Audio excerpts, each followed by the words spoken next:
and digital out of home. From idea to execution, we've got you covered. With creative and production, cross-platform integration, detailed reporting, and one-on-one support, it's the easy way to make your business grow.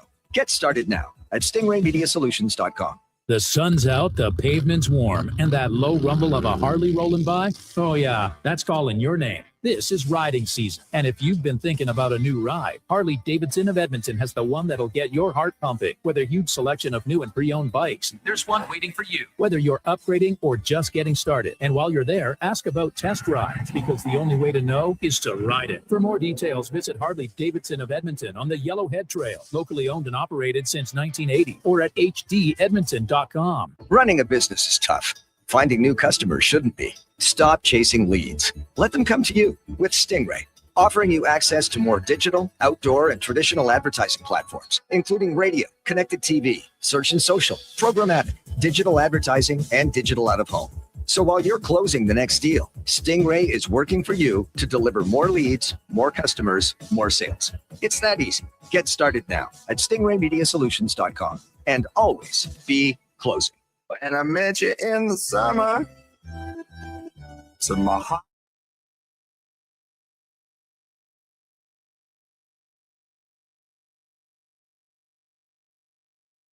The Jason Gregor Show. Manson and Polisar. Coughlin down low. They score! Tipped in by Colsmith. 2-0 Vegas. On Sports 1440. Holmgren working inside with Harper. Wallace the push. Caruso moves it. Williams the three.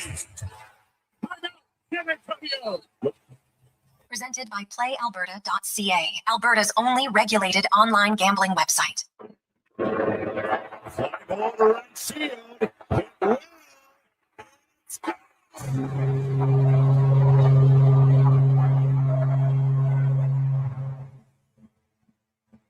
This month, it has been a while, but the big spot for it is the Blue Jays take the lead.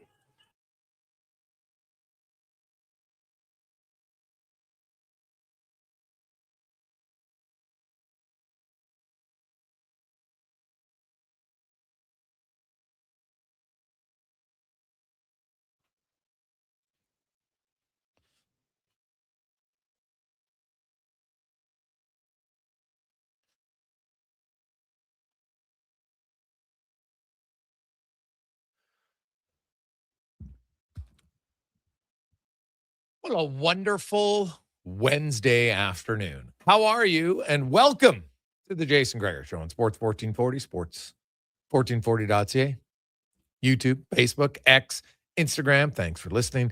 Thanks for watching. As always, we appreciate it.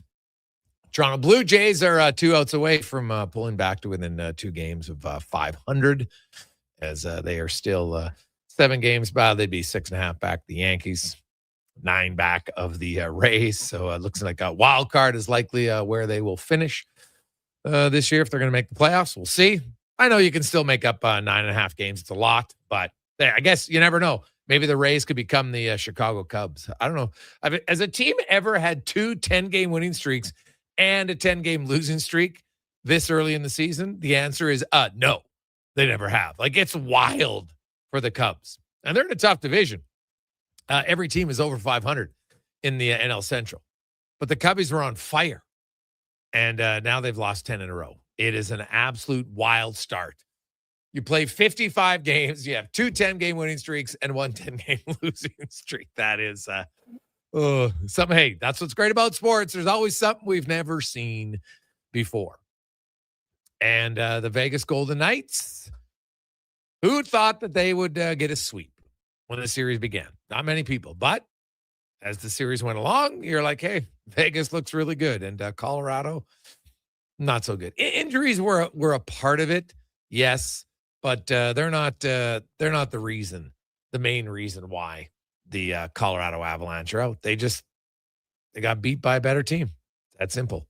Give Vegas credit, man. They were the better team in the series, and now they move on to their 3rd Stanley Cup final in 9 years. Pretty impressive. Pretty impressive, to say the least. And they will wait to see if it's Carolina or Montreal. Those two teams will go in game 4 tonight. Also in the NBA, Shai Gilgeous-Alexander, they get the big win over San Antonio last night. And man, like they were up 20 points at one point in the game. And everybody's complaining about the officials. Like, my God, that's all everybody focuses on. Team can play really well. Yeah, but you know what? They missed this call here. They missed that call there. It's become too much. You're down 20. You got outscored 9-0 to start the second half. There were no fouls called. You just got outscored. You got outplayed. That's what happens. The Thunder were the better team. Right? I didn't hear everybody in Okie saying when the Thunder lost game 4, it's all officiating. They're just like, God, didn't play very well. Scored 82 points. We got to be better. But every time the Thunder wins, it's Spurs and half the people in the NBA. Like, just admit you don't like the Thunder now. I get that they flop a little bit, but come on. Last night, that wasn't a factor at all in the game, in my opinion. So the Thunder are 1 win away from facing the Knicks in the NBA final. We got a loaded show for you today. Looking forward to it as Mike Rupp will join us coming up in hour number 1. We got Tony Young joining us from 01. We got Yaremchuk, Tater. We'll get a little CFL chat with KK. We got Spec. Jason Strudwick will be by. Busy day, of course. The green and gold continuing to get ready for the regular season. They got one final preseason game. It's going to go this Friday night at Clark Stadium. It's going to be an awesome atmosphere because it's been a long, long time since you had a CFL game played at Clark Park. Obviously, you got to go back to the 70s, right? So for many of you, you've never seen a game there. And you've probably watched Huskies or Wildcats or maybe high school football there. Maybe FC Edmonton soccer, but not the green and gold. And it'll be everybody will jam in there. I think it'll be a lot of fun. And we saw the first preseason game, pretty solid for the green and gold. Now we'll see if they can continue that. I would assume the starters are going to play a little bit more on Friday night. Cody Fajardo, I think would have a few more series. Not a ton, but a few more. Like a lot of times that second preseason game, you want to get at least a quarter in by your starters, maybe even a half, give or take, depends how it's going. So we'll see. And we're going to see more of Taylor Powell. Don't completely write off. I think Fajardo, I know it's his job to start the season, but will it be his job at the end of the season? It's going to depend on how he plays. He's going to have to play good. It's great to have competition. Also last night, the story, and oh my goodness, like the Chicoutimi loses last night in their game and against Kitchener. And now they kind of got to wait to see what happens tonight between the two WHL teams in Everett and Kitchener. There's different scenarios to see who can play who and who's in the tiebreaker and all that stuff. But if Everett wins, pretty cut and dry, they're into the semifinal, and then you'll have the playing game between the others. Jordan Gorney from Chicoutimi last night used his skate. Did you see first of all, Cons, did you see the play? I saw the play. I saw the result. Yeah. Did it look like he took his skate and stomped on the guy's foot? What do you think happened? I like to think you have to be in better control of your body when you're on the ice in that circumstance, I would say. You've played, Gregor. You know when a guy's down there. Don't you think you try to be a little more cautious with it? Yeah, but here's his response today. I'm sorry not to be able to continue the turn and help my teammates. At no point did I touch or intend to hit his skate boot or his ankle. My intention was only to reach the blade of his stick. I regret using my skate in that type of situation. I'm aware that this kind of action is prohibited. Huh? At no point did I touch or intend to hit his skate boot. You only intended to hit his stick? What? You got the boot twice. Like, what are we talking? Like, That might be the worst response I've ever seen. It's okay to just admit, yeah, hey, like, don't come out and like, there's video.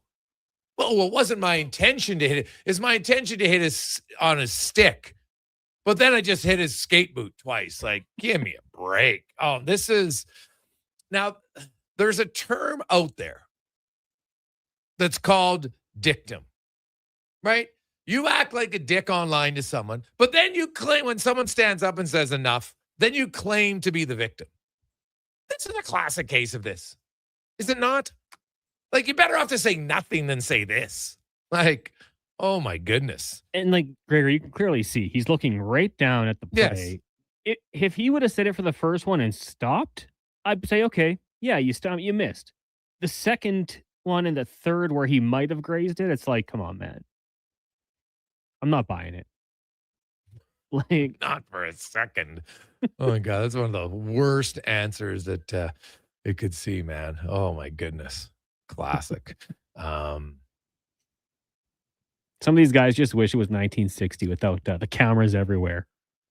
Crystal clear seeing what it is. Yeah. Like, yeah, this guy probably thought, hey, you know what? Well, it's the old George Costanza. It's not a lie, Jerry, if you believe it. So I guess so. But either way, he's out of the tournament, as he should be. You can't be doing that. Like, this is, what is if you're a wrestling fan, goalie Stomper Rogers, right? That was his nickname, the Stomper. That's a wrestling thing. Okay. You're allowed to stomp. You stomp on guys. That's kind of part of the wrestling lore, but it is not what we do in hockey. No question about it. So well-deserved suspension, done for the rest of the tournament as it should be. So it was interesting how many people, like, Colorado loses last night. They get swept and, everyone, oh my God, you got to fire the coach. They're never going to win. Their core's getting, like, I love the core's getting old. Have you looked at Vegas's team? Did you look at Florida when they won? Who was young? Lundell? Who else? Bobrovsky? Barkov? Reinhart? Marchand? Like, who is young? What's this core's getting old garbage? Do people not pay attention to the NHL? Like, look at Vegas. They're into the Stanley Cup final. And who's young on Vegas? Honestly, I think Vegas has two of their own draft picks on the team. That's it. Right? So, like, what are we talking about? Who's young on this team? Let's go through the ages of do they have anybody who's playing regular? Like, I guess who's playing in the playoffs who's young? Like, honestly, the only young guys, none of them are regulars. Like, they got in a game or two. Dorofeev, I think, is their youngest guy, right? Him and Korzak are 24, right? As far as, like, regular impact guys. Brett Howden's 27. Coughlin's 27. Hart's 27. Eichel's 28. Marner's 28. Hannafin's 29 now. Anderson 28. Kolzar 28. Like, what are we talking about? Like, that's how the NHL is. Mark Stone's 33. Carlson's 32. Right? Thomas Hertl's 32. Shea Theodore's 31. Like, this suggestion that the Avs core is getting old, like Cale Makar. What? Is age even a factor for Nathan MacKinnon for the next 3 or 4 or 5 years? If your argument is you didn't like the team and you want to change it, sure, but bringing up age and core as old, I just think it's a bit much. It's not really how I look at it. They just lost to a team that was playing better at this time of the season. Got better goaltending. And like, Colorado was the highest scoring team all year. People are talking about their goaltending. Goaltending? Who scored for them in this series? Right? At the end of the day, you need to produce some offense to win games. You don't win many games when you score 1 goal. That's just a fact, right? It's just a fact. So I kind of hard pressed to look and say, geez, I really think this was, Colorado's goaltending that cost them. Like, Gabriel Landeskog had 3 goals in the series. Kadri had a goal. Ross Colton had a goal. I think, so what did they score overall? Did they score 9 goals? I think maybe 8. No, 7. 7 goals in the series. Brock Nelson, no goals, no points. Nathan MacKinnon, no goals, 2 assists. Marty Necas, no goals, 2 assists. Cale Makar, no points, only played 2 games. Like you're not getting big runs here. Guys with 1 point, like Nichushkin, 1 point in the series. It was a goal. You're just not going to win, man. Like it can't win if you don't score. At some point, you need to score some goals. And when your bread and butter is scoring, and then you don't score, guess what? You don't win. If you want to blame the goaltending in Colorado, and honestly, do you think for a second that it was just coaching? That all of a sudden Jared Bednar was like, well, guys, you know what? Hey, I don't have anything to say. Like, he's not on the ice. I think it's too easy at times to blame the coach. Now, it's today's NHL. Could the coach get blamed? He could. But I'd probably look at the lineup and say, man, we had a lot of guys who didn't play up to their potential. Some guys are banged up. Nichushkin's banged up. Obviously, McKinnon ends up being banged up, got hurt late in game 3. But he wasn't hurt in game 1 and 2. Like Cale Makar. I love Cale Makar's answer. He said, hey, I came back. I was playing him 100%. He's not going to use it. Now, is he 100%? I don't know. But didn't want to use injury as an excuse because it's not it, man. It's not it. So 833-401-1440, 833-401-1440. Today, we're going to have a little interesting topic with all of our hockey guests on the show. And we're going to go through it because the idea of some rules that I think the NHL, some rule changes, not massive. I don't think the league's in a terrible spot here that they got to make massive change. That's not it. But I think there's some tweaks they could make that would help the team. So we're going to get to those coming up with Mike Rupp and more. It's the Gregor Show presented by PlayAlberta.ca. And now Action Electrical's testing team is on defense duty. They're the guardians of safety and compliance, a critical part of any lineup. Precisely. They perform rigorous safety and code compliance testing for commercial operations. Think of them as the referees, ensuring everything is up to standard before disaster strikes. Their preventative plays are legendary, spotting faults early. Hire the Action Electrical team to bring home a win for your project. Visit actionelectrical.net. Hey there, I'm in the Fountain Tire sidecar, making a list of the things I'm doing this spring. 1. Saving you money, with up to 20% off select tires until June 13th. 2. Water skiing, tricky in a sidecar, but fun.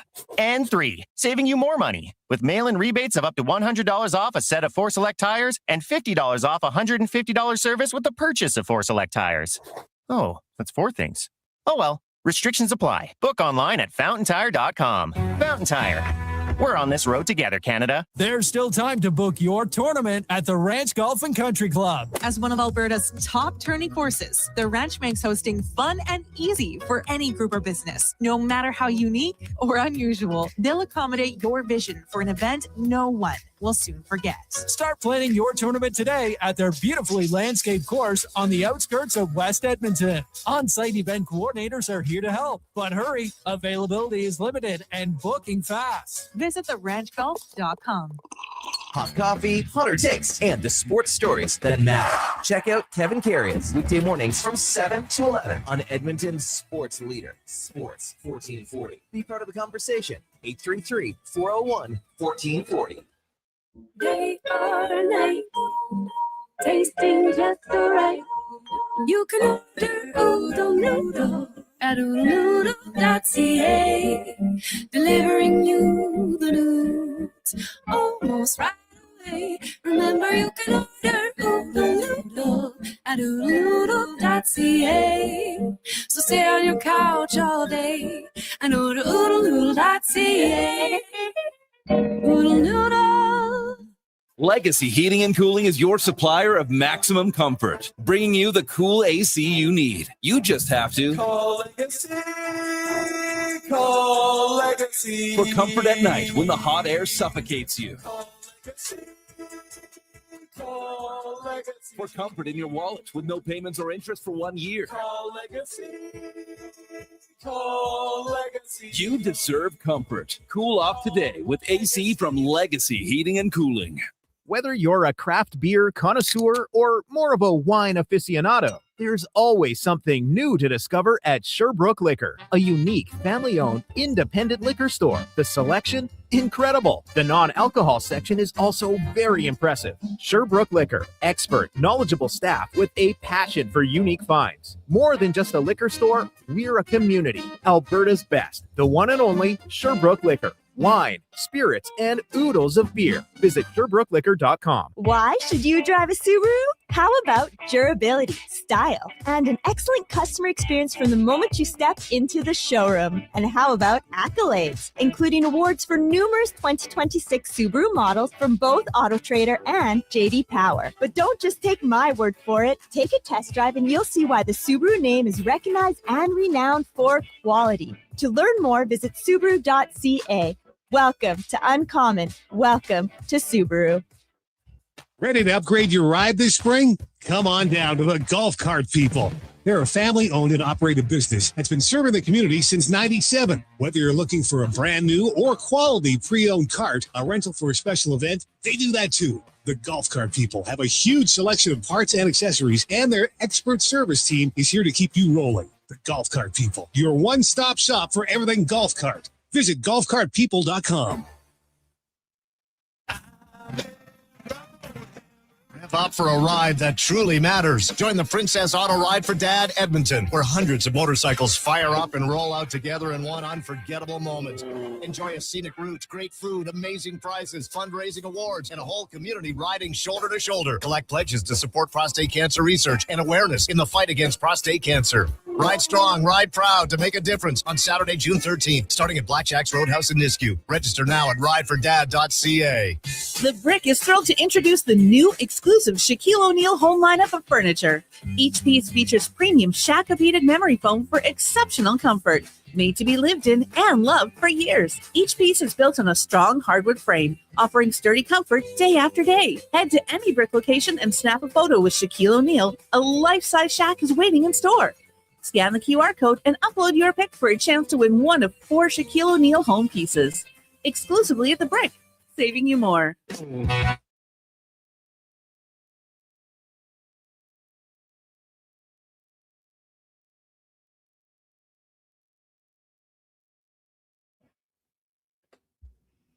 Portions of this hour brought to you by EUL. Helping you finish your electrical project is their goal. From pot lights to electrical panels, the gear you need is at EUL.ca or in person at one of their Edmonton area locations. EUL.ca, your partners in power.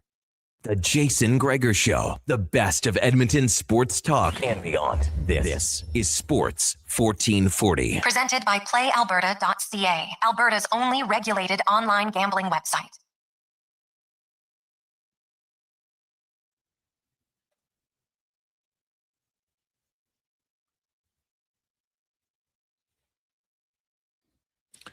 .221, welcome back. Jason Gregor, Connor Halley, Sports 1440, sports1440.ca, YouTube, Facebook, X, Instagram. So, hey, this week is Kids Sport Week. It's fantastic charity that all they do is help kids get into sports. It's very easy. It's fantastic and really life-changing for a lot of the kids. Remember all the great adventures you had in sports, just being on a team, participating. Maybe you're lucky enough to win a few times, but more of it's just playing. And usually you had an awesome time, and maybe you're lucky to get to play multiple sports. Well, some kids don't get that opportunity just to play one. And so that's where Kids Sport comes in, and they help kids. So this week, our goal is to get to 100 kids. Okay. We had a great Monday, a really slow Tuesday. So I'd like to get to 100 today. So we need 14 more kids. Okay. I'll take 2 of them. So I'm looking for 6 companies, 6 individuals who want to match that. We'll do it, right? That's going to cost you $50 a month or a one-time fee of $600. Okay. And that'll cover 2 kids. I got 2. That will leave us 12 more. So 6 people who want to do 2 each, and we're done. Okay, it's that simple. So I know there's lots of business owners listening. Get off your wallet. It's not hard. It's $50 a month. All right, $600 for the year. You get a tax receipt with it, and you can do it. All you got to do is text in with your name and say, I'm in for 2. And then Kids Sport will reach out to you. It's that simple, and we'll be done so we can lock this away. All right, so we need 12 more. Now, I guess if we get 12 people who want to do one, awesome. But let's try to speed it up. I know there's lots of business owners listening. I know there's lots of people who got $50 a month, can handle it. So text in 833-401-1440. Very simple, 401-1440. Todd's in for 2. Awesome, Todd. Now we're down to 5 people who want to do 2, and we'll be done to help the kids get into sports. It's a big deal for these kids. It's a massive deal. So if you want to help out, 833-401-1440. It's that easy. It is the Gregor Show is always brought to you by PlayAlberta.ca. We got some action tonight, of course. Jason Gregor Show, odds with specials. We got, if you like we got a little baseball one. We're going the Cubbies to end their drought. And then we have one that if you like the Hurricanes to win, or if you like Montreal to win with some, some Slavkovsky goals, if you're a Montreal fan, or if you're a Carolina one to win maybe another 3-2 game. How about the fact that they've won 5 overtime games, all by the score of 3-2? Wild. So if you're on Montreal, you're like, God, just try to get 3 goals. That would be nice. So there we go. 833-401-1440. And we need 5 people who want to do 2 kids each. That's $50. It's not much a month. And you make a huge difference for some kids to get into sports.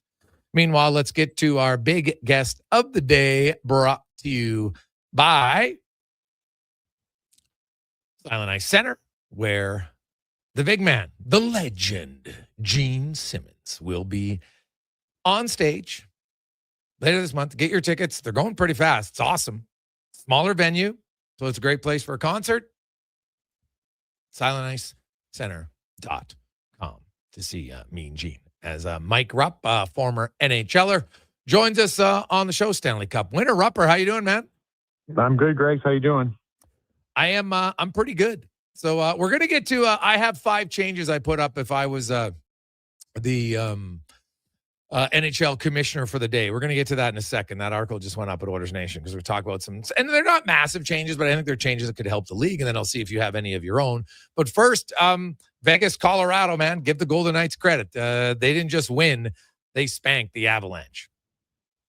Yeah. Oh, that was, I know all wins and dominant wins can look particular, they could look very different, but that was one of the more impressive games I've watched in some time. And it looked a little different than from some other games that we've seen in the past. And that can always lend to a low scoring game. I mean, a lot of times we've talked in the past where, hey, you could have a 1-0 game, a 2-0 game, 2-1 game, whatever you want to call it.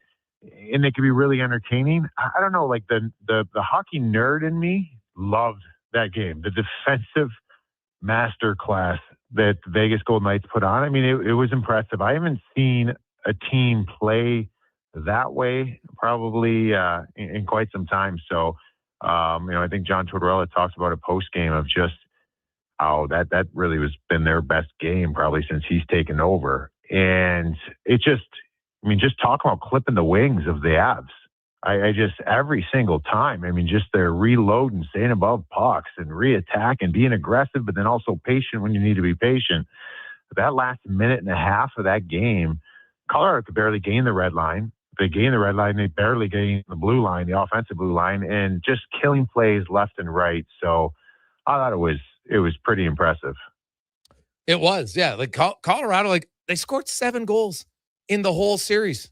Rupper, 7. Like you're not. Yeah. It's hard to win when you can't score any goals, right? So we could sit here and talk about, oh, geez, maybe goaltending has to be better. Sure, but you're the high scoring team all year, and your offense pretty much dries up. I give Vegas credit defensively, sure, but they got a lot of offensive guys. Like their team did not play what got them to the play. They weren't able to do it in this series. Play the way they played all year.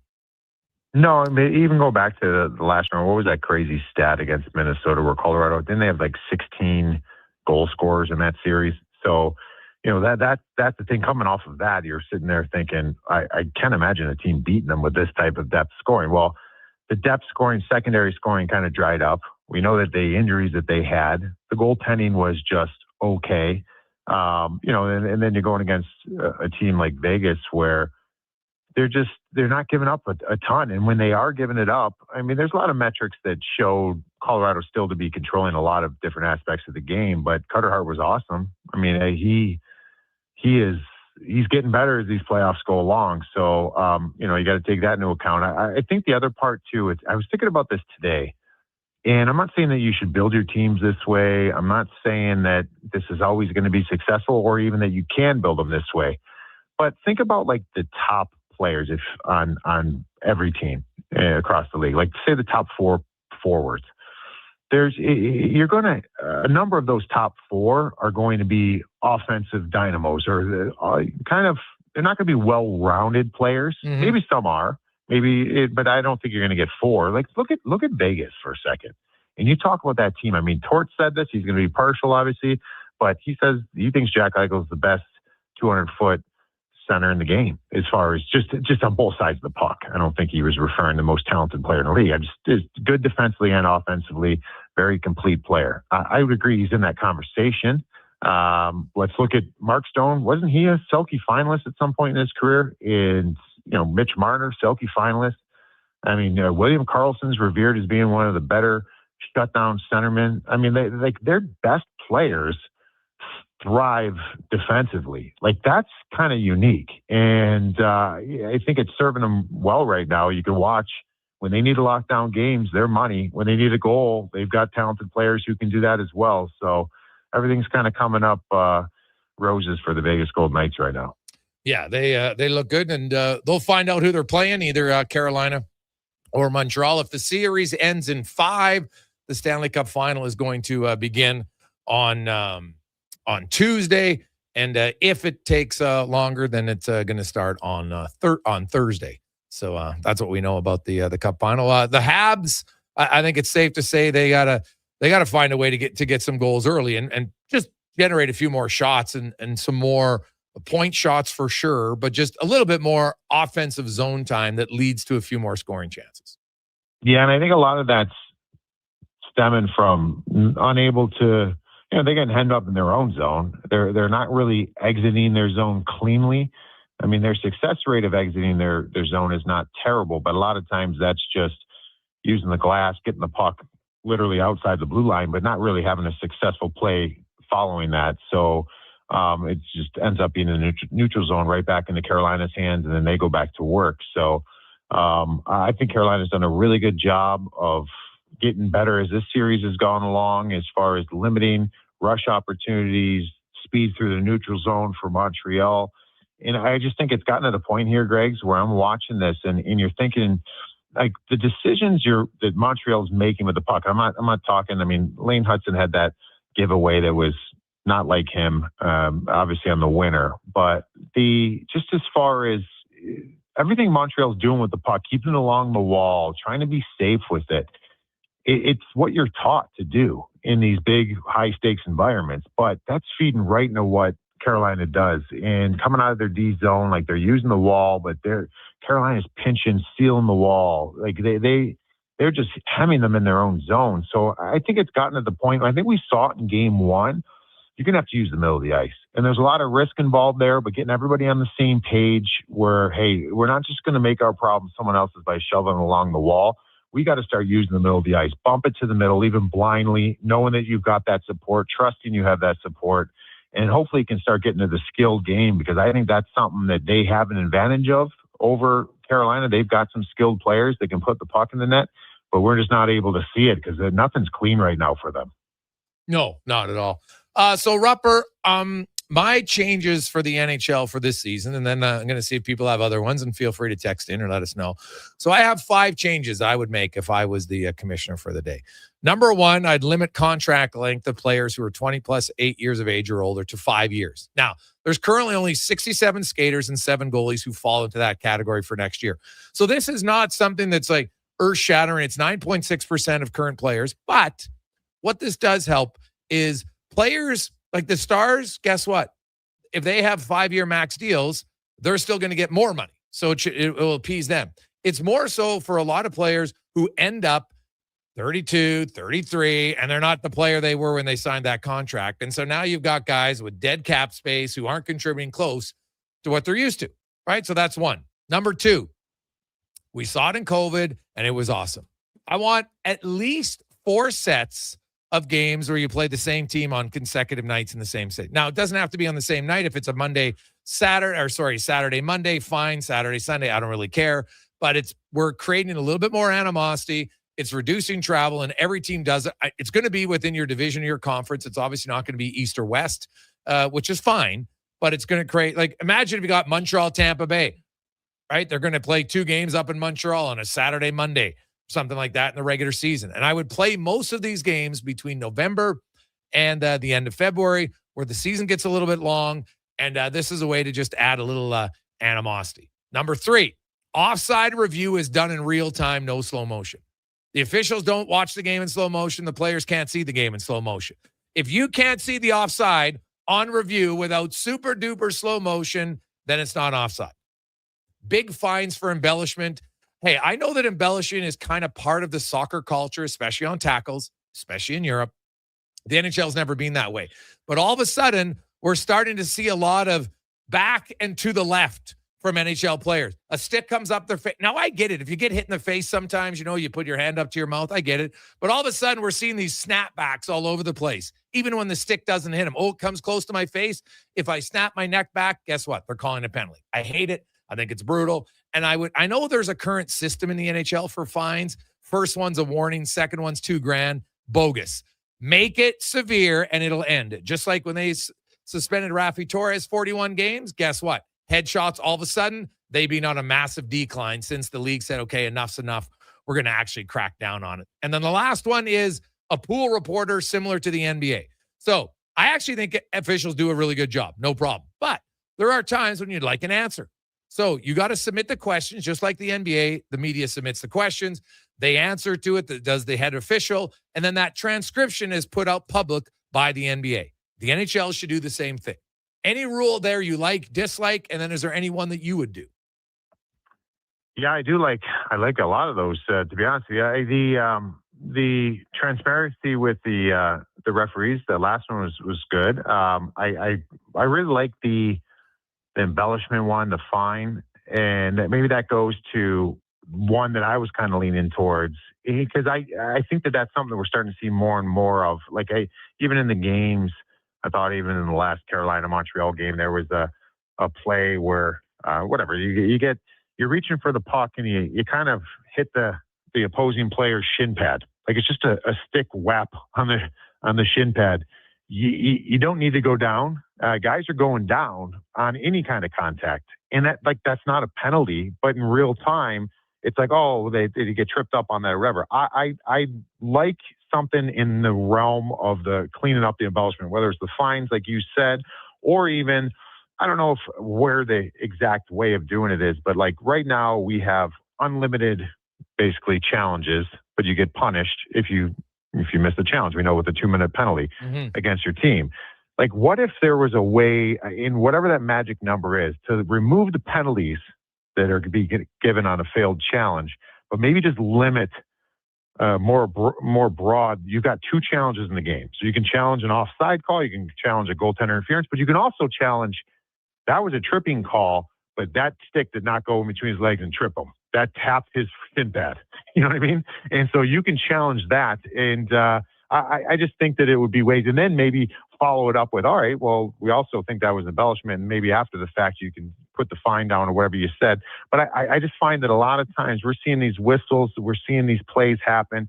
And if you limit it to just 2 per game, eventually if you use them up, then you just got to let the game flow go, as I know that everybody has a problem with the game stopping. But I don't know.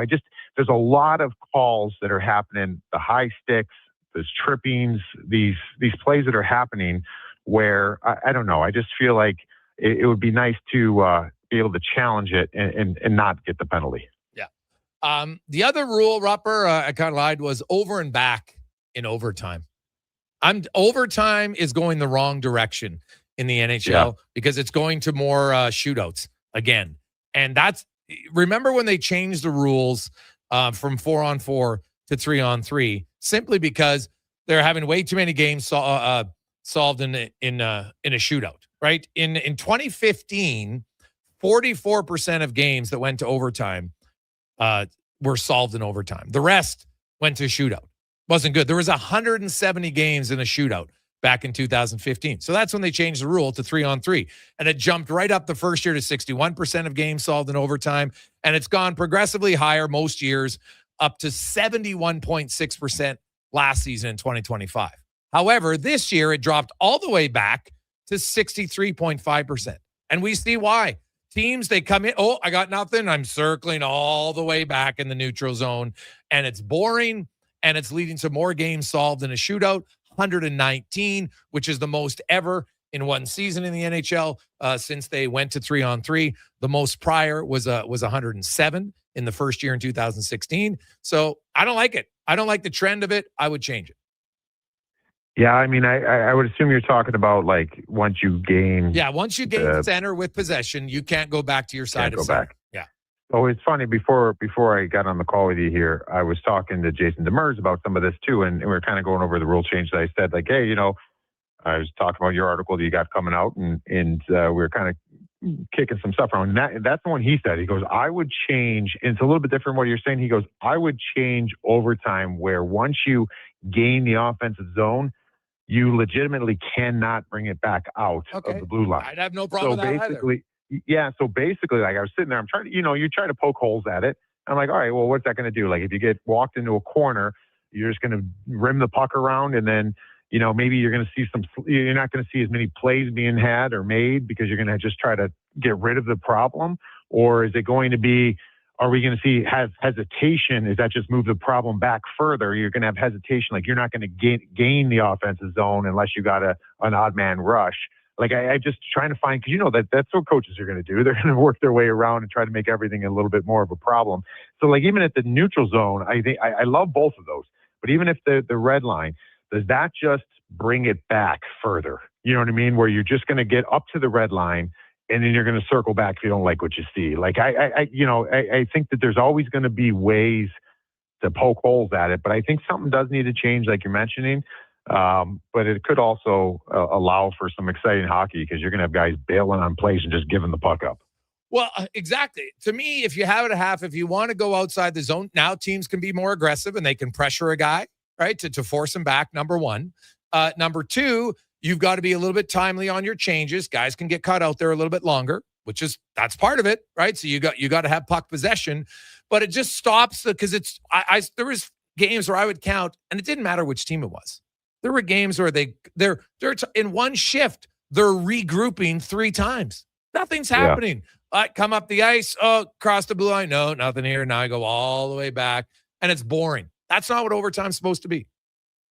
No, and the other fair point is too, like if you're talking about, say you're out there and the other team's best players out there and we got possession.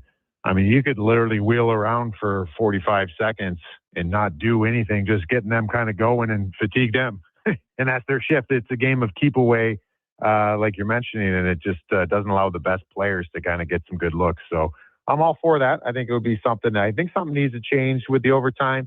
Because I agree. I think it's getting a little watered down. Yeah. And I think it'd be good.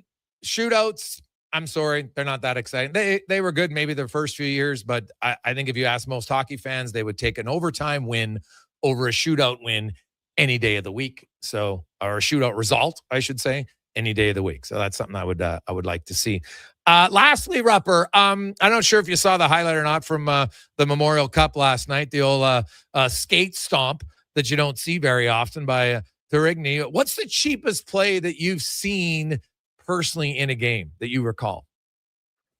Ooh, cheapest play. Oh man, that's a great question. I haven't seen any skate stomps. That would certainly be right there.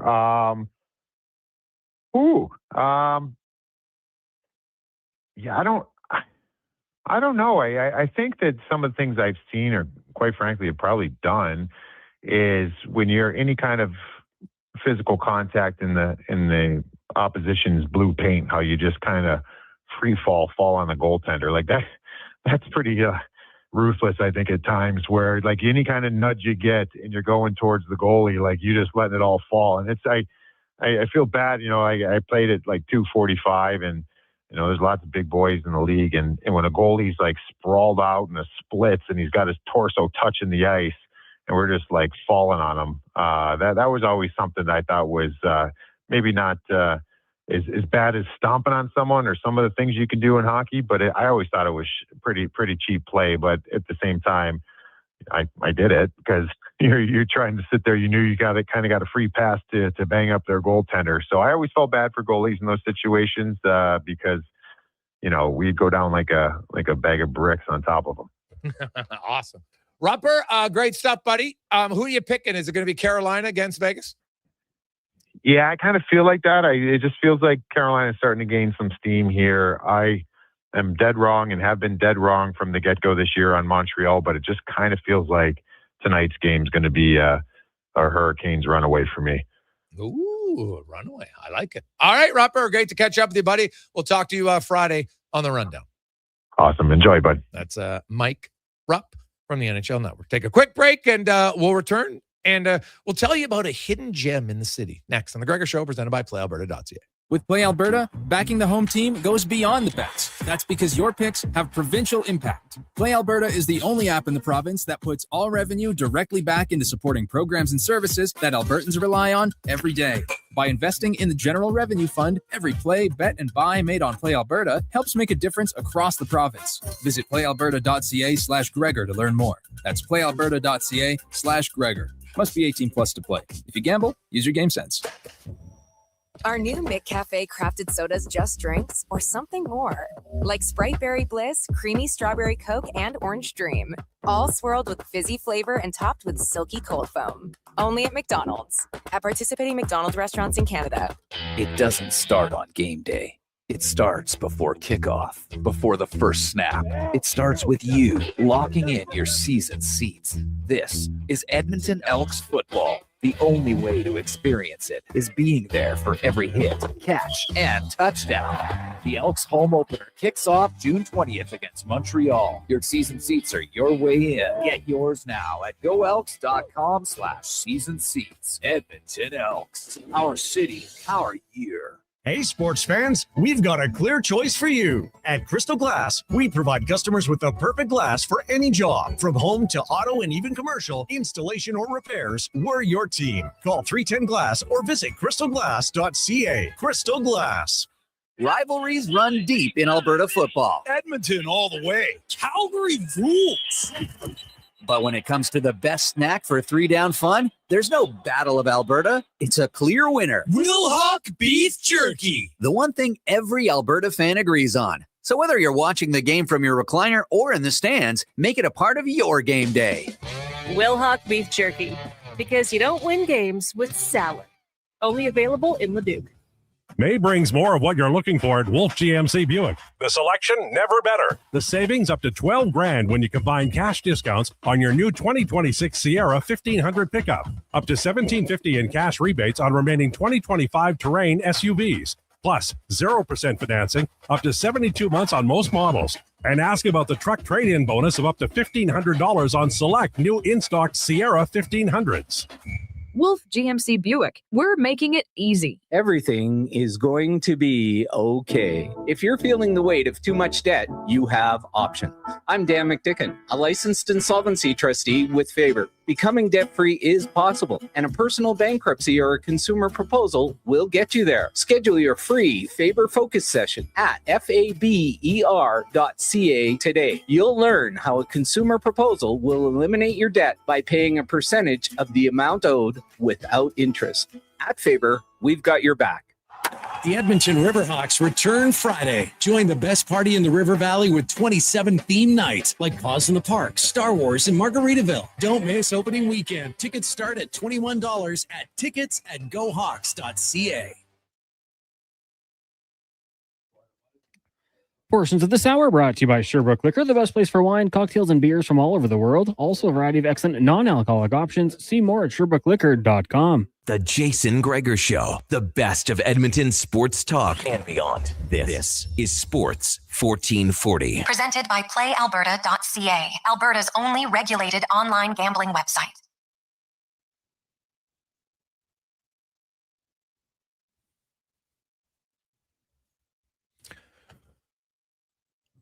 .245. Welcome back. Jason Gregor, Connor Halley, Sports 1440, sports1440.ca, YouTube, Facebook, X, and Instagram. Declan Paulson running things over at YouTube. So give him a thumbs up. Hit the subscribe button as it keeps growing every day. Very much appreciate that. Of course, Our show is always brought to you by PlayAlberta.ca. And if you believe in the Cubs, I know Spec might have to put $5 down. Cubbies, I can't believe it. They've lost 10 in a row after having 2 10-game winning streaks, and they've only played 55 games. That is wild. But maybe the Cubs, we have them on a little fun parlay to win alongside the Yankees and Texas, and also got depend. Do you like Carolina or do you like Montreal? Well, whichever one you like, we got a play for you there today at PlayAlberta.ca. As it's time now to go in the community, brought to you by Legacy Heating and Cooling. Home of the no payments, no interest for 1 year on your AC unit. Stay cool all summer at legacyheating.ca. And we always talk a lot about, athletics and training and everything like that, but unfortunately injuries are a part of it. And sometimes now you have an injury in sports, and you might have a separated shoulder, or your son or daughter has a dislocated shoulder, maybe a slight fracture of their arm, and you're just like, oh my God, we're going to be spending a lot of time in the waiting room. Well, how many of you know about Athletic Care right here in West Edmonton Mall at 01 Hockeyology? And we're joined by Tony Young from Athletic Care right now. Tony, how you doing, man? I'm doing well, Jason. Thanks. So I kind of call it a little bit of a hidden gem, to be honest, because I think there's a lot of people that aren't aware of it, where if you have some injuries, and injuries in any kind, but definitely sports-related injuries, and you don't want to sit in the waiting room, an emergency forever. You know what? If the pain's not too crucial, now you guys aren't open 24/7, of course, but if you want to get in on kind of normal hours, you can come in and be seen by registered, nurses, doctors, dietitians, everything. Absolutely. We're full circle of care there. So we have our physicians, physiotherapists, registered massage therapists, dietitians, psychologists, and not very many people know this. We have the only community-based X-ray and CAS clinic facility in the city. Okay, so if you have like your son or your daughter's playing hockey, whatever, and sadly, especially for U15s, right? I'm sure you see a lot of people when contact starts. That's when you see a lot more shoulder separations and some broken wrists and et cetera like that. Absolutely. And so you're absolutely right. Where many people, the first stop that they would make is at the emergency department. You're either waiting 8 to 12 hours, or we have room for walk-ins as well, where people come in within an hour. We help manage. If we're talking about a fracture, they get in to see the physician. They can get the X-ray done right on site. If a mobilization is needed, cast, splint, brace, we put that on. They follow up with the physician again, and again within an hour, they're out the door. And so this is what's the best entrance? I'm not a mall guy. I know 55 here, but you're kind of on the opposite end of the mall from us, right? What entrance would that be? So we're Athletic Care is on level 2, yeah, and so it would be entrance 31. So that's really off the corner of 170th Street and 87th Avenue. Oh, okay. So right on. So if you're coming up 170th Street, basically right on the left-hand side. That's right. Of the mall. So That's right. if you're coming, I guess, from the White Mud side, if you're coming from the north side, then obviously it's going to be on your right. Yeah. The ramp takes you right to us. Yeah, takes you right to it. So now when you say it's the only community-based X-ray and CAS clinic, how did that come about for you guys to be able to do that? A lot of money. So we had to certify with the College of Physicians and Surgeons to be able to have the X-ray and X-ray technologists on site. Okay. We have partnered also with a radiology group called ARC Radiology. Okay. Led by Dr. Ravi Bhargava. And so that got us with our X-ray unit in there. We're looking at expanding to musculoskeletal ultrasound as well. And then what we have for the CAS clinic is specialized LPNs, nurses, who do extra training to be orthopedic technologists. And they're the ones that are able to remove cast, put on cast, fit you for splints and bracing. Right. And you also, do you have orthopedic surgeons? We do have orthopedic surgeons. We had one that joined us recently this year, and we have another one coming in July. And so outside of the injuries, but you also have a lot of stuff about, fueling healthy habits, mental resiliency, all that stuff is kind of so you're kind of a one-stop shop for everything. You don't just have to serve injuries. You do a lot of stuff to help prevent them. Absolutely. And my reason for joining Athletic Care is I'm a physiotherapist in training. Yes. By training, sorry, not in training. Physiotherapist by training for 25 years. And in my career, I've witnessed how fragmented healthcare can be, how fragmented care for the patient can be. And when I was introduced to Athletic Care, we have all these professions all under one roof. Amazing. I was in right away, and actually went to join Athletic Care as just a physiotherapist, but being able to collaborate directly with the physicians there on, say, your care, if you had an injury to your knee, being able to speak directly, Dr. Jacobson, this is what I found with Jason's knee. Can you have another look at it? I think we might need some imaging done. Dr. Jacobson would write the rec up right away. We'd get the imaging done, have you back and make recommendations that way. But then there's also when you're ready to return to play. Right. Let's say you've recovered fully from that knee injury and it was from soccer. You're not able to get back out on the pitch. Mentally, something is blocking you. Right. And so we're able to refer over to our sports psychologist and help work with you that way as well. And so, yeah, when you say one-stop shop all under one roof, being able to manage that for our patients and for their families is incredible. And that's the feedback we get all the time. When patients and families do come in, they can't believe we're all under one roof because they'd be going to all four corners of the city to receive the same care. Yeah. Tony Young joins us from 01 Athletic Care, located right here in West Edmonton Mall. They're on the second level. You might have seen, 01 obviously has the hockey ice and everything on the lower level, and then upstairs is Athletic Care, and they got everything that the only X-ray and casting clinic that's independent one in the city, community based. They also have incorporated orthopedic surgeons as well as physicians, physios, psychology, dietitians, massage therapists, all of it in one place. And so return to play is a big thing, right? Like we've taught you, obviously, with your background working in, at high level sports, you've seen it. Like, injuries are going to happen, of course, but players want to get back as quick as they can, mentally, physically. There's lots of benefits, if they can get back as soon as they can. And I think a lot of times if you're going from A to B to C, sometimes it's lost in translation what the real issue is and how you should be rehabbing. That's right. So we try and keep it A.1, A.2, so it's all under one roof.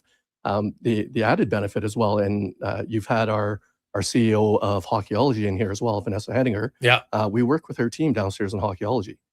When it comes time to return an athlete to play, it's not just, okay, Jason, you go back to soccer now and we'll see how it goes.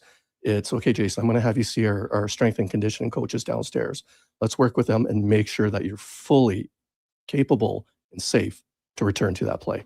And you have, like you mentioned, you have the imaging so you can get x-rays done. Because a lot of times, you're a little unsure of, geez, what do I have here? And you want to get that x-ray done. Absolutely. And we do, whether it's from our physicians, and we do have some of our physical therapists that are certified in requisitioning imaging. We can have them write up those recs right away and get that imaging done and know right away whether we suspect a fracture or not, or at times we're able to find dislocations that need to be immobilized as well. Yeah. So, Tony, there's lots of common injuries I would think that you see in your clinic, right? From kind of like young, I like to talk to parents, and really weekend warriors, maybe the same thing, from like kind of that 12 to 25 range. What are the most common ones? Most common, I would say, are the knee injuries. We're seeing actually a spike of ACL injuries so far this season. So knee injuries, shoulder injuries, neck and back injuries are the most common. Any idea why the spike in ACL? And is it any specific sport that they're kind of like more athletes in one sport that are getting them? Like, is it all soccer? It's more so soccer. More so soccer? Yeah, so the planting and pivoting. Right. Yeah. And so what about, so is it best just to go to 01.ca? People, do they make a call? Like, what's the best, if somebody needs to use your service, so what's the best way to go about it? Yeah, the best way to use our service is absolutely first check with 01.ca/athletic care to see all the services we have there. But even if you just want to talk to somebody, talk to our administrators that can help navigate you through our system, whether it's more appropriate to see a physician first or a physiotherapist first, or you might even just want to go in and see the dietitian or the psychologist. Our administrative team can navigate you through that and get you to the right place. Do you guys do stitches? We do sutures, yes. Oh, okay. Yeah. All right. So there you go. If you got a cut, and because a lot of times you can wait a significant long time for that. So absolutely. So that's a good one to now. Do you know? Are you guys? Is this healthcare covered? Is this private? How does that work? So our physicians are X-ray department, and our CAS clinic are all covered through Alberta Health. Okay. Allied Health is what we call the other ones with physio, massage, Yeah. psychology. But if you have physio, like benefits. if you have benefits, then it covers it, right? Absolutely. Yeah. Okay. Yeah, So most benefits will cover that for you. yeah. So it's basically you're covered like anywhere else. If you're going to the hospital, you got to get a cast on, right? There you go. Right. Yeah. Right. Awesome. So once again, go to 01.ca. This is, I thought, you know what, one of our friends had their son separate his shoulder, and they were telling me about, we went to Athletic Care and was out, way quicker, and we got great treatment. And they, it's not just the treatment, but it's also they keep in touch to do the proper rehabilitation. Because I think you would know with your 25 years of experience, I think the biggest problem that extends people's time on the sidelines is they're not doing the proper rehab throughout it. Like, you can go get, maybe you go to the doctor at the hospital and he tells you, okay, this is what you have, we do it. But now you're following up with someone totally different. That's right. Right. That's right. And that's where sometimes it can get lost. Yeah. The patient journey, the patient experience is extremely important to us. And so being able to continue the communication, continue collaborating with the patients themselves, and ensuring that they're doing what they need to be doing, many various checkpoints for that, really ensures that they get better in the timeline they're supposed to be getting better. We won't say that we're going to get you better faster because the body heals at its own pace. Yes. But we can certainly keep you from slowing things down or going backwards. Awesome stuff, Tony. I really appreciate it. Once again, 01.ca/athletic care. You can see them on the website. It's idiot proof because I figured it out. So that's always good stuff. Great to see you again, man. Have a great day. Excellent. Thanks so much. There you go. That's Tony Young from 01 Athletic Care. Right here in West Edmonton Mall. So if you're looking, where's the location? It's obviously very easy, accessible. If you just come off the White Mud, heck, if you're coming off the Henday and you come in on Stony Plain, then you just get right to West Edmonton Mall. It's pretty simple. And they are in, that would be the southeast corner of West Edmonton Mall on the second level. Let's get to the Con Man and a Sports 1440 update brought to you by Go Auto. The weather is nice. You're thinking, hey, I want to go a little car shopping? Go auto.ca. Start there. They got over 15,000 vehicles to choose from. Your color, your style, they will have it over 73 locations to make it convenient for you. Go auto.ca. This is a Sports 1440 update. Game 4 tonight of the Eastern Conference Final. Canadians and Hurricanes from Montreal. Puck drop just after 6. Kings leading that series 2-1 at the Memorial Cup. The Battle of the WHL is host Kelowna takes on champion Everett. Puck drop just after 7 o'clock. And in the majors, the Jays victorious earlier today over the Marlins, winning 2-1. They're off tomorrow and taking on the Orioles over the weekend. The team also completed a trade with the Tigers, acquiring relief pitcher Connor Halley in exchange for lefty pitcher Wami Vasquez. Halley, 30, made 11 appearances for the Tigers this year with a 3.45 ERA over 15.2 innings pitched. Coming up in hour 2 of the Jason Gregor Show, we'll be joined by Tyler Yaremchuk of Oilers Nation and Daily Faceoff. I'm Connor Halley. This has been a Sports 1440 update. This is Sports 1440, a Stingray radio station broadcasting on Treaty 6 territory. Download the free iHeartRadio app and listen to CKJR wherever you go. When thirst strikes and your energy begins to fade, one hero rises above the rest. Introducing the Superpower Smoothie from Booster Juice. A bright sun-charged burst of mangoes, bananas, and blue spirulina. An out-of-this-world smoothie, just in time for the new Supergirl movie. Discover your power and channel your inner superhero. Fly into your local Booster Juice and experience it for yourself today. And see Supergirl, only in theaters June 26th. Hear that? That's your entry calling. Go Auto is sending you to the biggest football event in the world, live in Vancouver, with tickets, flights, and a hotel stay for 2. To enter the contest, just text GAME to 780-777-7777. That's GAME to 780 all 7s. Go Auto, get in the game. Legacy Heating and Cooling jingle auditions take 1 for Gene Principe. Hey, thanks for being on time. I'm always punctual. Now, how about some cool beats while I drop the heat. Ready when you are. Call Legacy. Call Legacy. Nice. Boom! I'm a musical genius. Legacy's going to love this for AC season. What's not to love with no interest and no prince of payments for 1 year? Are you always like this? Yep. Unlike Legacy, I never know when to cool it. Legacy Heating and Cooling. Expand your brand with Fusion Promo Marketing. Fusion is your trusted partner for all things branded merch and apparel. Thousands of products perfect for businesses, sports teams, and corporate events. Fusion with a Z. Promomarketing.ca. You don't just need property services, you need problems handled. HireGood provides cleanup, debris removal, site monitoring, and safety attendance across Edmonton. We reduce issues on your property, keep spaces safe, and take pressure off your team. We resolve real problems for businesses while creating real impact, because our team is built on second chances, and they show up every day ready to prove it. Visit hiregood.ca or call and mention Jason Gregor for a first-time discount. HireGood. Stable jobs create stable lives. Say hello to your new favorite drinks. Introducing new McCafe Refreshers. Icy cool, undeniably refreshing, and available in 3 flavors. Strawberry watermelon, mango pineapple, and blackberry passion fruit. Only at McDonald's. Shake off winter and roll into spring. It's time to turn the season with Jiffy Lube. Until May 31st, visit any participating Jiffy Lube for a Pennzoil full synthetic oil change, and you could win some incredible prizes, like the Grand Prize Spring Kit featuring 2 Yeti mugs, wiper blades with install, gift cards, and more. You could even roll away with one of Jiffy Lube's Keeping You Moving mini prizes. Turn the season with Jiffy Lube and win. Visit jiffylubeservice.ca today.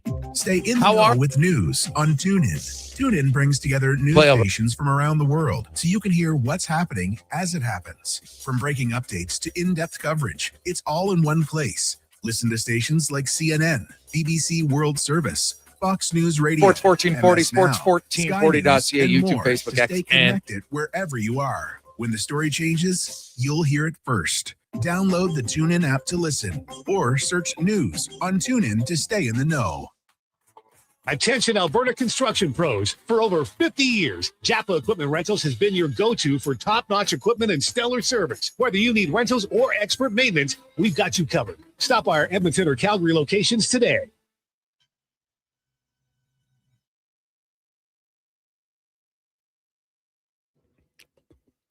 Portions of this hour brought to you by Crystal Glass, your clear choice for residential windows, locally manufactured and installed. Crystal Glass provides a beautiful product and incredible customer services for all of your residential needs. Call 310 Glass or visit crystalglass.ca for a quote. This is Sports 1440, where Edmonton talks sports. On YouTube, Facebook, and X. Here's Jason Gregor. Brought to you by playalberta.ca.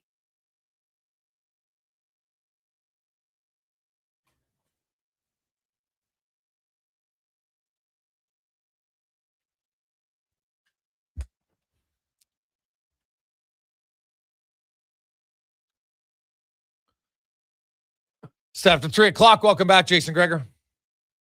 Connor Halley, Donovan Paulson. The Gregor Show is always brought to you by playalberta.ca, Alberta's only regulated online gambling website, where 100% of the revenue stays right here in our lovely province of Alberta at playalberta.ca. Tonight, Lotto 649, you have $14 million up for grabs. The gold ball jackpot and a classic jackpot of $5 million. PlayAlberta.ca. We got a lot of text line in 833-401-1440, 833-401-1440 on our recent guest with Tony, as well as the potential rule changes that I would like to see in the NHL. A few that you would like to see instilled in the National Hockey League. I definitely don't think it would be a bad thing for the league to at least consider some little changes. Nothing major by any stretch. Just a few little tweaks that I think could be good for the game. So we'll run down those again. Coming up later on in the show, Jason Strudwick is going to join us. We got Spec. We're also going to touch on a little hockey with your Remchuk, football with KK. I'll get to Tater in the 5 o'clock hour. Got some stats of the day for you as well. So to the rule changes, Greg's, can you go over it? Did I hear you want to change in overtime? Yes. My overtime change would simply be, it's just think basketball, no over and back. Once you cross center with possession, now the puck stays there unless the other team brings it out. It's that simple. Too many teams are wasting time in overtime, reverting back. It's boring, and the results show it. We just saw the most shootout games ever in the 3-on-3 era. You have to go back to when it was 4-on-4. You had more than the 119. In 2025, the NHL was trending where, you know what? They're getting more games with the decided in overtime, which is what you want. It's a much closer facsimile of hockey 3-on-3 is, because you technically can play 3-on-3 in regulation. It's obviously super rare, but at least you can do it. Shootouts, right? Yeah, it's a breakaway, but even a breakaway, you got somebody behind you. In a shootout, you got all the time in the world. Do whatever you want. It's totally different. And I think most people would rather see a game decided in OT than a shootout.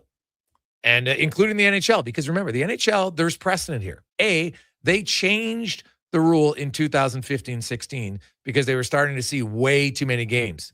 You had 56% of the games were decided, actually it was 57.5 between 13, 14, and 15 that were decided in a shootout, and only 42.5% were decided in overtime.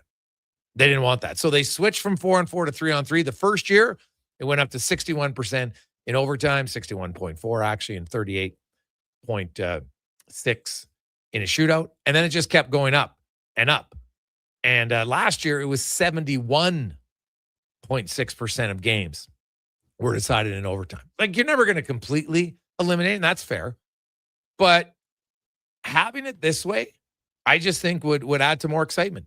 Most of you have watched 3-on-3. Like, when 3-on-3 is at its best, it's back and forth, and you're just like, oh, we had a great chance. Now the other team gets a great chance.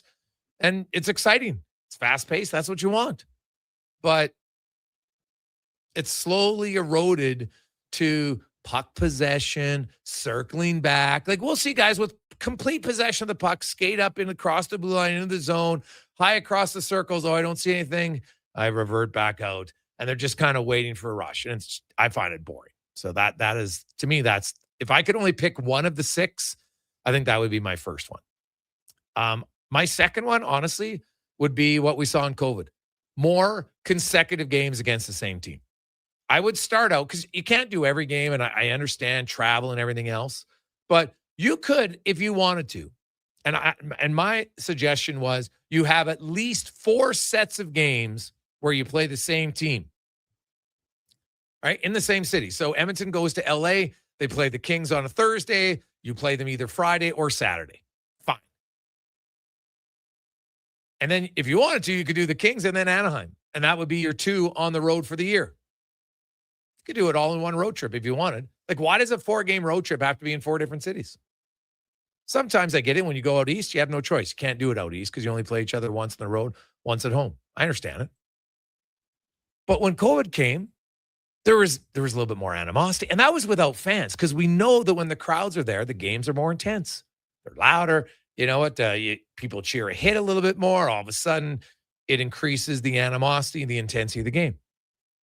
You got some December, January. And by the way, the season's getting longer next year. It's up to 84 games. I don't see why you couldn't have 8 of those games that were scheduled to say Edmonton's going to have 2 sets at home where they play the same team consecutive nights, twice, and then they do 2 on the road. And it's only going to be in your division or your and even if you only want it in the division, I don't care. Have it only in your division. But you could do it against the other team in the conference, right? You go to Minnesota, you could play 2 games in one 3-game or 2-day stretch in Minnesota if you wanted, or Nashville. Pick the team. I don't care. It's going to rotate. It wouldn't be hard. And I would like it. Cons, where do you come on? Any rule change you'd like to see implemented? Yeah, I mean, I'm just kind of scrolling through the article now. I actually really do enjoy it. I love the pool reporter idea for the referees. I think a little transparency would be great. Struddy always said, you know, if you give a quote, you kind of control the storyline, the narrative. If you don't, it can run wild. So for, you know, a ref to go out there and say, this is what we saw, this is the ruling, this is what it is, I think that would be really good and great for fans to hear that. I do like also your overtime plans. I like the idea of the back-to-back games with the same opponents, building up that rivalry. My one question, and I agree with you, is the offside review, because it's crazy. And we've said that for years. Like, if this was just in slow motion, but I just wonder, since you've opened Pandora's box, would they do it?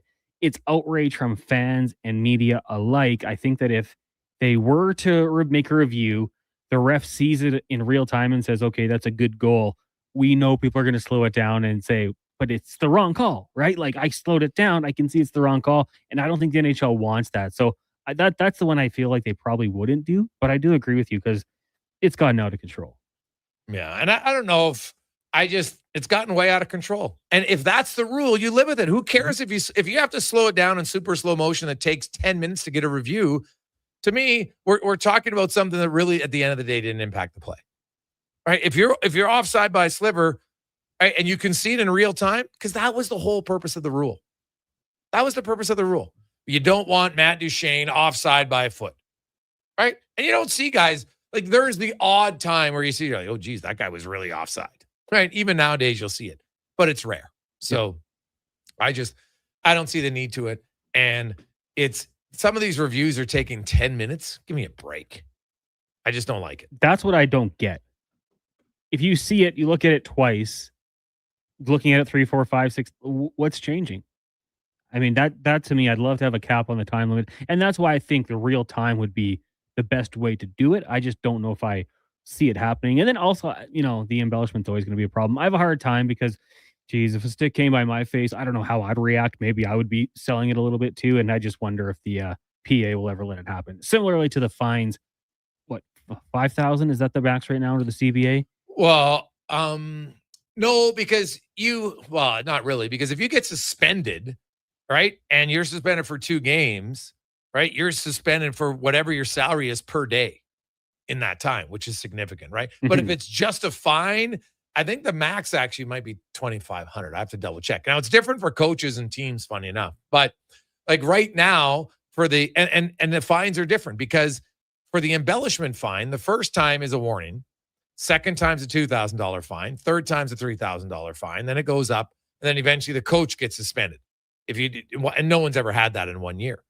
But to me, it's like when they used to suspend guys for 1 or 2 games for headshots. It didn't stop anybody. It wasn't as much of a detriment as a 41-game suspension for Rafi Torres, because once he got it, magically, headshots decreased significantly. Because players were like, oh, yeah, I don't want to get suspended that much, so I'm not doing it. If you know what, I would make the first time you are fined for that snapping of the head back, first time, $5,000 fine. Second time, $25K. Third time, $50K. You make it severe enough, trust me. And that also includes, because it's public knowledge, when you get fined, they'll know it right away. I don't even like the one warning. I think that's a joke. Yeah, because right now, 5 through 8, it's 5,000. It's capped off, right? It's just the head coaches start getting fined at the 5th. Yeah. So, but 5 for one player, like, that's what I mean. It's nothing. No players ever got to 3 yet. So, and that's with the minimal fine. But I noticed this year, in the last 4 months of the season, we saw way too many snapbacks of the head, and multiple times when the stick didn't even touch their face. So now you're really embarrassing the official, because the ref calls the play, because he can't see. Like, he's kind of like, okay, you know what? I see the stick comes up. Now, some would say, don't guess if you didn't see it. Sure. But when the head goes back, the guy's like, well, obviously there must have been contact. And the player's like, well, I can move my head back and there's no contact. I'm going to get a call. So I just don't like it. It's never been part of the hockey culture. Right? Soccer has embellishment. That's part of it in Europe. It just is. I don't have to like it, but I can accept that that's part of it. They don't seem to want to change it. Right? Like, they've done a little bit, but not enough. So hockey, don't let it start to become part of it. Just cut it off when you can. That would be good to me. So, hey, Gregor, maybe they should put a pursuer in the shootout. Well, that's what they do in minor in a lot of summer league games, right? The guy lines up at the red line and everybody else starts at the far blue line behind him and chases him. You could do that. The reason you don't do that is some guy's chasing a guy from behind, and it's in the shootout, and somebody falls. Now they ran into each other. You take them out. They don't want that. So just limit the amount of shootouts you have, by putting in over and back. That would start. I think that would be good. Hey, Gregor, what about 3 points? Well, I've crunched all the numbers. Many other people have crunched the numbers over the years. If you go to 3-2-1 point system, it doesn't change the standings very much. There's the odd one. Rarely, it's never at the top. Sometimes it's 7 and 8, maybe. But the other thing is it just creates a bigger separation in the standings. And there's no way the owners or Bettman want that. They want the illusion that it's close. Oh, we're only 6 points out, man. Rather than being 12 points out. They don't want that. And so I don't think they'll ever get to that, strictly because they want the idea that, you're still in it. And I can understand that from a selling standpoint. I get it. So I don't think they'll ever go away to that. 833-401-1440, 833-401-1440. So we came on today and we needed 14 kid sponsors. I said, hey, I'll do the first 2. And I was challenging 6 people to match. And Todd's already done it. So we're down. We got 10 kids left. Okay. 833-401-1440. Now, I guess we can do 10 people at one, but let's just, any business owners out there? I know there's lots of you, right? Some of you are, hey, Matt, you can afford $50 a month for a year or one-time payment of $600. You get a tax receipt with it. It's for Kid Sport. Our goal is to get to 100. We had 83 in the first day yesterday. We really did nothing. So let's get that up and let's just finish it off. We help out Kid Sport. It's Kid Sport week. So away you go. 5 people who want to do 2 or 10 people who want to do 1. I don't really care how we get there, but let's try to get there by 4:00.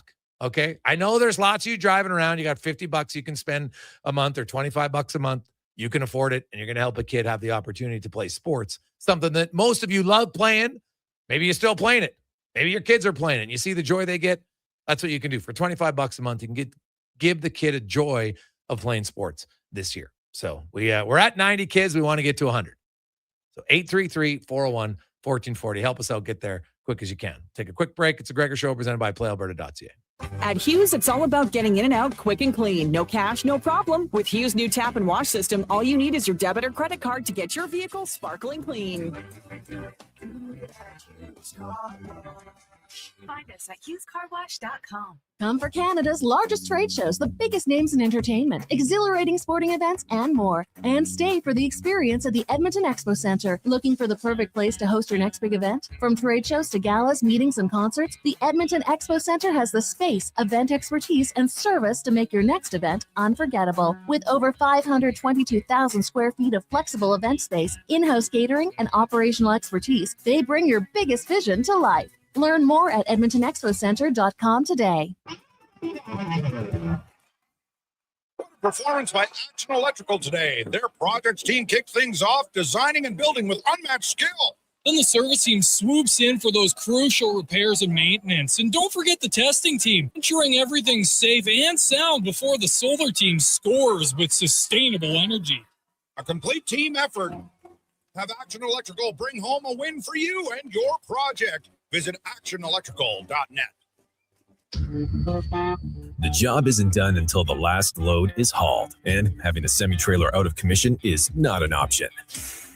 Whether replacing or adding to your convoy, Edmonton Trailer has a huge inventory of new and used semi-trailers, trusted by the gravel, logging, oil field, fluids, and freight industries. Find a trailer right for you online or at one of their 3 locations. For sales, service, parts, rental, and finance. When you're in it for the long haul, Edmonton Trailer. Get the lowdown with Low Tide. Weekdays from noon to 2 on Sports 1440. He's seen it all and then some. From stats to stories, he breaks it down like no one else.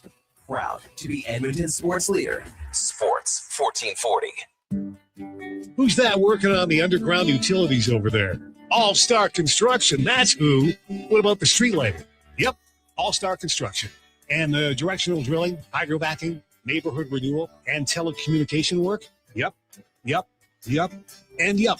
Since 2009, All-Star Construction has been doing all that and more, shaping and building Edmonton communities for land developers all around Edmonton. That's what All-Star Construction is all about. Our new McCafe crafted sodas just drinks or something more. Like Sprite Berry Bliss, Creamy Strawberry Coke, and Orange Dream. All swirled with fizzy flavor and topped with silky cold foam. Only at McDonald's. At participating McDonald's restaurants in Canada. Good to go. With Mortgages to Go, you'll be good to go. Mortgagestogo.ca says yes when the banks say no. That's why Alberta has trusted Mortgages to Go for over 23 years. If you need cash and have equity in your home, you're approved instantly, guaranteed. Call 1-888-888-5998. That's 1-888-888-5998. With Mortgages to Go, you'll say, I'm good to go. Experience the home ice advantage with your window coverings. Novo Blinds provides factory direct pricing and fast turnaround on roller, zebra, blackout, drapery, and motorized blinds. Book a free in-home consultation at novoblinds.ca. The Ford It's a Big Deal event is on until June 1st. Get a big deal on a 2026 F-150 STX with black appearance package. Visit your Alberta Ford store today. To the guy who said, I'll marinate the chicken, then forgot? Hi, your Safeway PA announcer here. We've got you covered with a variety of freshly prepared kebabs, ranging from chicken to beef and pork. They even come pre-marinated, so all that's left is pretending you made it yourself. And they're on sale this week. For more great summer deals, check our flyer at safeway.ca. Variety may vary by store. See flyer for details.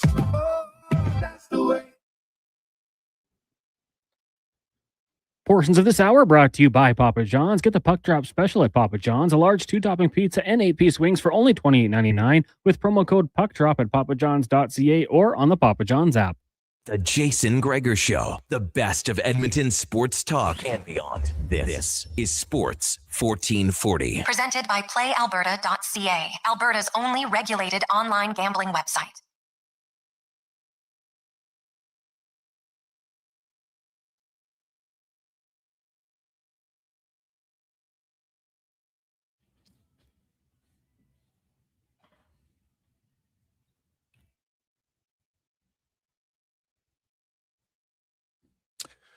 Awesome. Dom and Sandra from Pathfind, they're in for one, so we're down to 9. All right, want to do 1, you want to do 2, it doesn't matter, but let's get there. 833-401-1440. So we're down to single digits, okay, to get to our goal of 100 kids for kids sport. So help us out. It's $25 a month. It's minimal. It's not going to, that's for a lot of people. You can afford $25 a month or one-time fee of $300, and you get a tax receipt, goes to kids sport. So we're up to 91. We need to get to 100. Let's rock and roll here today on a Wednesday afternoon. It is the Gregor Show presented by PlayAlberta.ca, Alberta's only regulated online gambling website where 100% of the revenue stays right here in the province. PlayAlberta.ca. As we get to the oil report brought to you by Go Auto. Not only do they have lots of vehicles to choose from, they got a lot of heart, as they have donated over $27.3 million to local charities and given back to community initiatives since they started. That is a fantastic community partner at GoAuto.ca. As Tyler Yaremchuk from Motors Nation and Daily Faceoff joins us. Ty, how you doing? I am doing good. Greg's doing good. I wrote today 6 rule changes that I would make if I was the commissioner. Just came out here a while ago at Orders Nation, from limiting contract length to players 28 plus, back-to-back games against the same opponent, similar to what we saw in COVID. I'd like to see at least 4 of those for each team every year. Offside review in real time, not slow motion. I know that's probably a pipe dream. Bigger fines for embellishment. I'm hating it.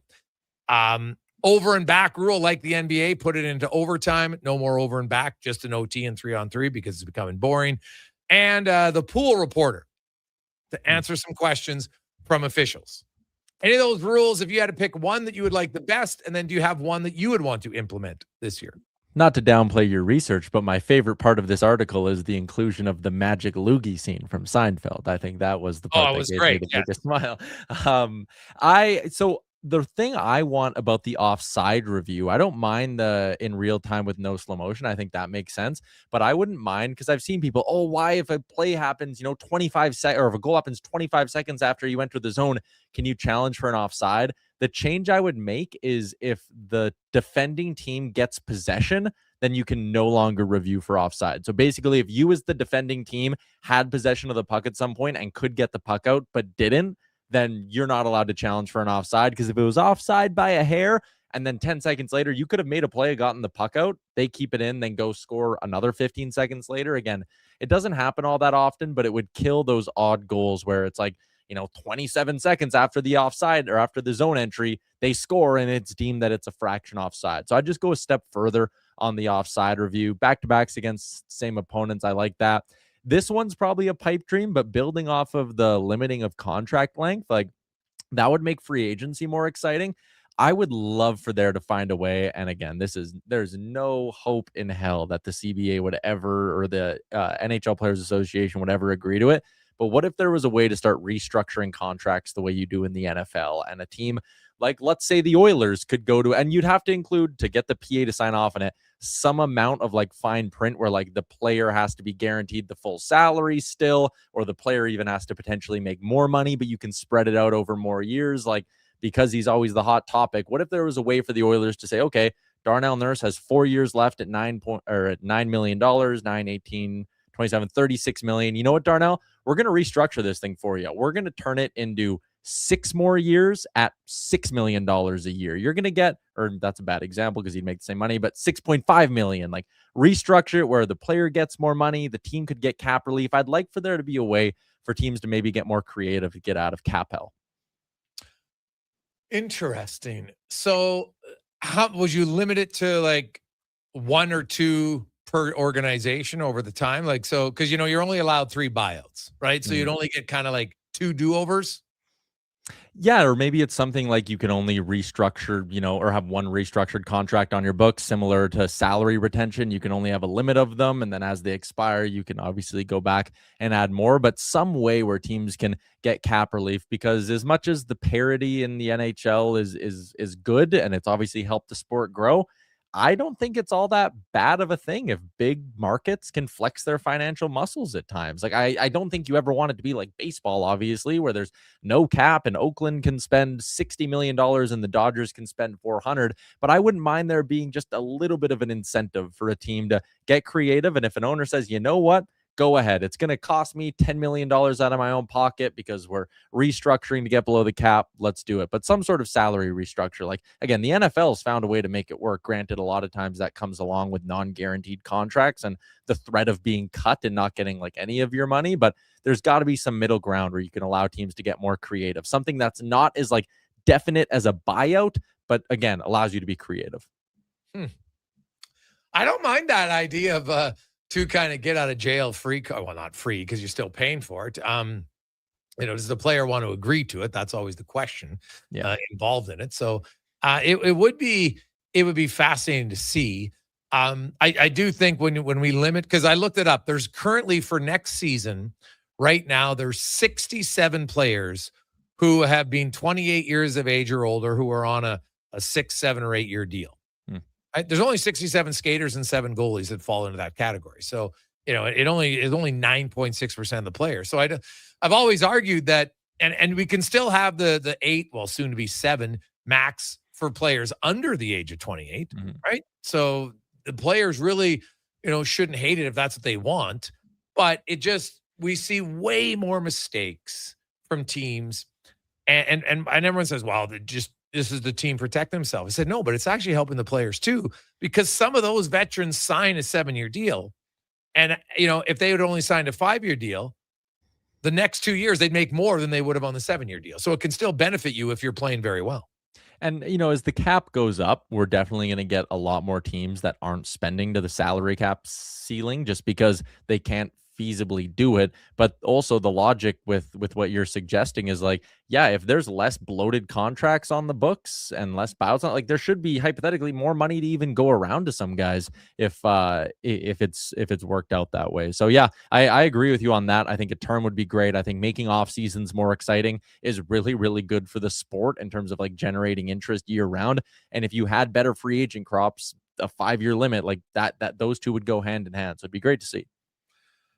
Looking at Vegas and really dismantling Colorado like that. I know that Cale Makar was out for 2 games, but they didn't win the games he was in. And I know McKinnon got hurt in game 3, but he's a little bit nicked up. Injuries are part of it, right? Mark Stone was out for some games for Vegas. Like, you win 4 in a row. To me, you just got beat by a better team, full stop. Are you surprised that it's Vegas who's in the Western Conference, who are representing the Western Conference in the Stanley Cup? Yeah, I thought Colorado was going to beat them. I know Minnesota was dealing with injuries, but I just looked at the way that Colorado kind of picked through them, especially after that really high scoring game one and the way that one went. But like the way Colorado worked their way through that series, I was like, you know what? Colorado's getting some days off here. They've only had played 9 games through the first 2 rounds. I was like, they should still be fresh and ready to go. And it obviously didn't go that way because the injuries started to mount up. But that series result, I said it last night on Twitter, it's the most stunning series result since 2019 when Columbus swept the Tampa Bay Lightning. I just, honestly, with the way that Colorado team was loaded up, with how deep their forward group is, all of that, like, you can't even use injuries as a crutch because it was a 4-0 sweep. If it's a healthy Makar and a healthy McKinnon, maybe that thing's over in 5 or 6, but it still obviously was going to go Vegas's way. So that's a stunning one for me. And for Colorado now, like, they're entering a pretty interesting point this offseason. $2.9 million in projected cap space. They have to sign at least 1 more forward, maybe 2. They got to sign 3 defensemen still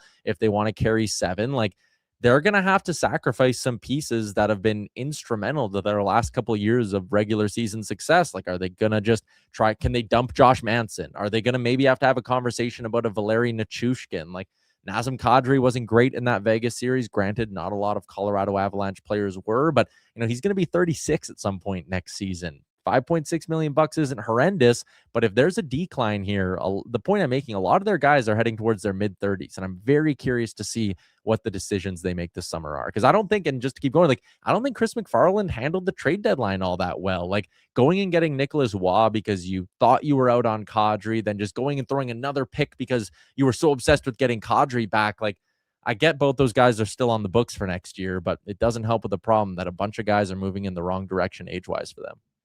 Yeah, like Brock Nelson's got 1 year left. Brock Nelson had a really good year. 2 years left. Yeah. Yeah, I guess. Yeah, you're right. 2 years left. Puckpedia moved everything. Yeah, they moved me off. Okay, so he's got 2 years left. They got a few older guys, but like McKinnon, Natchez, Gabriel Landeskog, now his 3 years, his leadership probably, his value comes in other ways. I think not just in points. I do think they need a little bit more speed down the line, even though they're a fast team. The other thing I think they need is they've got an area that I think I've talked about in Edmonton, and I really think Doc helped it, is just a little bit more grit and tenacity. Like, Vegas's bottom 6 guys are much more in your face than Colorado's bottom 6. Yeah, and that's a great point as well. You look at the contributions, and I know Torts had a bit of a chuckle after the game because Cole Smith took a bad penalty in the second period. Then he goes and scores the eventual game winner in the third, and he's a guy who's had trouble staying out of the box. But, like, you look at that pickup for them. Nick Dowd is a guy who is just a pain in the behind to play against. Like, those guys on the 3rd and 4th line, like, that's been the problem at times in Edmonton, is when the bottom 6 aren't scoring, they just aren't really doing anything. For Vegas, some of those guys are contributing offensively, but even if they're not contributing offensively, it's a big hit. They're starting to scrum. They're engaged. They're like actually doing something to push momentum in the right way. They're not just going out there and being like, oh, I better survive and just not get scored on in the next 45 seconds. Like, there's different ways for your depth to contribute. In Colorado, like, what made them successful for a lot of the years, that they had a bottom 6 that could actually go out there and outscore the other team a lot. It's part of the reason their 5-on-5 goal share was so good. Vegas, their guys just do it in there's different ways to be effective, I guess. And Vegas flex that, hey, if you have a bottom 6 that can run around and be pests and be hard to play against, you can wear down the other team. Oh, yeah. It's very valuable. No question about it. Tyler Ramchuk joins us. Tyler, got a question. A guy wanted to ask us about the Jays. Because Varsho and Gosman are both pending UFAs. Let's say the Jays are not really in the wild card hunt. Would you trade them, or would you look to extend them?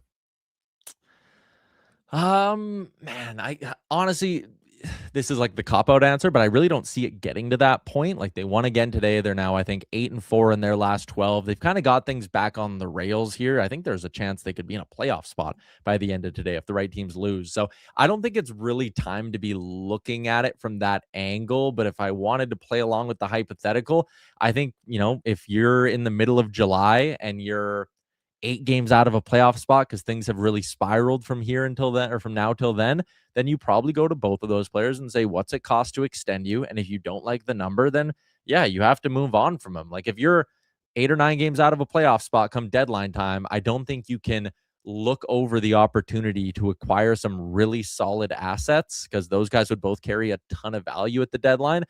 You can't just pass up on potentially getting assets and cross your fingers that you're going to have some sort of like 21-4 run down the stretch and you're going to steamroll your way into the playoffs. Like, you have to be realistic if that time comes. But I'm choosing to believe the calendar's not even flipped to June yet.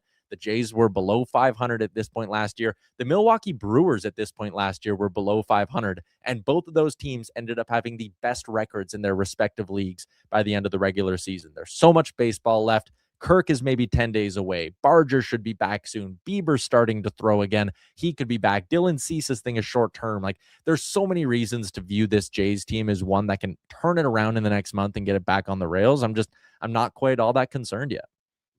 Yeah, no, that's fair. And I agree. You look at it. I think if Minnesota loses today, then there'd be like a 3-way tie for the final wild card spot in the AL. So they're definitely not out of it. Injuries, obviously getting Guerrero back is good for them. The Cease one is something to watch for sure. They did make a trade today to bolster their pitching because they got no pitching, so due to injuries. So that part's good. Now I haven't missed. Have you heard anything on Max Scherzer?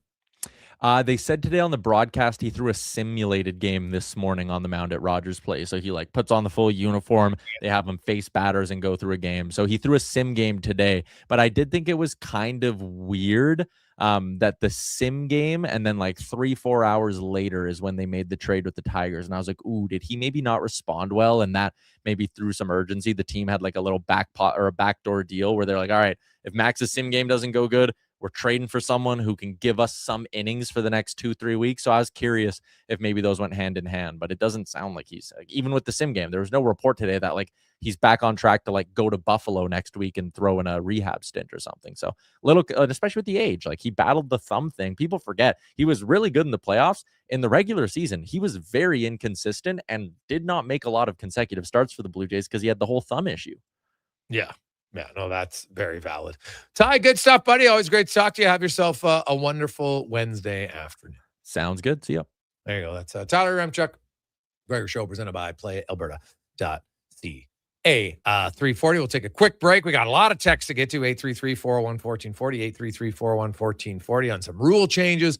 We'll recap those and more here on the Wednesday edition, presented by PlayAlberta.ca. With Play Alberta, backing the home team goes beyond the bets. That's because your picks have provincial impact. Play Alberta is the only app in the province that puts all revenue directly back into supporting programs and services that Albertans rely on every day. By investing in the General Revenue Fund, every play, bet, and buy made on Play Alberta helps make a difference across the province. Visit playalberta.ca/Gregor to learn more. That's playalberta.ca/Gregor. Must be 18 plus to play. If you gamble, use your game sense. Well, get ready for a silly hockey fan. Your partner in power just skated onto the ice. EWEL.ca, the new e-commerce website for electrical wholesalers Edmonton, is ready for the power play 24/7, 365. UL skates to where the puck will be in 5 years. Now that's forward thinking. Killer selection, slamming products from the best brands, and legendary service. Don't sit on the bench. Get your account today at EWEL.ca and win that project. Plug into your partner in power. Get an EWEL.ca account today. You've got a go-to coffee spot, a trusted barber, even a lucky game day jersey. But when it's about looking your absolute best, there's only one name you need: Mr. Dirk. Family run since 1939, we're experts in crafting impeccable tailor-made suits and offering a wide variety of everyday styles. Pair that with personalized one-on-one fittings and the convenience of on-site tailoring. Mr. Dirk elevates your style game. Visit our Edmonton store or explore MrDirk.com. Score big on style with Mr. Dirk.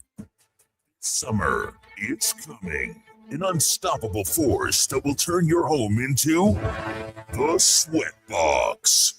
Don't live in a summer blockbuster. Pro Solutions is your one-call-solves-it-all expert for AC repairs, tune-ups, and new installations. With fast appointments and flexible financing, we'll make sure your home story has a comfortable ending. AC season is coming soon, so book today. Lock in pre-season pricing today. Visit ProSolutionsInc.ca to schedule your service today. Day or night, tasting just so right. You can order Oodle Noodle at oodlenoodle.ca, delivering you the news almost right away. Remember, you can order at oodle-noodle.ca. So stay on your couch all day and oodle-noodle.ca. Oodle-noodle. Hey there, I'm in the Fountain Tire sidecar, making a list of the things I'm doing this spring. 1. Saving you money, with up to 20% off select tires until June 13th. 2. Water skiing, tricky in a sidecar, but fun. And 3. Saving you more money, with mail-in rebates of up to $100 off a set of 4 select tires and $50 off a $150 service with the purchase of 4 select tires. Oh, that's 4 things. Oh well, restrictions apply. Book online at fountaintire.com. Fountain Tire. We're on this road together, Canada. Silent Ice Sports and Entertainment is an innovative market leader across Western Canada. Properties include the Spruce Grove Saints, the Junior Prospects Hockey League, Silent Rides Charter Company, the Hockey Super League, and the newly launched Female Super League. Silent Ice also owns the Western Hockey League Seattle Thunderbirds and operates the Morinville AAA Arena. The Silent Ice Center, a new state-of-the-art entertainment facility in Nisku, features 2 sheets of ice, a 1,600-seat arena, as well as Summit Restaurant. Learn more at silentice.com. Summer is calling. Is your vehicle ready for the road trip? Get ready for the season at Nisku Ford with offers that turn up the heat. Right now, you choose how you save. Finance your new vehicle with rates as low as 0%. Or choose massive cash rebates as high as $12,500. Whether you're hauling the boat or packing up the family, we have the Ford you need for your summer adventures. Start your summer upgrade at niskuford.ca. Nisku Ford, above expectations. You probably know Stingray for radio advertising. What about digital advertising? Yeah, we do that. Connected TV? We do that. Search and social? And that. Programmatic? Digital out of home? We do it all. Endless digital platforms to connect your business to more customers, to intrigue them, engage them, so they choose your product or service. Get started now at stingraymediasolutions.com and let us help your business grow. We are Stingray. That's what we do. Portions of this hour brought to you by Cantork, made in Canada, made for Canada, where extreme isn't theoretical. Find your solution at cantork.com. The Jason Gregor Show, the best of Edmonton sports talk and beyond. This is Sports 1440. Presented by PlayAlberta.ca, Alberta's only regulated online gambling website.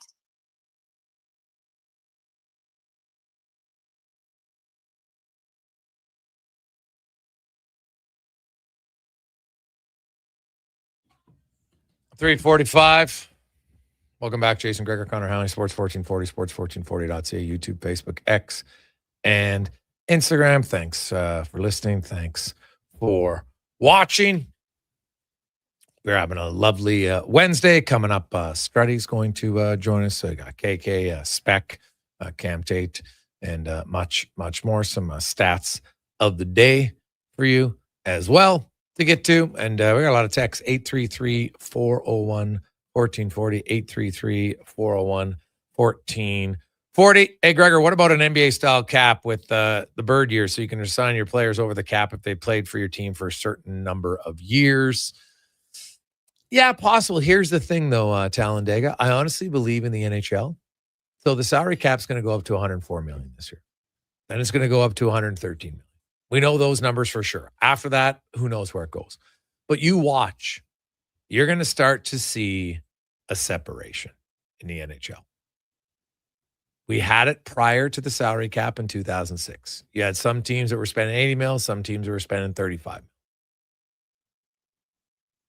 You almost double. Now, I don't know if we'll get to almost double because, well, you can't because they have a minimum nowadays. They have a floor the teams have to get to.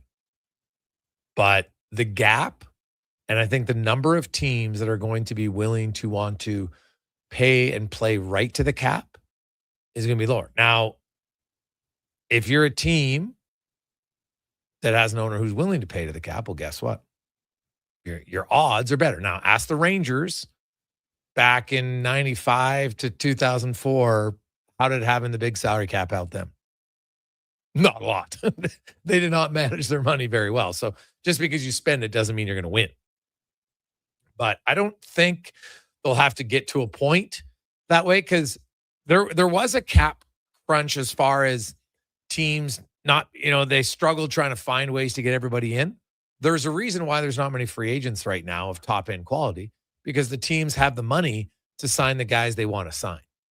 Right now, Alex Tuck, as of May 27th, is a pending free agent. Could get big money. Lots of people are like, I like Alex Tuck, but I don't think I like him at $10 million. And I definitely don't like him at $10 million in 8 years.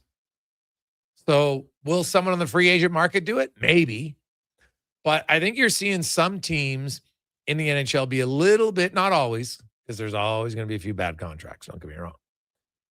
So I don't know if it's going to be that needed, because I don't see the vast majority of the league being in salary cap hell because they don't have cap space. And if they were able to pay guys that they had drafted more, that it would be better off. I think the big spending teams would love it. I don't think the NHL will do it because it'll lead to a bigger disparity in the quality of teams. And that's the one thing the NHL has really pushed for. They like parity. They like parity in the regular season. Hey, you know what? If you get into the playoffs, anything can happen. And this year is another prime example of that. Right? Look at the Vegas Golden Knights. Right? Vegas ends up with 95 points, which is fine. But there were teams, you look in the league, like the Washington Capitals had the same amount of points as Nashville, and they didn't qualify for the playoffs. Or sorry, Nashville, Vegas. Right? Vegas is 95 points. Vegas had 39 wins, and only 30 of them were regulation wins. 30 regulation wins, which puts them, I think, like 1 to 5,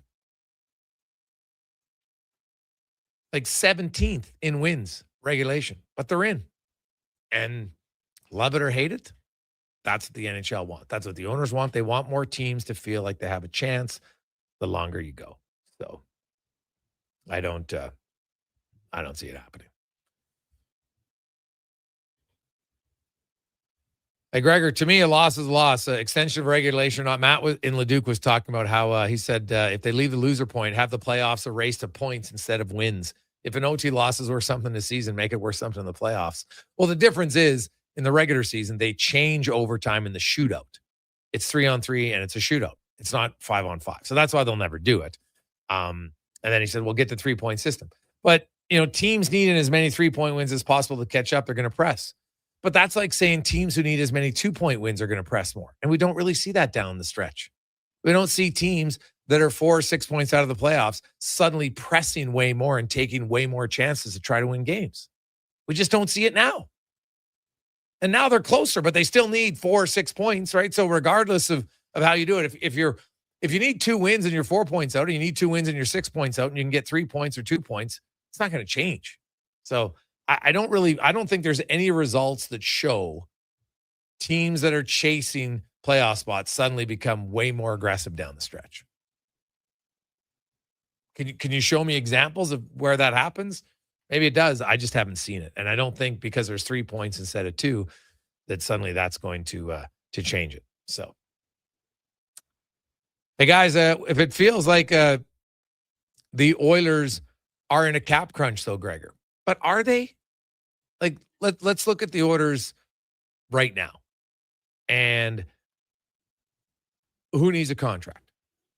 Kapanen needs a contract. I don't think he's going to cost you much more than, at most, I think 2.5, just based on it. Like, he didn't score much in the regular season because he missed half the year. So he doesn't have a ton of, like, he had a great playoffs, but you're not going to be able to really, cash in significantly on that. Who else do they got? Adam Henriques, I don't think he's coming back. Curtis Lazar, if he does, he's on a league minimum. Jack Roslovic, don't expect him back. Max Jones, if he does come back, probably would be less than the $1 million he's making now. Jason Dickinson's the one forward. Sure. And I really like Jason Dickinson. I think he's a really good third line center, but he's not a $5 million player for me because he does not produce offense. He's had 1 year where he had double-digit goals. Now, that was 22, so it was a lot of goals, but look at every other year of his career. 6 goals, 9 goals, 7 goals, 5 goals, 9 goals, 7 goals, 7 goals. He had the 1 year where he had 22 goals and 35 points. That's the outlier. So I like him, but am I paying $5 million for that? I like Jason Dickinson, but I'm not doing that. People are projecting that that's what he's going to get on the market. Well, then I'd let someone else pay him $5 million because I can find other guys that I don't have to pay $5 million who should be able to get me 8-10 points. Now, they might not be as good defensively. That's valid. And I like his defensive part of his game, but there's still, he'd have to be elite defensively. And I'm not sure he's elite defensively. He's good. Not sure he's elite defensively. So I'd be hesitant on that. So I don't see them needing anybody who's a big, massive signing. And free agency, there just isn't. Where the Oilers, if they're going to make any significant moves, it's probably going to be via trade. And could they move somebody out? Yeah, they could. So I wouldn't be shocked on that. Hey boys, what about Barry Trotz? I thought he was a great coach and average GM. Do you think they'd look at him from Garrett? No, Garrett, Barry has some health issues, my understanding is. So no, he is stepping away from Nashville, right? They're hiring their new GM and he's going to be involved a little bit. He's kind of moving to Prez, but he wants to work less, not more. So he is not an option at all. Hey, Gregor, are trades allowed to happen now between teams in the NHL, or is there the rule to prevent it until the playoffs are over? No, you can make a trade now if you want to. Obviously, it can't be involving any team that's in the playoffs. But if Colorado wants to make a trade now, as long as it's not to Montreal, Carolina, or Vegas, yes, you can make trades right now. They're rare, but they happen. Like we've seen trades leading up to the week of before the draft, right?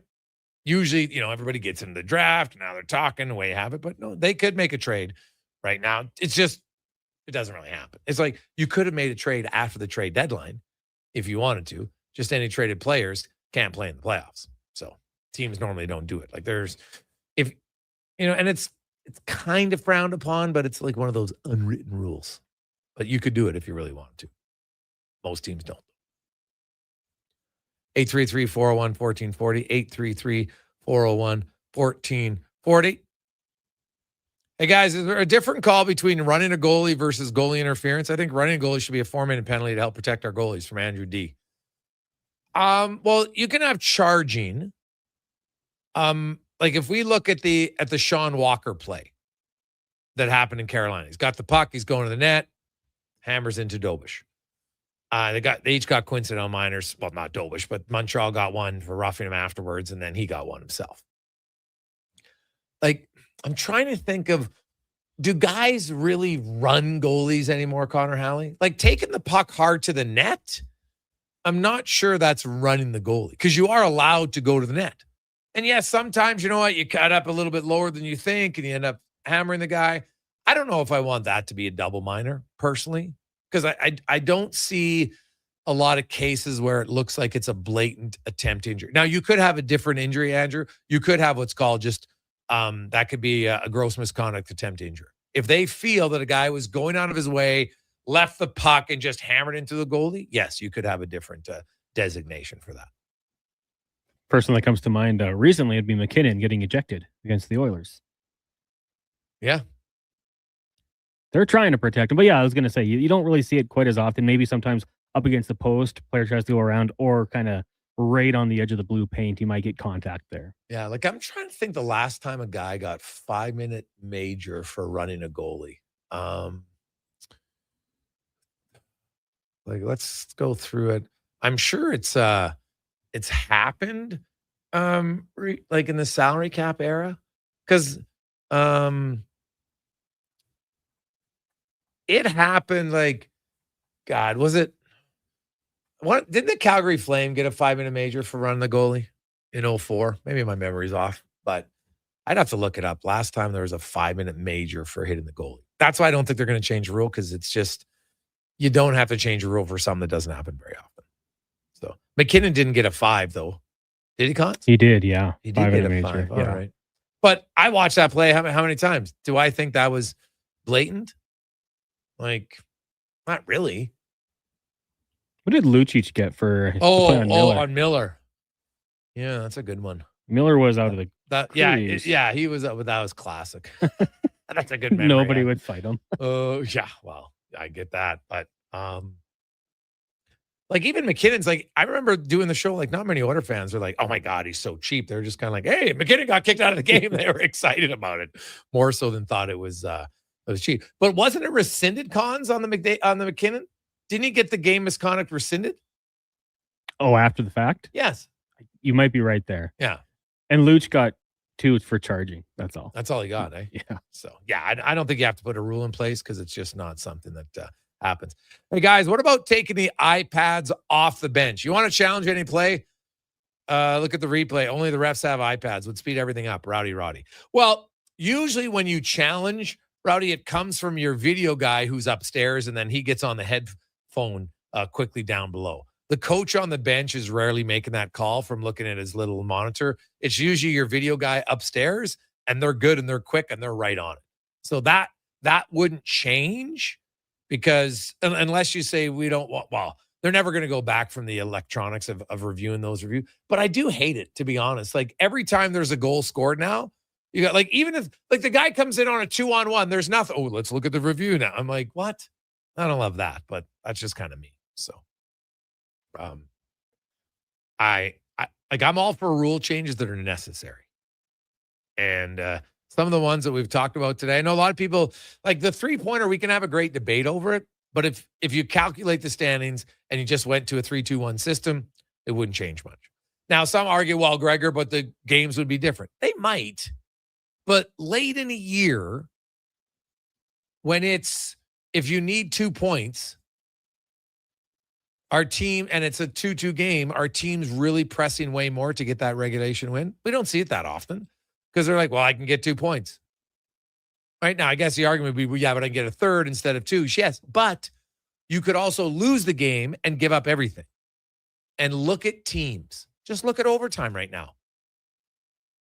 Do teams, or I should say coaches, sadly, revert to, well, let's not get scored on? How many of you who played will talk about, okay, we've got to lead. Okay, guys, let's not get scored on. Even though you've won the game, you've played great, and now you put it out there to suddenly change how you're playing. I've never understood that mindset. Makes no sense to me. Hey, guys, we're winning 4-2. We played great. Why do you have to remind, hey, guys, don't take any chances? Well, have we been unless you've been taking a ton of chances yet still winning 4-2. But if you're playing aggressive and smart, don't change it. Don't change anything. Don't even bring it up. So I don't really buy into having 3 points over the course of a season. In a short tournament, makes sense. I think a lot of people over the course of 82-game season, all that's going to happen is you're going to have a much bigger gap in the standings. The 3-2-1 system will not be nearly as effective as people think. It just won't be. Like, you got 3-2-1 in soccer, do you not, Connor? I don't see teams going for it way more there. So I don't really buy it. We'll come back. We got stats of the day, KK, Spec, Strutty, and more. It's a Gregor Show presented by PlayAlberta.ca. Here's the Con Man and a Sports 1440 update brought to you by Fountain Tire. They're here for all your vehicle needs and more with their digital vehicle report. They don't just tell you what your car needs. They'll show it to you. Book your appointment today, fountaintire.com. The Sports 1440 update. Game 4 of the Eastern Conference Final goes tonight from Montreal Canadiens and Canes just after 6 o'clock. Carolina leading that series 2-1 in the CHL. Two WHL teams meeting. The host Kelowna Rockets taking on WHL champion Everett Silvertips. Puck drop at 7 in the majors. Toronto Blue Jays victorious over the Marlins, winning 2-1. Also, they completed a trade with the Tigers, acquiring relief pitcher Connor Siebold in exchange for lefty pitcher Juanmi Vasquez. Siebold, 30 years old, has 11 appearances this season with the Tigers with a 3.45 ERA over 15 innings pitched. Other finals, the Guardians knocking off the Nationals 3-2. Brewers over the Cards 2-1, and the Athletics falling at home to the Mariners by a score of 9-1. Right now, Diamondbacks lead the Giants 3-2 in the 9th, and in the 8th, Padres trail the Phillies at home 2-0. Coming up in hour 3 of the Jason Gregor Show, we'll get to the stats of the day, ask 5 questions, and hear from Sports 1440's very own Kevin Carius. I'm Connor Halley. This has been a Sports 1440 update. Sports 1440, Stingray Radio Station. CKJR broadcasts from West Edmonton Mall and Wetaskiwin. Download the free Stingray music app and listen wherever you go. What's that? Is that actually Spring? Like no snow squalls or bad weather tomorrow? It's actually spring? Well, GS Construction welcomes the warmer weather because that means we can really get to work. Now, it doesn't matter if there was bad weather. This is our time to shine. But we can't do it without good people to do that work. That's why GS Construction is hiring pipe layers, topmen, and heavy equipment operators. If you want to join a team who loves their work, visit gsconstruction.ca today. I'm Colin Livingston, president of Cantork. Cantork has always been a forward-thinking company, but now that we've turned 25, I can't help but take a minute to take a look back. Thank you to everyone that's been with us along the way. Hear that? That's your entry calling. Go Auto is sending you to the biggest football event in the world, live in Vancouver, with tickets, flights, and a hotel stay for two. To enter the contest, just text GAME to 780-777-7777. That's GAME to 780 all sevens. Go Auto, get in the game. When your project can't afford downtime, call Japa Equipment Rentals. From excavators and wheel loaders to compaction equipment, Japa has the machines you need. Trusted since 1972. Visit japaequipment.com or stop our Edmonton or Calgary locations. Mr. Rooter gets attacked by a Canada goose. Oh, look at that. Another on-time arrival. Nothing stops Mr. Rooter from plumbing on schedule. You gotta be kidding me. Hello, Mr. Goose. I'm Mr. Rooter. Okay, this is what you train for. Through rain, sleet, or goose, the pipes get fixed. For a plumber who does whatever it takes, Mr. Rooter. At Papa John's, get your everyday favorites for just $9.99 each when you order 2 or more items from the Papa Pairings menu. When you order more, you save more. Choose from medium one-topping pizzas, boneless wings, papadillas, breadsticks, cheese sticks, and desserts. It's easy to order all your favorites when they're just $9.99 each. So the next time your friends come over to eat your food, order off the Papa Pairings menu and save. Better ingredients, better pizza, Papa John's. Proudly locally owned and operated. Ride for Dad is back. Join Sports 1440 as we help raise funds and awareness for the fight against prostate cancer. The ride starts Saturday, June 13th at Blackjack's Roadhouse. Register online at ridefordad.ca and find more info at sports1440.com. If you're passionate about golf, you're in for a golfer's dream.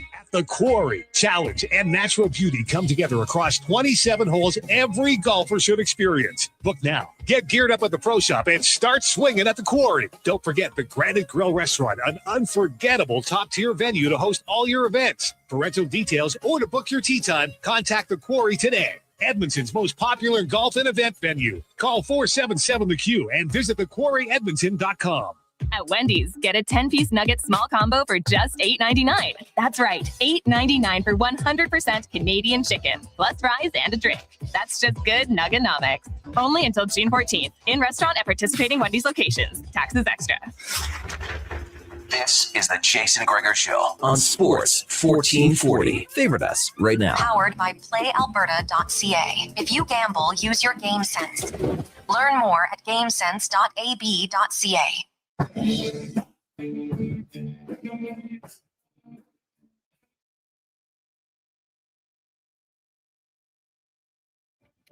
Portions of this hour brought to you by Leading Edge Physio. From weekend warriors to professional athletes, kids playing soccer to grandparents in the garden, rotator cuff tears and tendonitis to post-surgical knees and hips. We fix your body. Life shouldn't hurt. LeadingEdgePhysio.com. The Jason Gregor Show. The best of Edmonton sports talk and beyond. This is Sports 1440. Presented by PlayAlberta.ca. Alberta's only regulated online gambling website.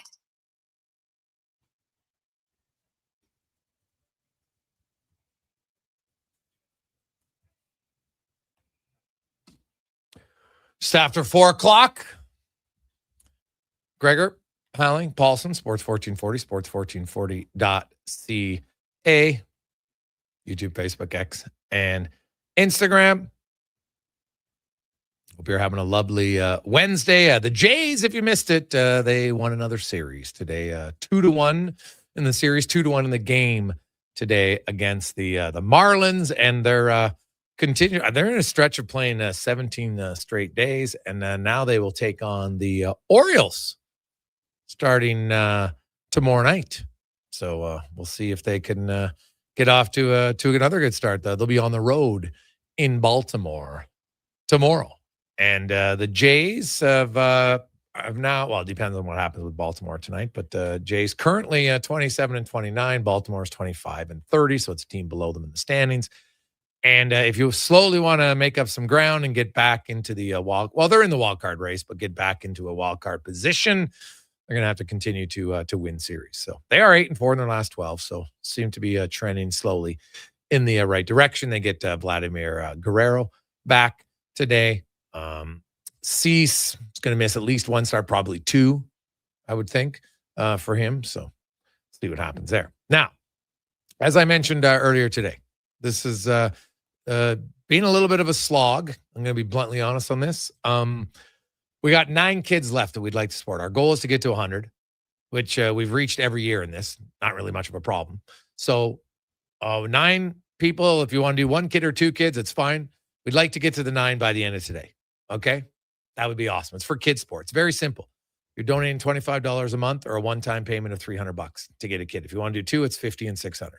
It's very simple. You get a tax receipts for kids sport to get kids playing games. And you know what? We've raised a lot of money over the years with this. This is our 6th annual. It's the first time we've never been to 100. So we'd like to get to 100 kids. So it's a round number. It's easy. We're at 91. I know there's 9 listeners who can afford $25 a month. I know there is. So if you want to help out, get a good cause. No kids are going to be playing some sports, helping out in the community. It's great. Gives them an opportunity to kind of challenge themselves, have a little fun, feel included. Probably some of your best memories as a kid. So just text in right now, 833-401-1440. We got 9. I'd like to finish it by the end of the show. Okay. Single digits. It's a small number. Very easy. I've done 2 today. I'm sure some of you can do 1. 833-401-1440. Hey guys, what about the shootout rules? To me, shootout rules, I don't know. Like Hacksaw's like, hey, let's numbers drawn randomly. I don't see why people like that just becomes gimmicky, and there's no reason. Like they don't need gimmicks. Like if the shootout's considered a gimmick, why would you make it more gimmicky? I don't think the shootout needs to be altered. I think you want fewer shootouts. So, which the NHL has already shown that they want. That's why they went from 4-on-4 to 3-on-3. But now, which is sadly the case in the NHL, coaches will work much harder trying to devise ways to lower goals than increase goals. It's really kind of a sad state when you think about it. If you're selling your sport, what sells better? Lead changes, goal scoring. It just does. What's the most successful North American pro sport? The NFL. And what's the NFL do? They put rules in to increase scoring. It's what they do. And they're the biggest one. People go, oh, no, geez, I don't, there's too many. And guess what? No one complains now. They had their little temper tantrums. Oh, you know what? It's too hard for cornerbacks. Yeah, all that. And guess what? You barely hear about it now. Right? Because they've adapted. And there's more passing. There's more scoring. There's more lead changes. And guess what? There's more revenue. But the NHL always finds ways because they allow the coaches to look and say, how can we limit offense rather than how can we produce more? It's just a mindset. That's all it is. It's a mindset. Like every time someone has the coaches aren't going to like this. Like I loathe when announcers say that. What a fun, entertaining game. Just leave it at that. You don't have to put out the negative. Coaches aren't going to like it. It's just, who cares? Do they like their paycheck? Pretty sure they do. So what? And just because a high-scoring game doesn't always mean it's a terrible place. Sometimes it's a good place. But overtime used to be extremely exciting the first few years of 3-on-3. End-to-end action. You watch it, give a chance. The other team gets a chance. And it's like the energy in the building is awesome. And now the energy, like we saw the most shootouts we've ever seen in the 3-on-3 era this past season. We saw a drop from 71.6% of games decided in overtime down to 63. That's a significant drop in 1 year. Significant.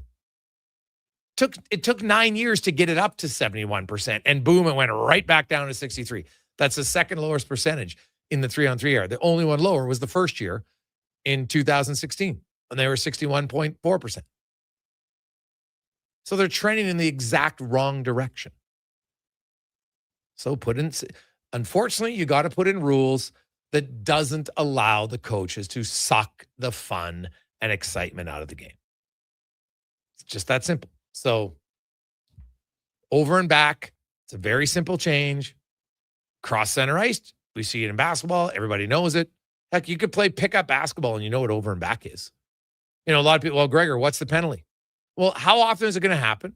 And the penalty would be, to me, it'd just be like icing. There's a defensive zone face-off in your own zone. Can't change. And the other team now gets to pick which side. Simple. Teams aren't going to be going over and back on purpose. How often does over and back on purpose happen in the NBA? Not very often. Not very often. And they're in a smaller confined space. So you got 3-on-3. There is no reason to go over and back when you know you can't. If you want to circle out of the offensive zone and go between the neutral zone, fine.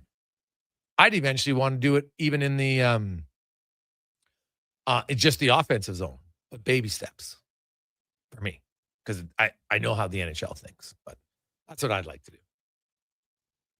All right? Simple. The whistle gets blown down, over and back, and now you have a defensive zone faceoff. It's a very simple penalty.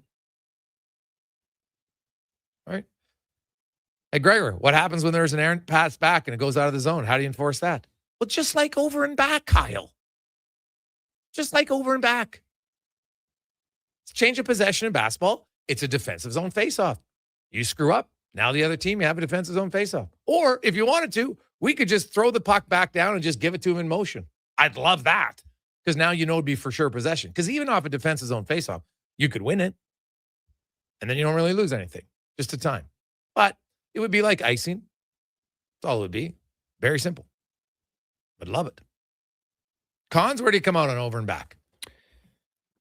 I would like it because, kind of like you said, the entertainment value when this rule first came in, it was outstanding. I mean, it was back and forth, great pace. In the NBA, you only kind of see over and back like when it's a necessity, right? Like you turn the ball over, a lot of times the players just kind of reluctantly go touch it, lose possession, whatever. I would be good with it just because too many times, and we have seen it here in Edmonton, McDavid will do it, Draisaitl will do it, where you just, nothing's there, you flee the zone, you get back and you try it all over again. And that slows it down, and that's not the point of 3-on-3. We want action, we want goals, and I think they want to finish this as soon as possible. So if you can do something as simple as over and back, just try to force their hand, they'll adapt. They'll be fine. They'll make some creative plays in the own offensive zone to find ways to get goals still. I would be 100% on board with it. I don't think there's a downside. Yeah, that's the thing. Like, tell me what's the negative of putting it over and back. It's a very simple change. It's not something that's like a deep-seated, rooted fabric of the NHL history. And all it does is encourages teams to just keep attacking. I see no negative at all. And if a team loses it, possession of the puck, guess what? Defensive zone face-off, just like icing, which happens. And you move on. Very simple. Away we go. There's not going to be teams purposely doing over and back. They're not going to do it. We don't see teams purposely doing over and back in the NBA. So it's not going to happen in overtime at all. Hey, Greg's interesting point about 3 points in soccer. You're right. Because there it's 3-1-0. You don't even have an option of 2, and teams don't take big risks. Because here's the thing about taking a big risk. Because everybody thinks, oh, if you have a chance for 3 points, you're going to go for it more. But here's the thing. So you could get 3, or if you get to overtime, whatever, now and you win, you get 2. But if you're down or the game's tied and there's 2 minutes left and you take a big risk or really push and you lose, now you get 0. I don't see teams suddenly blowing their guts out to do it. Like, how often down the stretch in the NHL cons, when a team is 2 or 3 points out of the playoffs, are they pulling their goalie to get the 2-point regulation win? Right? Doesn't happen. Not often, no. Right? They don't do it. Oh, we suck in overtime. Because trust me, some teams are better in overtime than others. They all know it. It just doesn't really happen. So I don't think suddenly I could get 3 points. Because the mindset is, yeah, but I could get 0. They'll always revert to, yeah, but you know what? 2's still better than 0. And that's how they'll view it. They're not going to suddenly be taking huge risks that would cost them to lose the game in regulation. Right? You might have like a 50-50 pinch, but it's not like defenseman when it's like a 10% chance of getting it, 90% of not, and then pinching. I just don't. That's not the history of the NHL. It's just not how it goes. So we'll see. Hey, boys, I'd like to see them eliminate the blue lines where there's just an offensive and defensive zone, and there'll be no going back. The second one is there'd be no loser point if you lose in a shootout, only a loser point if you lose in overtime. That one comes from Aaron. Yeah, I don't mind your last point about the shootout, but I don't think you'll ever get acceptance on that from the players or the team because they say, hey, wait a sec. We're now going to get 0 points because we lose a shootout.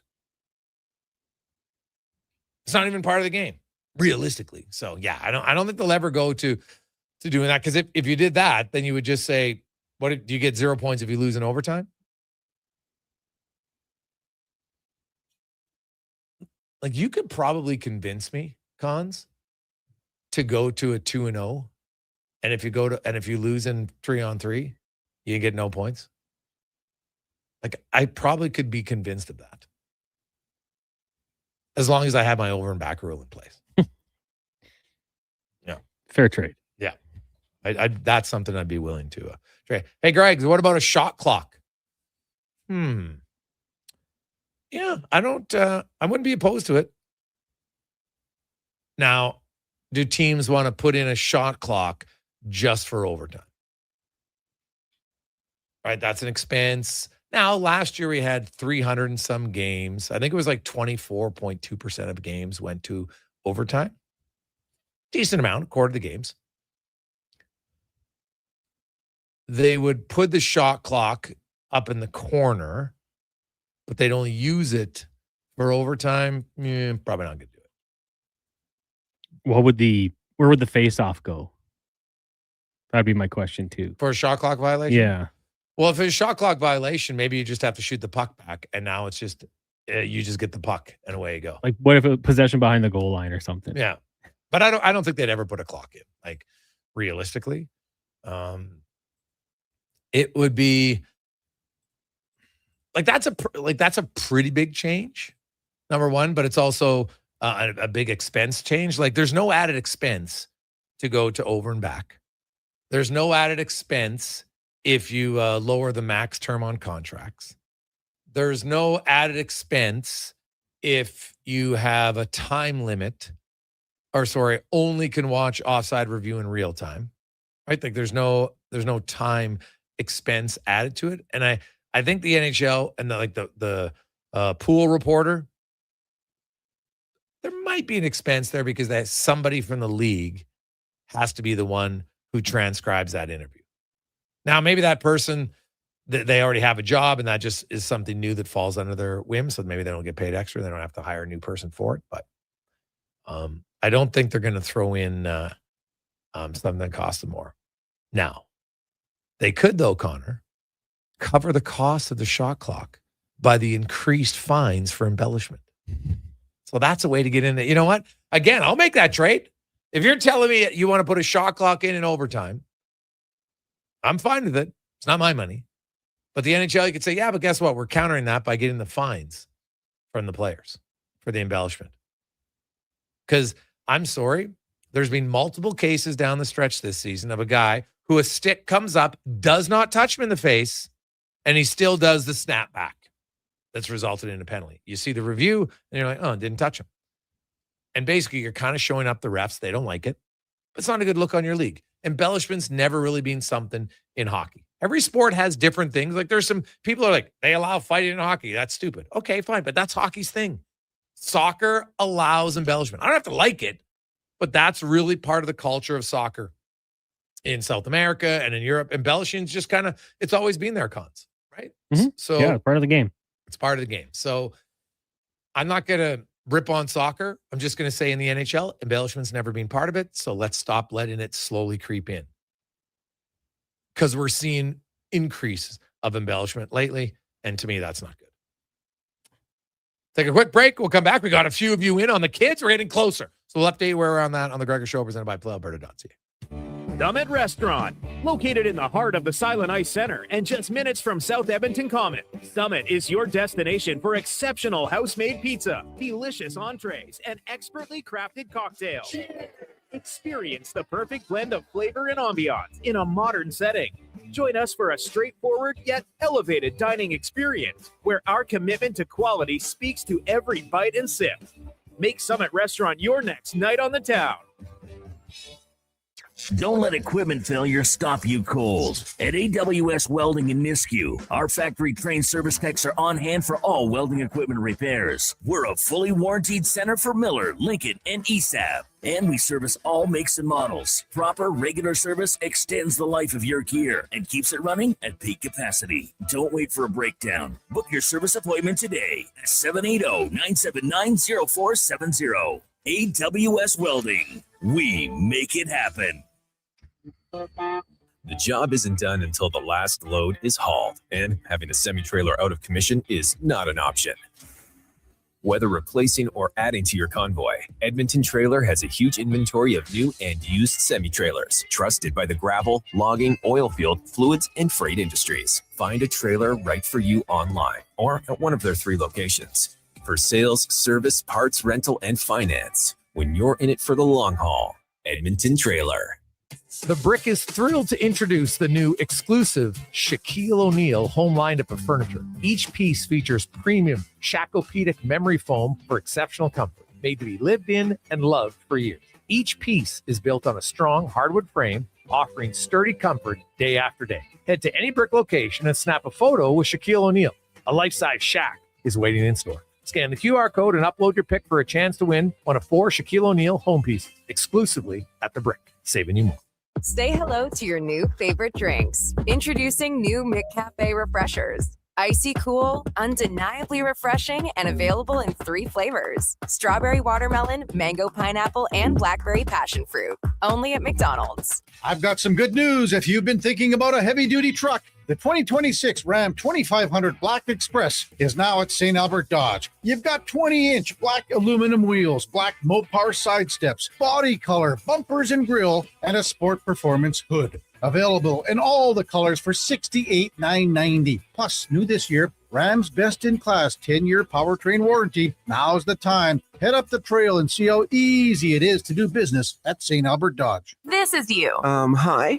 And your cornhole team needs money. Yeah, we do need money. Plus, you've tried every fundraiser under the sun. No kidding, and no one's buying my Cuban salted chocolate. Scrap the chocolate and fundraise for your team, club, or charity at On the Rocks. Here's the deal. We'll create custom tickets for your event, which includes no cover, no line, and beverage before 10 p.m. Then you sell your tickets and keep all the profits. That sounds easy. It is. Fundraisers at On the Rocks. Book, party, cash. OnTheRocksYEG.com. If you're passionate about golf, you're in for a golfer's dream at the Quarry. Challenge and natural beauty come together across 27 holes every golfer should experience. Book now. Get geared up at the Pro Shop and start swinging at the Quarry. Don't forget the Granite Grill Restaurant, an unforgettable top-tier venue to host all your events. For rental details or to book your tee time, contact the Quarry today. Edmonton's most popular golf and event venue. Call 477-THE-Q and visit thequarryedmonton.com.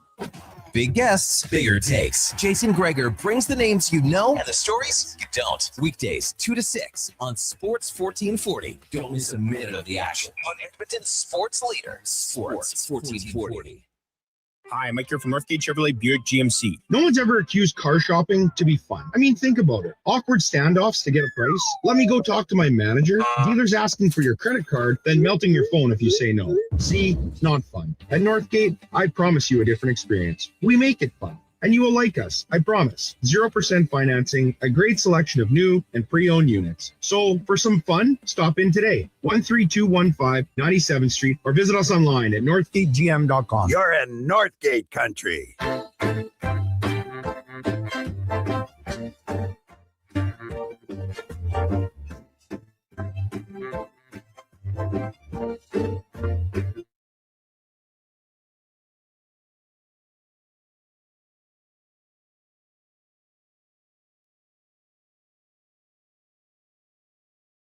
So great.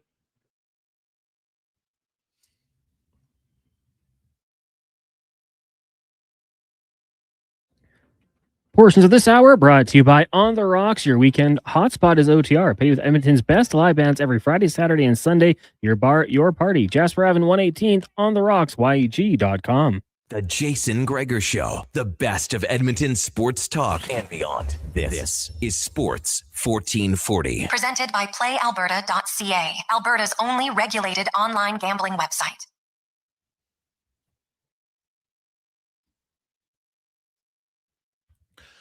426, welcome back. Gregor, Halley, Paulson, Sports 1440, sports1440.ca. And today was kind of the first day of the negotiations for the upcoming MLB CBA. And as a hockey fan, having gone through so many of them, you're probably watching from afar saying, thank God the NHL is not going there. Because the collective bargaining agreement, the MLBPA, had a competitive integrity tax for any team that does not spend $150 million on salaries.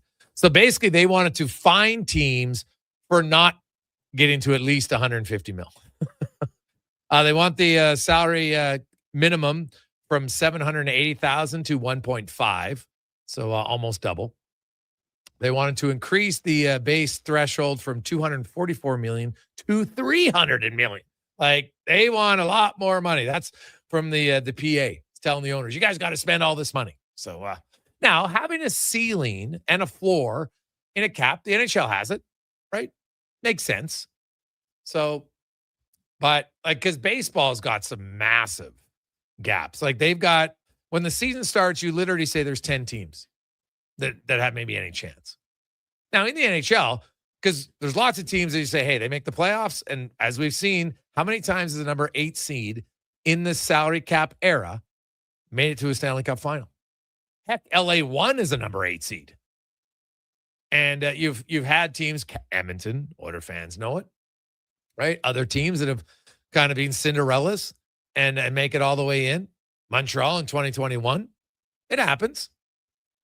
Right now, they don't, outside of LA, usually Cinderella's slipper never fits in the final, but it gets them to the final and it gets them close.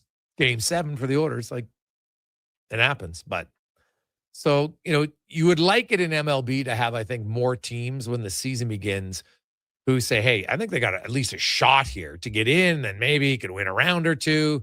Because in MLB right now, there's such a big gap. Like, when the season starts, everyone's like, oh, okay, the Dodgers are going to be good. Shocking, right? Right now, like every year. Not surprised. Most people thought, hey, Milwaukee's in a time. Now, they don't spend, but they got a good team. So they're a little bit of an anomaly. They're starting to spend a little bit more. But like the Jays spend a ton of money. They should be competitive, right? The Tampa Bay Rays are the team right now that's, I think everybody's who's not, if your team's not in it, you're kind of like, well, I don't mind the Rays because they don't spend a lot and they're in it. So that's good. Jordan and Mike are in for our kids sport. And also, as is Ryan. And Ryan is challenging all of the scouts, hockey scouts, to match his donation. So attaboy, Ryan. So we now need 6 more people. Okay, let's get that. It's $25 a month. I know I start out, I put in 2 to get us to 90. And now we've just been doing singles. Okay, we need 6 more. Somebody wants to do double? Awesome. It's $50 a month or $600 tax write-off.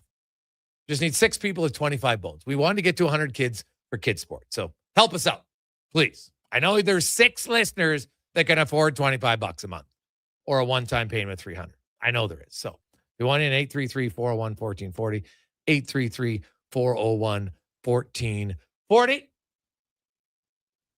And, oh, geez, is there a fine for Carius missing his allotted slot on the show, Connor Halley? What's the fine for that? I mean, he begs to come on this show, and I give him the chance, and yeah, this is what happens. I don't know. Well, allegedly, he's a great gardener, so maybe he's got to bring in some food for everyone, some tomatoes. No, that's not good enough fine. Money? Gonna have to be something, right? Like this is on the same level as kind of like embellishment. That's the way I look at this. I mean, listeners, feel free, because I think there should be a legit fine for this. Like, I can see if it's somebody who's not part of our station and they miss, hey, whatever. But when you're on the station and you miss your allotted slot, unless like there's like a massive health issue here, right? He's probably, you know what he's doing? He's probably stopped and he's sitting out front of his house because he was out for one of his walks and he ran into someone and he's telling them about his hole-in-one story for like the 97th time. That's what I'm going to guess. Cons, what's your reason what's your guess as to why he's MIA? He's tarps off, coming off a walk, backyard, picking tomatoes or planting them. I think he's in the garden. Now, someone is calling right now. Oh. See, I was going to say punishment, and I know you don't want to cut out on the show, but like a Friday afternoon, he's got to host. Oh, you know? That would be awesome. I actually don't mind that, Cons. I don't mind that one at all. So that would be good. I like it. You know what it is? It's not him. It's somebody calling that they want to donate for kids sport. Yes. I like it. So sweet.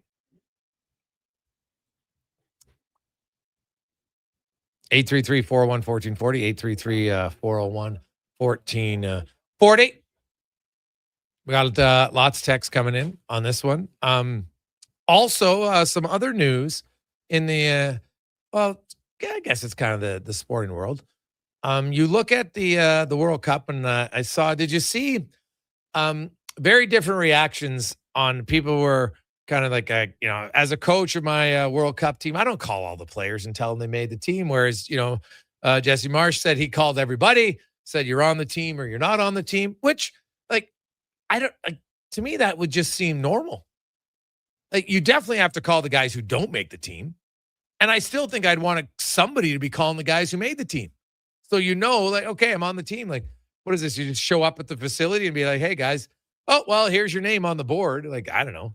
It's a pretty big deal. I think be calling guys. And, hey, to not make it, I think you kind of owe those guys to explain to them. Now, it's a short conversation because no one wants to hear the reason. Let's be honest. Coach tell you, hey, some of you have been cut from a team. You don't want don't draw it out. If someone breaks up with you, you don't want because at that moment, there's very few things they can say. Because usually when someone breaks up, they're not giving you the whole story. Because in sports, it's like, you know what?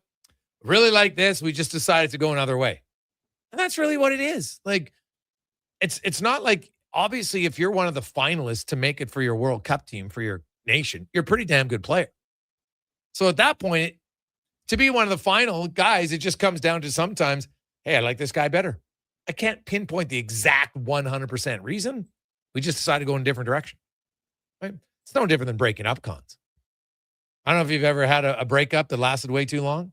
Right? Like, I never had a ton of girlfriends. I was always like being single, but I learned, I made the mistake once of breaking up with someone at my house. Never do that again. No, that was a big faux pas on my part, because not only now they're crying, but then, hey, do you want to get out? Like, you can't say that. So you just got to, and they just kept asking questions. So after that, I never did that again. So any tip to anybody, if you're contemplating it, best to do it. Now, I guess divorce would be different, like, because you live in the same house. So that would probably be different. I don't know. I've never been through that. But girlfriend, do it on their turf, because then you can, you know what? Hey, I'm really sorry. Wish you all the best. Oh, quick and easy. Long term, best way to do it. It might sting for a minute, but yeah, similar to these announcements, I think you'd like to hear from them. Yeah. Doesn't have to be long. You don't want to hear it long. Thanks. Appreciate it. Move on. Yeah. Was it TSN that did the World Junior? Oh God, those like going to their worst. room. Yeah. Glad they scrapped. They that used one. to do that. Like when you think back about that, you're just like, they would video the kids and like, you're a 17-year-old kid, 18-year-old kid, and you're so excited for it. And then they're just like crushed. And here's on camera. Hey, Bobby, what do you think of getting cut? Well, I really want to. Like, what? Can't believe we used to think that was good. Like, this is appropriate. Devastating moment for a kid. Yeah. Bright light, cameras there. You didn't make the team. Probably is his roommate in there listening to the whole thing. Oh no. Yeah. That was wild times. That is hilarious. Because I think one time, didn't somebody not answer or something? Like, that was That's wild stuff, man. Like, might have to talk to Dave Parker if he ever had to be the camera guy for that. Because I'd like most of us have some empathy. Like, you'd be like, God, do I really want to be doing this right now? We might have to ask Parks if he ever did that. Or Rashog. God. Like closing the door and being like, what are we doing? We don't need to do this. Yeah, like that's a tough one for sure. That's a really good memory, Cons. I totally forgot that they used to do that. That is wild. We'll return. Carrie's officially missed. Send us. What should be KK's fine? This is going to be good. It's going to be, and trust me, like we're going to enforce it. So let us know. 833-414. Cons, I kind of like your idea.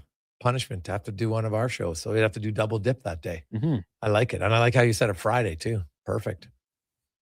Oh, awesome. Well, yeah, I mean, it makes it a little nicer for you. Well, yeah, and harder for him. Doesn't get to start the weekend earlier. It's big punishment. I like it. I think the Duke has to produce as well. Oh, yeah. So they're a team. Yeah, they're a team. Yeah, that's fair. It's really fair. Take a quick break. We'll return to 5 questions on the Gregor Show presented by PlayAlberta.ca. With Play Alberta, backing the home team goes beyond the bets. That's because your picks have provincial impact. Play Alberta is the only app in the province that puts all revenue directly back into supporting programs and services that Albertans rely on every day. By investing in the General Revenue Fund, every play, bet, and buy made on Play Alberta helps make a difference across the province. Visit playalberta.ca/Gregor to learn more. That's playalberta.ca/Gregor. Must be 18 plus to play. If you gamble, use your game sense. Well, get ready for a silly hockey fan. Your partner in power just skated onto the ice. EWEL.ca, the new e-commerce website for electrical wholesalers Edmonton, is ready for the power play 24/7, 365. UL skates to where the puck will be in 5 years. Now that's forward thinking. Killer selection, slamming products from the best brands, and legendary service. Don't sit on the bench. Get your account today at EWEL.ca and win that project. Plug into your partner in power. Get an EWEL.ca account today. Hear that? That's your entry calling. Go Auto is sending you to the biggest football event in the world, live in Vancouver, with tickets, flights, and a hotel stay for 2. To enter the contest, just text GAME to 780-777-7777. That's GAME to 780 all sevens. Go Auto, get in the game. You've got a go-to coffee spot, a trusted barber, even a lucky game day jersey. But when it's about looking your absolute best, there's only one name you need: Mr. Dirk. Family run since 1939, we're experts in crafting impeccable tailor-made suits and offering a wide variety of everyday styles. Pair that with personalized one-on-one fittings and the convenience of on-site tailoring. Mr. Dirk elevates your style game. Visit our Edmonton store or explore MrDirk.com. Score big on style with Mr. Dirk. A lot of you love hockey season. But when it comes to construction season, you're not as excited unless you work for GS Construction. It's true. As one season is winding down, ours is winding up with all sorts of great projects to make the city we live in better. And our team is hiring. GS Construction is scouting for pipe layers, topmen, and heavy equipment operators. So if you want to score a great job, visit gsconstruction.ca today. Shoulder pain. It can make even the simplest things like reaching up, lifting a bag, brushing your teeth, or sleeping frustrating. Rotator cuff strains, impingement, arthritis, they're some of the most common issues we treat every day. I'm Grant Fedoruk, and at Leading Edge Physio, our team brings postgraduate training, evidence-based technology, and just the right amount of humor and humility to help you feel better. Because we never forget the most important part, the gratitude we feel for every patient who allows us the opportunity to care for them. Because life shouldn't hurt. When it does, leadingedgephysio.com.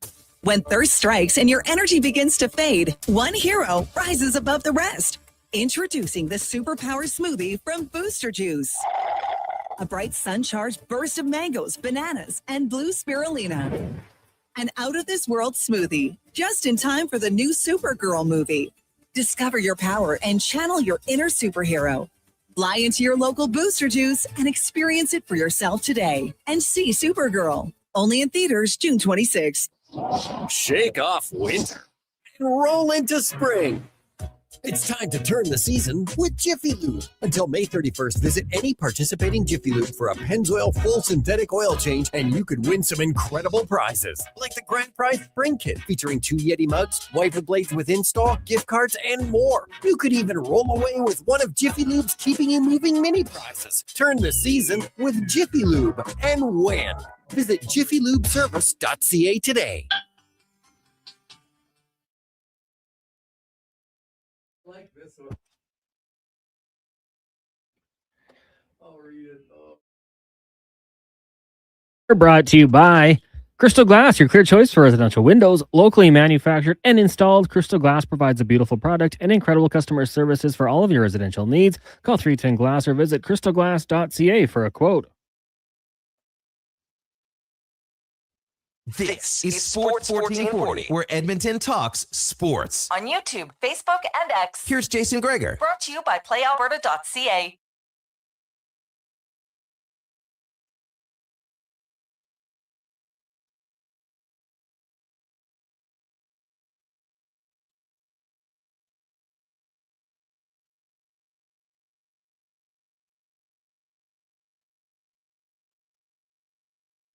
.443. Welcome back. Sports 1440, sports1440.ca, YouTube, Facebook, X, and Instagram. Oh man, some of you come. This one made me laugh. Oh, the best. Oh, hey guys, KK's spine should be that he has to listen to the Duke tell his story of how he hurt his knee from start to finish 10 times within whatever time it takes. That's actually really good. Because, that'd be painful, eh, Cons? Last Tuesday I was on it and Duke brought it up. He's like, yeah, you got a sore knee. That was Carey's response. Shut him down immediately. So I don't think that'd be a good one. Oh, that is hilarious. 10 different times just listening to the same story. Oh, my God. That's awesome. So, hey, Jordan, Mike, Ryan, Hobbs, and Dion came in. Perfect, people. We need one more. Okay, let's get it before 5 o'clock today for kids sport. Who wants to come in? $25 a month. That's it. And we'll get to 100 people. 833-401-1440. 833-401-1440. Text in with your name. It's $25 a month. Or a one-time payment of $300. You get a tax receipt for it, and the kid gets a huge opportunity in life to get to be on a team and play some sports, whether it's basketball or soccer or hockey, gymnastics. Some do mixed martial art. Heck, some does fencing. It's lots of different opportunities, and you are going to make a huge difference. We get some updates throughout the year. You get kind of part of the giving gang, which is nice. So you'll feel good. So 833-401-1440. I know there's one of you out there who can afford $25 a month or a one-time payment of $300 for kids sport tax donation with it. So there we go. 833-401-1440. Let's get to 5 questions brought to you by The Brick. We're saving you more. That's what they like to do at The Brick and thebrick.com. And right now, Shack-O-Pedic, baby. The big one is here. They have a brand new exclusive Shaquille O'Neal home lineup of furniture. It's built on a strong hardwood frame for the big man. And you could also get up to 25% off TV stands, electric fireplaces, and more right now at The Brick and thebrick.com. It's time for 5 questions on the Jason Gregor Show. Jason, before we get to it, Carey just got back to me. He swears and said I was on a run. Sorry. So. Yeah, but I was on a run and got stopped by telling my hole-in-one story. At least tell us the whole story, Carey. Don't be a politician. There might be more to it. Yes. But nothing too serious, so I think he's opened himself up to punishment. Oh, yeah. That's 100% fine. I like it. Question number 1 for you today. The Colorado Avalanche disappointing results, of course, on social media. People panicking. Do you foresee any major changes or just minor tweaks with the Avs? Well, it's interesting. Well, the rumor of McFarland to Nashville. Now we'll see if that's true or not.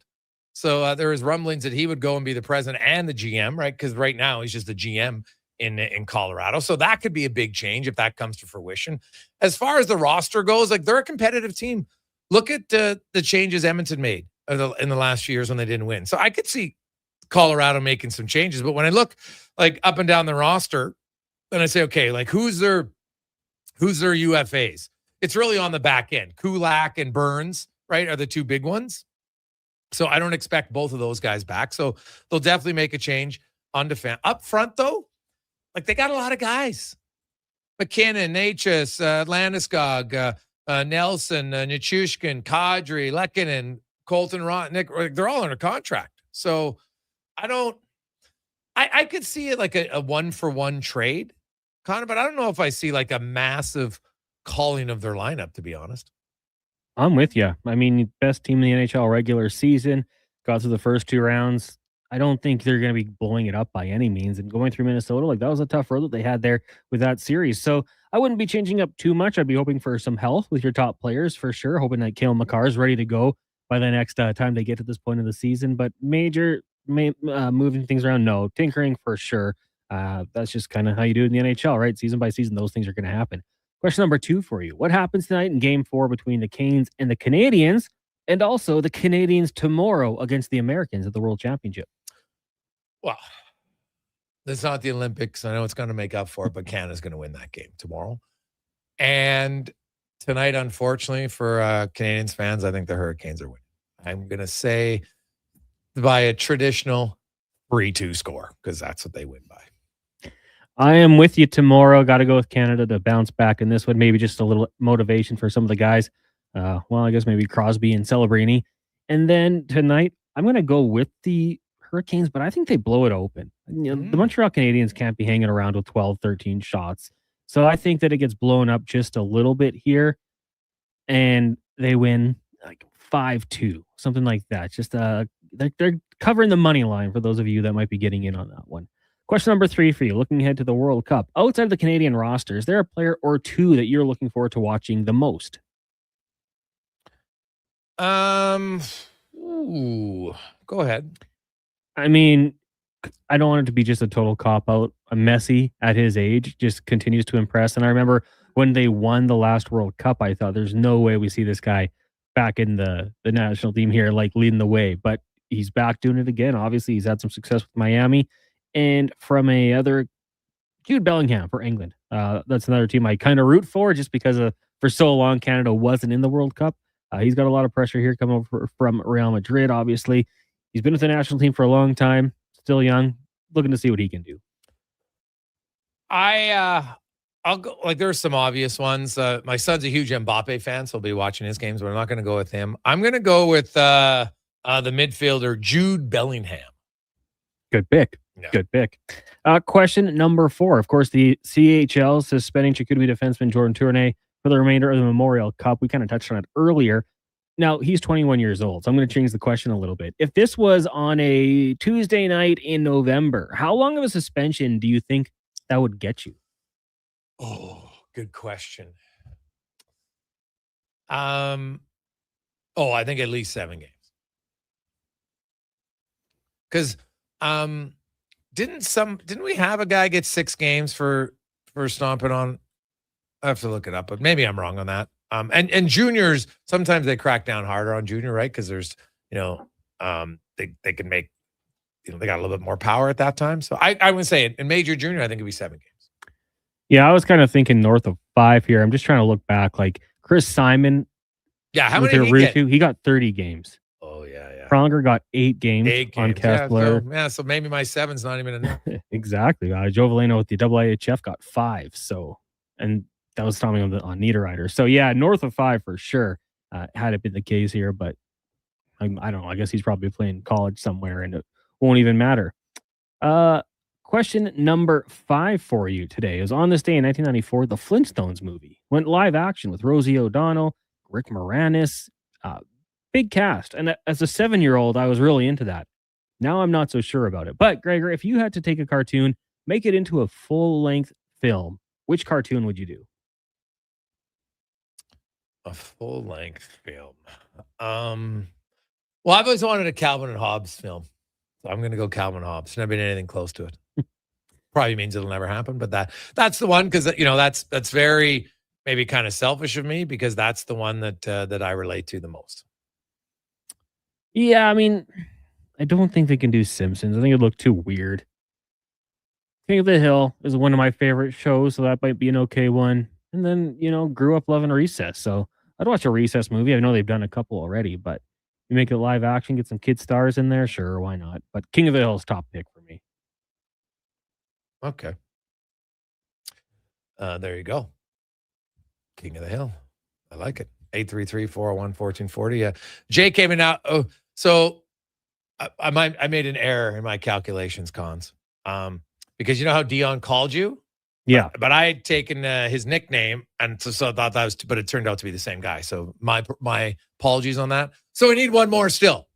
Okay? Because Jason came in, not a boy filling that one. So my apologies on that. 833-401-1440, 833-401-1440. Let's we can get through to that. It's $25. Might even take 2 to get to 101. Would be even better. Just in case my math is off, would be great. But 1 or 2, that would be awesome. $25 a month for Kids Sport.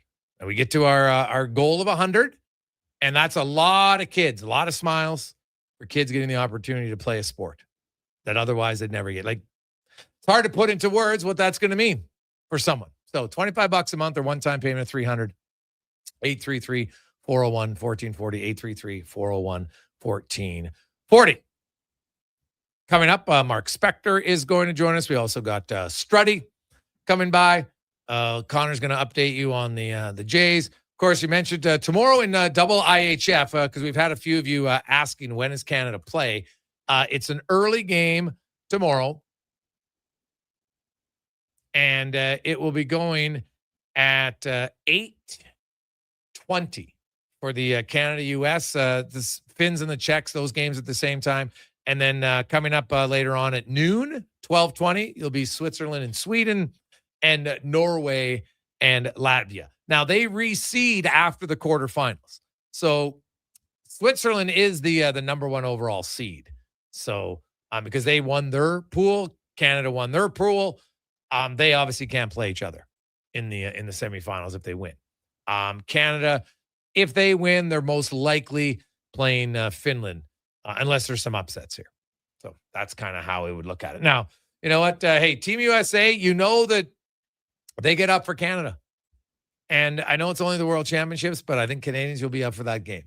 You'll be streaming it. You'll be watching it somewhere if you can. So 8:20 tomorrow, maybe at work. Some of you might stay home a little bit later just to assure that you get there. So there you go. You know who's on that roster, right? Matthew Tkachuk.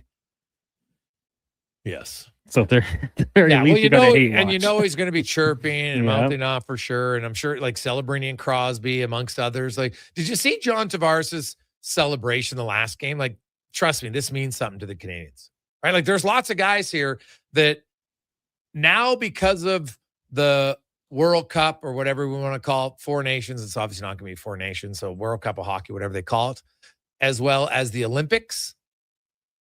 That's the motivation for the players is I play well in this tournament.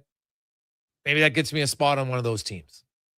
Right? It's just how it works. And so with that being every 2 years now, it's just going to add, I think, to the benefit of that. So let's get to the Combat Sports 1440 update. Remember, we got one slot left. So text in 833-401-1440 if you'd like to take it. It's for Kids Sport.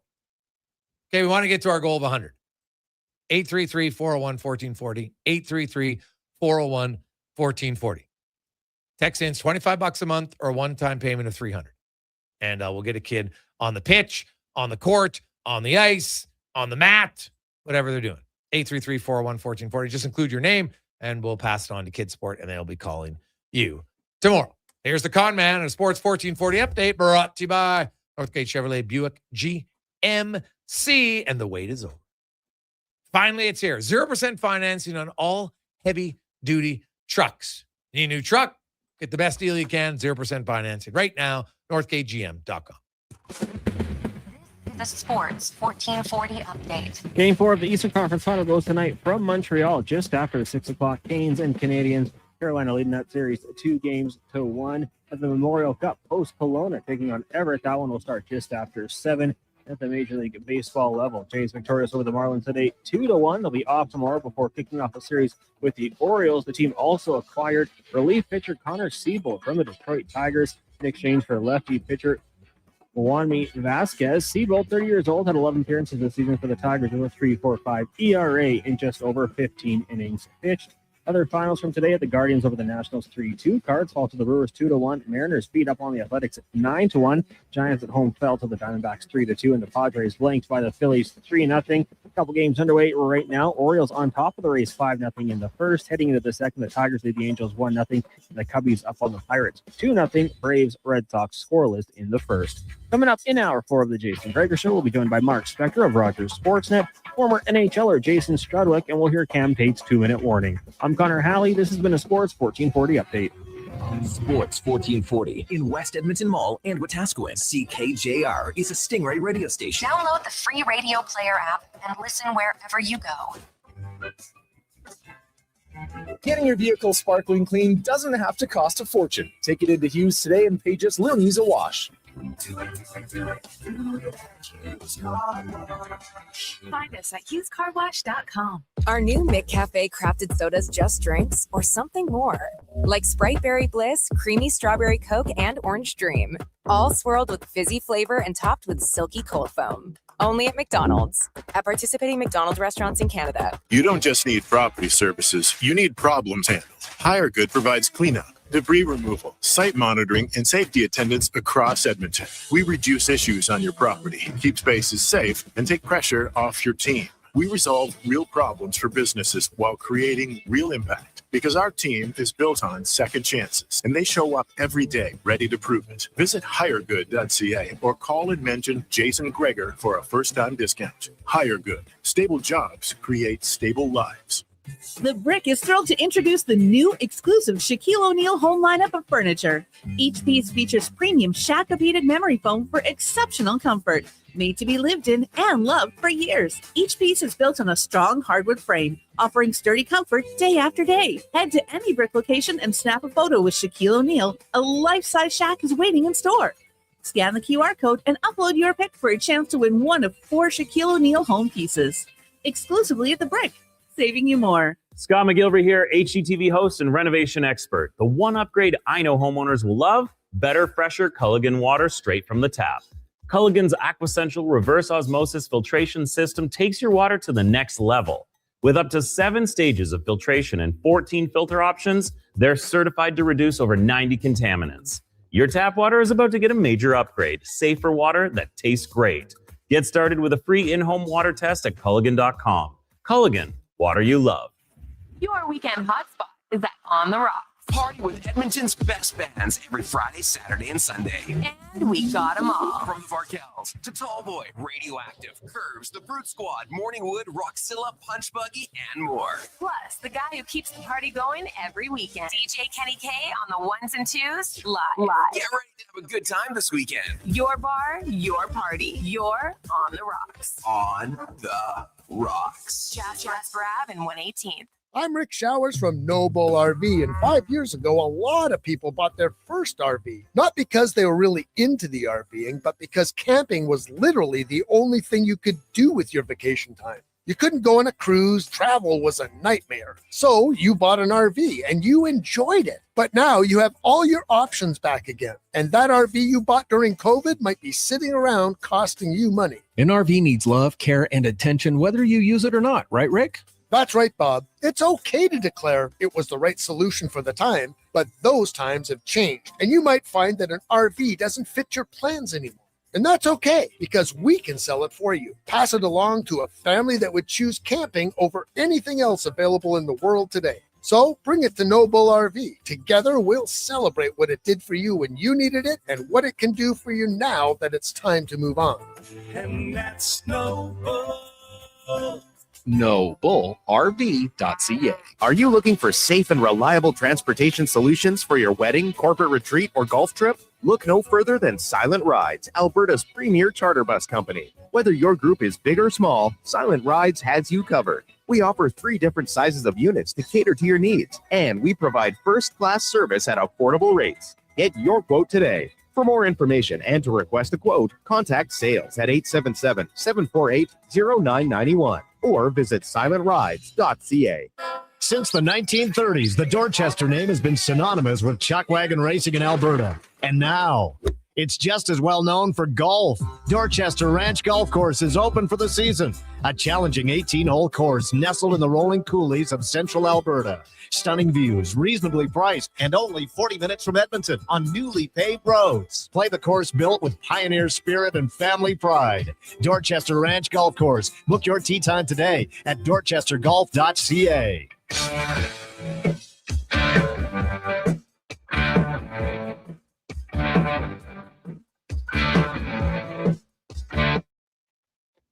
Portions of this hour brought to you by Japa Machinery. Big jobs, tight spaces, serious reliability. Emerald Equipment is now your local Yanmar dealer. Compact track loaders, mini excavators, wheel loaders, tough, reliable machines built for any job. JapaMachinery.com. The Jason Gregor Show, the best of Edmonton sports talk and beyond. This is Sports 1440. Presented by PlayAlberta.ca, Alberta's only regulated online gambling website.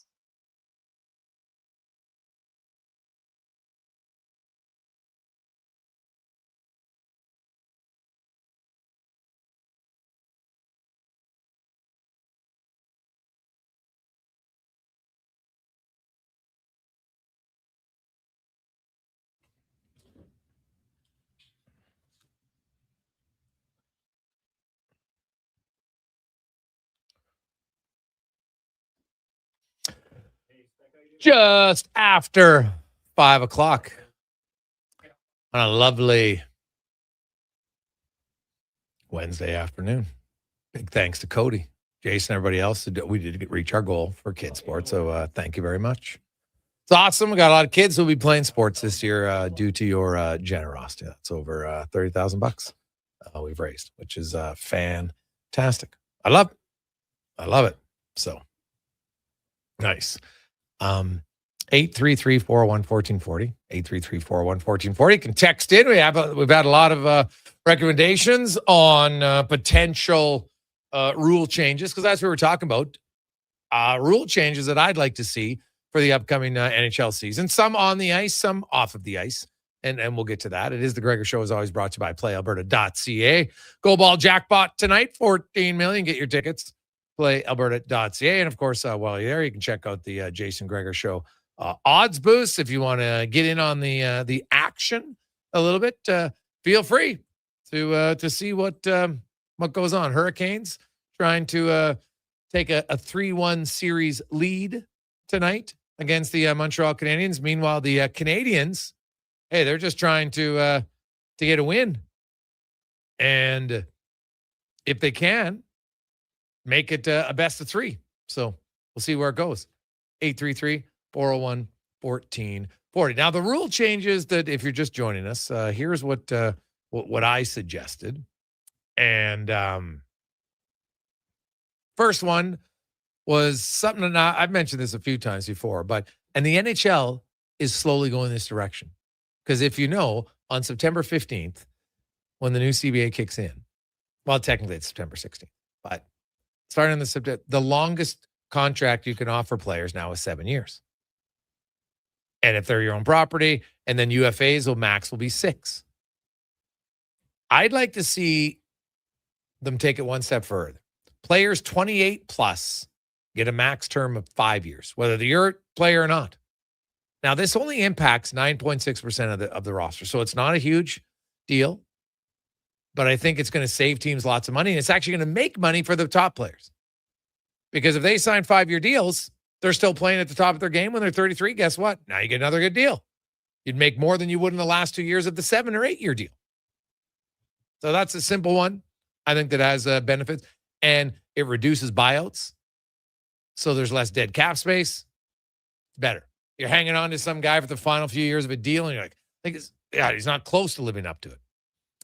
This one is all on ice. Back-to-back games against the same opponent. Whether it's on back-to-back nights or 2 nights in the same city, I don't care. But I would like 4 sets of these for each team. So 2 of them on the road, 2 at home. So Edmonton would fly to Nashville. They play both of their games against Nashville on a Tuesday, Thursday, for instance, or Tuesday, Wednesday. Depends on the schedule. Maybe go to Anaheim, wherever. It's obviously not going to be East or West because they only play each other once in those markets. Right? Once in Edmonton, once on the road. But so 4 times a year, minimum, you have those games. It reduces travel. It increases animosity and rivalries. I would love it if you had like Vegas, Colorado, because those are teams that met in the conference final. They're going to do it. That's number 2. Number 3, over and back in overtime. Stop the turning back. It's brutal. Offside review is only done in real time, no slow motion. That's probably a pipe dream for me. I'll admit it, but I'd like it. I can't stand it. It's taken way too long. It's brutal.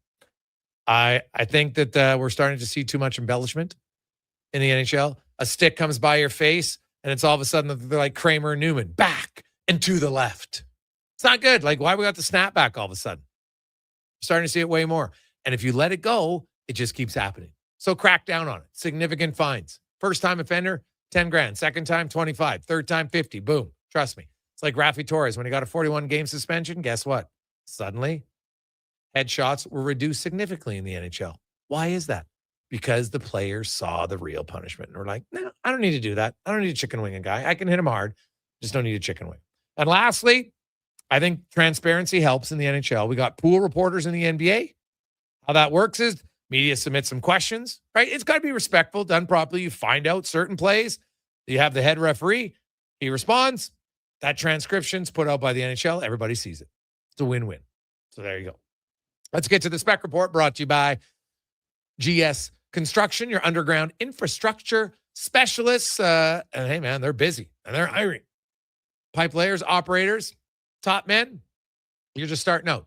Go to gsconstruction.ca. Apply today. As Mark Spector from Rogers Sportsnet joins the Spec. Good afternoon. How you doing? Oh, doing pretty well, Jay. I like your list of stuff. Let's go through this list here. There's a couple interesting ones in there. Which one intrigues you the most? Oh boy, now you got to remind me again. I was listening to you, but you rattled them off so darn quick. There's players 28 years of age, 5-year deals, back-to-back games against the same opponent like we saw in COVID. Love that. Yeah. Love that. Love that. Offside review in real time, big fines for embellishment, over and back in overtime, and the pool reporter. Okay, so let's go back to front. I've been involved with as you know, the PHWA a long time. And in theory, we're supposed to be able, especially in the playoffs, to request to send one reporter in to ask some questions, and he would share, or he or she would share all those quotes with everybody else. In theory, that's in place. In practice, it's not. In practice, the refs are like, yeah, we're not doing that. Mm-hmm. So you're not the only guy asking for that. Like I say, it's been a quasi practice for a long time. And I have been part of one of those, but very, very seldom, man. Very, very seldom. So yes, they should put that in. They should cement that in place for sure. What was the other one that I liked in there? I love the back-to-back games. Like, let's cut some road travel down here, right? Like, I totally get that. That's a good idea. And what was the other one? Over and back in overtime. Yeah. So would you take the blue line out of that equation? Once I gained the blue line. Well, I had center ice, kind of like, mid-court, like in basketball. I'd love the blue line. I just think that that would be too much for the first time. But at least if you get to center, you're still going to limit it. Because I went back and watched, because I record every order game, and I was looking at overtime games. So I found, and all of them, I'm like, teams are doing it 2 or 3 times in the same sequence, Spec. They come up the ice. Oh, now we circle back across center because there's way more space. No one's really chased you. If you could only go to center, some teams would probably aggressively press up on you. Maybe there's a turnover, but now maybe you pass it down. Right? It's going to create more offense, and it's going to create less wasted dead time in overtime. Yeah, I don't mind that. Like, I would even say once I cross the blue line doesn't exist anymore, and now we're just using the whole half of the ice. And I can't take it past center, but I have to worry about being offside. I don't mind that. We're just trying to get a goal scored in the 5 minutes is all we're doing here. I don't love, I guess I'd reverse engineer this. Why are guys doing that a lot? In Edmonton, they're doing that a lot, Jason, because they see that it's Draisaitl, Bouchard, and McDavid and they're just trying to kill that shift. Yes. Before they try to score the next shift against Nugent Hopkins, Hyman, and Nurse, right? So to me, you got to figure out why are people doing this and stop that from happening, because we don't want to see the Kucherov shift, just some team rag the puck and Kucherov never touches the stupid thing, or McDavid, or Quinn Hutz, any of these guys, right? Yep. So yes, we got to get away from being able to, it's almost like a filibuster. They just waste time. I hate that rule. So yes, that is smart. And I got one for you. Hand pass legal all over the ice. You can't close your hand on the puck. I'm not saying you grab it and throw it around, but a hand pass, a batted puck, any place on the ice. Why are we whistling the play down? Is that ever an advantage? If I have to pass it to you, Jason, as my teammate, by batting it out of the air, how on earth have I gained an advantage there? Why doesn't that just count? Oh, interesting point. I think they feel the advantage is that, you're if you're able to glove it down to yourself or your teammate, that, it's just not a pass. Like, I don't know. It's a fair, why do they not like it? I guess because they want you to use your stick, right? Not just have them all of a sudden, now we're passing the puck through the midair all the way down the ice. Nobody does it by choice. That's my point. You would never choose to do it and say, I'd rather try to fire a puck like a handball player than use my stick. You'd never do that. You only do it because you have to, because the puck's sitting there in front of my hand and I got to bat it and it goes to my guy and we blow the whistle. My point is, we used to blow the whistle when, for a two-line pass, right? Remember when a defenseman used to step out behind his net, shoot a pass just over center to a guy, a beauty 110-foot pass, and we blow the whistle, remember? Oh, yeah. It was a two-line pass, and we stopped the game, and we said, oh, no, that's a 120-foot pass. We can't have that. Huh. Looking back on it, that's one of the stupidest rules I've ever seen. I want a 120-foot pass. Like that play that Hudson made to Suzuki for the breakaway in overtime the other day, that's a two-line pass. So we're way better allowing that. And in my opinion, there's just no reason to stop a game for a hand pass. There's almost never a goal scored off a hand pass, right?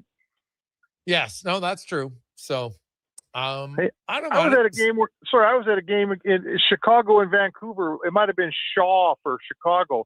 He headed a puck in the net. I remember like that a one. soccer player. Yeah. Why the hell shouldn't that count? Are you telling me he's getting an advantage there? That's no advantage. If he could do that, he should get a goal for it. Well, the advantage is that you know what, he scored, and usually they want you to put in. Now you're allowed to have it off your skate now, and it used to be like it could barely even touch your skate. Now you can, as long as you don't kick it, but if you angle your skate, so they have kind of opened it up a little bit to that. So you're saying you want headers in.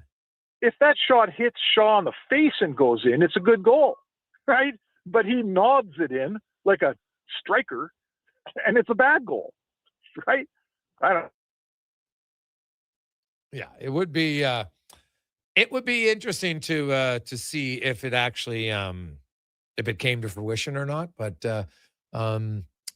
something tells me the header might not stick. Speck, are you with us? Or is your phone cut out? I think his phone might have cut out, so we'll reconnect him there. We got a lot of texts coming in on guys. I don't like the offside rule, especially when the play goes on for a minute and then they score and then they review it for offside. Being offside had no bearing on that goal being scored, especially when it was a minute later. So they could implement a rule within a timer that says 10 seconds. If you score after 10 seconds, it can't take it away from the OG Declan. Well, their argument for that, D, is that you never would have gained the zone if the proper offside had been called. But my argument is we're now reviewing offsides in super slow motion that the linesman physically can't call, right? Physically can't do it because we don't see in slow motion. It's not how we see. And the other thing why I've always been opposed to the offside rule is if we see some of those calls that are missed slightly, oh, geez, that was offside, but they didn't call it. How many times are they whistling it down for offside and it isn't offside. And nothing happens. It's just like, well, the whistle blew. Oh, well, whatever. We move on. And to me, that's my concern for that. So we'll see. Spec is back with us. So Spec, realistically, out of the 6 rules that I put in place, do you think the NHL would actually ever consider doing, like, if you had to rank them, pool reporter, over and back, fines for or embellishment, offside review in real time, which I think is a pipe dream, and I even admit it. The back-to-back games against same opponent, and the limit of contract lengths. Which one, if you could say the one that's most likely to be implemented by the NHL this offseason would be blank? Well, rule out anything that you got to get the PA involved. So contract length, no chance. Yeah. Right? Okay, fair. Fining players, extra money, bigger fines, no chance. The PA would fight that tooth and nail. Okay. Back-to-back games saves people money, so now they're listening to you. Yeah. Like, in case you haven't figured it out, it's all about money. So, the back-to-back games I get. I think even the players wouldn't mind the overtime rule. I think there's a lot of players that think, what are we doing here in overtime, watching guys go out and then circle back? And overtime's supposed to be exciting, and it's supposed to produce goals. It's not. The puck should be in the neutral zone in an overtime period only when some guy's flying through the neutral zone with it, not skating around all slow in the neutral. Who the hell wants to watch that? So I think players, so I guess I'd say to you, if you ask the players, it would be the offside rule, the overtime rule. And if you ask the owners, it would be the back-to-back games in the same city. Yeah. And I would take it. You know what? I would take that for sure. I just think maybe they could make some changes. Now, the Colorado Avalanche. Cool. Do you think? What happened there? Hey, they got ragdolled by. So I warned a lot of people. I said everybody thinks the Pacific Division is so weak. I'm like, I put Edmonton and Vegas still in amongst the top 5 teams in the NHL, and I had Colorado in there. And if Florida's healthy, I still think they're in that category. I look at Dallas is in there. I think Carolina. Right, those are the 6 teams that have been really good for a long time. So Colorado loses to Vegas. Obviously, there were some injury issues there, but Vegas was just a better team, Spec. And Colorado couldn't score. The best scoring team all year long scored 7 goals in 4 games. Yeah, it really, really, really reminded me of Florida Edmonton last year in Game 6 and 7, where what did Connor say at the end of McDavid say at the end of the series? It felt like we just kept doing the same thing over and over, and it just getting the same result over and over. That was basically what he said. Remember, in Florida. Yeah. I felt like Colorado kept trying to get the puck carry the puck in the zone. They couldn't do that. They tried their breakout. It was getting upset in the neutral zone. They gaining blue lines was really hard for those guys. And they didn't, I'm not telling you Bednar got out coached, because I'm not really, I just felt like Vegas pushed Colorado into a million battles. And that's what Florida did to Edmonton, right? Remember the defenseman would step up, and now the winger had to battle that defenseman to get the puck out. And Vegas pushed Colorado into all these areas where it was battles, and they were quicker to the battle and better at the battle and more ready for the battle. And Colorado was playing Vegas's game and losing at it. That's how I felt that game went last night. Yeah, no, that's fair. So do you think significant change? Because I look, man, they got pretty much all their forwards under contract. Brent Burns, Brett Kulak are the 2 UFAs that they have on the blue line. But the majority of their teams under contract, goaltenders, everybody. Do you think they follow in the Oilers' footsteps and change their coach? Do they stay patient? What do you think happens their offseason? Well, how much do you need to change when you win the President's Trophy and you're that dominant team? Obviously, Bednar coached that team into a juggernaut, and then it doesn't work for you in the playoffs. And the same could be said for Knobloch, although Knobloch's the whole season was sour here, not just the first round. So I guess there's a little more justification, but I see zero justification changing out Bednar. I just, how would they have 112 points or something? Are you kidding me? Why are you firing that coach? So they're kind of like Edmonton. Their best guys are not at the end of their window, but you can see it from here with that Colorado team, right? They got some guys that are getting older. and maybe slowing down a little bit. And I think for me, Jay, the biggest thing that surprised me and maybe everybody else, I'm not sure. Colorado was the one team that went out into the market and brought in 2 goalies and solved their goaltending issue in the trade market. And we all held them up there as this gold standard. Well, Edmonton searched and went, we're going through goalies here. We can't figure it out, Edmonton. And everyone says, trade for a goalie, Bowman. And I always say, who else has done it? And the answer was Colorado. They traded for Wedgwood and Blackwood. They had the goalies. And then when the series came along, Jay, their goaltending wasn't very good. And to me, who saw that coming? I sure as hell did not. Did you? No. Well, if actually looked like Scotty Wedgwood's been a good backup, he's never really been a starter, so I wasn't stunned by that. And Blackwood has had stretches, Spec, but he's never been a great consistent starter, right? He's never been. Blackwood has never won a playoff series as the regular starter. Well, there you go. So maybe Colorado isn't the only team that went out in the trade market and fixed their goalie woes. Maybe, like I thought that they were the gold standard, and maybe they're not. I don't know. Yeah, I don't know what to tell you there. I don't know what that means for Bowman when you say go trade for a goalie. If it didn't work for Colorado, tell me who it has worked for. Well, that's the key. It's hard. Like it worked for Florida after the Florida Panthers themselves almost felt like, oh my God, this Bobrovsky deal isn't working for us, and we're going to sign Spencer Knight to $4.5 million, and it didn't work. And then Bob in like year 6 and 7 of that 8-year deal played great, right? But prior to that, they weren't loving it. Like it's because I look at this.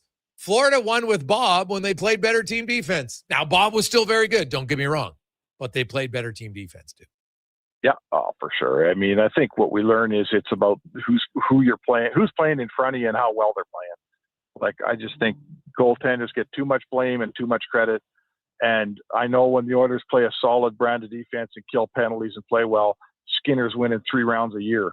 And when they don't, I don't care who's in goal because the guy ain't going to win for them. So, to me, we got to get off this goalie thing a little bit and play better in front of our goalie. Because look at Vegas. Look at how good Hart was. Hart, all of a sudden, Hart's looking awfully good. And so's Freddie Anderson out in Carolina, and he's only getting 13 shots a night. There's probably a bit of a correlation there, don't you think? Yeah, definitely helps. For sure. Spec, have a good one, and we'll see. We'll dare to dream if some of these rules get implemented this coming season. That's a good column. I enjoyed it. Everyone should read it. Thanks, man. There you go. That's Mark Spector, the Spec Report, brought to you by GS Construction. Quick break. We will return. Gregor Show, presented by PlayAlberta.ca. Struddy joins us next. Action Electrical's projects team takes the field, folks, ready to execute the entire play for new commercial builds. Absolutely. They're masters of design, build, sketching strategy, from initial blueprints to core electrical infrastructure. The team never misses on complex projects. Known for handling big league constructions and major renovations, ensuring flawless execution, hire the Action Electrical team to bring home a win for your project. Visit actionelectrical.net. At Papa John's, get your everyday favorites for just $9.99 each when you order 2 or more items from the Papa Pairings menu. When you order more, you save more. Choose from medium one-topping pizzas, boneless wings, papadillas, breadsticks, cheese sticks, and desserts. It's easy to order all your favorites when they're just $9.99 each. So the next time your friends come over to eat your food, order off the Papa Pairings menu and save. Better ingredients, better pizza, Papa John's. Proudly locally owned and operated. Who's that working on the underground utilities over there? All-Star Construction, that's who. What about the street lighting? Yep, All-Star Construction. And the directional drilling, hydrovacking, neighborhood renewal, and telecommunication work? Yep. Since 2009, All-Star Construction has been doing all that and more, shaping and building Edmonton communities for land developers all around Edmonton. That's what All-Star Construction is all about. A relaxing day at the lake without a Toyota Tundra can be noisy. But when you get a Tundra at your local Toyota dealer, you can take advantage of up to 11,000 pounds of towing capacity to find a quieter spot. Take advantage of Red Tag Day on now. Lease a 2026 Tundra 4x4 double cab SR5 from $145 weekly for 60 months at 4.79% APR with $8,699 down. Hybrid available. Visit shoptoyota.ca or your Prairie Toyota dealer today. The Lawnmower Hospital. You've enjoyed a long winter with your Ego snowblower, but now it's the time to get ready for spring. Bring your summer Ego equipment in for service. Or if you're looking to add to your lawn care fleet with new mowers or trimmers, Ego has a wide selection of products to fit every season. Ego also has the powerful wet-dry vacuum and pressure washer to make your cleaning and lawn care a breeze. We're more than repairs. We're more than mowers. The Lawnmower Hospital. The Ford It's a Big Deal event is on until June 1st. Get a big deal on a 2026 F-150 STX with Black Appearance Package. Visit your Alberta Ford store today. Think a quality golf cart is out of your budget? Think again. At the Golf Cart People, we have a fantastic selection of fully inspected, pre-owned carts starting at just $4,500. Choose from gas, electric, or lithium-ion power to fit your lifestyle. And the best part, every used cart comes with a 1-year warranty for total peace of mind. Why wait? Get the cart you've always wanted today. Visit the Golf Cart People. Find out more at golfcartpeople.com. For over 60 years, the folks at Diablo Boots have been selling the best Canadian-made boots. Handcrafted in Winnipeg, Canada West makes the best quality cowboy, biker, and work boots for Diablo Boots with replaceable soles and heels. Why buy cheaper quality like Ariat, Justin, and Red Wing made in China when Canadian-made is better? Support Canada's workers and Diablo Boots for the best boots. So save on boots by Save on Foods. That's Diablo Boots, 3340 Gateway Boulevard on the east side of Save on Foods. Canada West and Diablo Boots, the two best names in the boots business.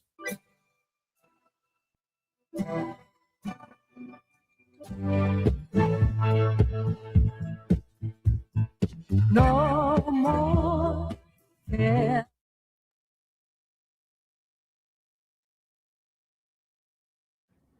Portions of this hour brought to you by Cantork, made in Canada, made for Canada. Where extreme isn't theoretical, find your solution at cantork.com. This is Sports 1440, where Edmonton talks sports. On YouTube, Facebook, and X. Here's Jason Gregor. Brought to you by playalberta.ca.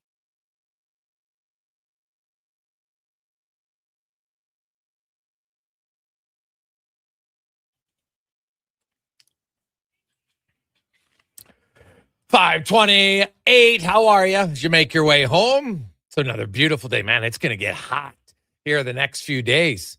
Calling for up to 30 degrees, I think, on Friday. Pretty nice. Sunday, then they'll get a little rain. This is the time of year. Some heat, some rain, everything grows, everything looks good. It's perfect.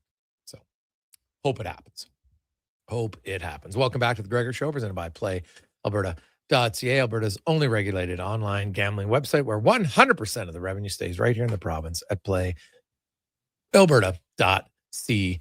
As it is time now for Struds On, brought to you by Action Electrical, where you can take action on your savings, especially in their commercial solar division, where commercial building owners who install solar can qualify for up to 30% federal tax credit and the accelerated capital cost allowance benefits.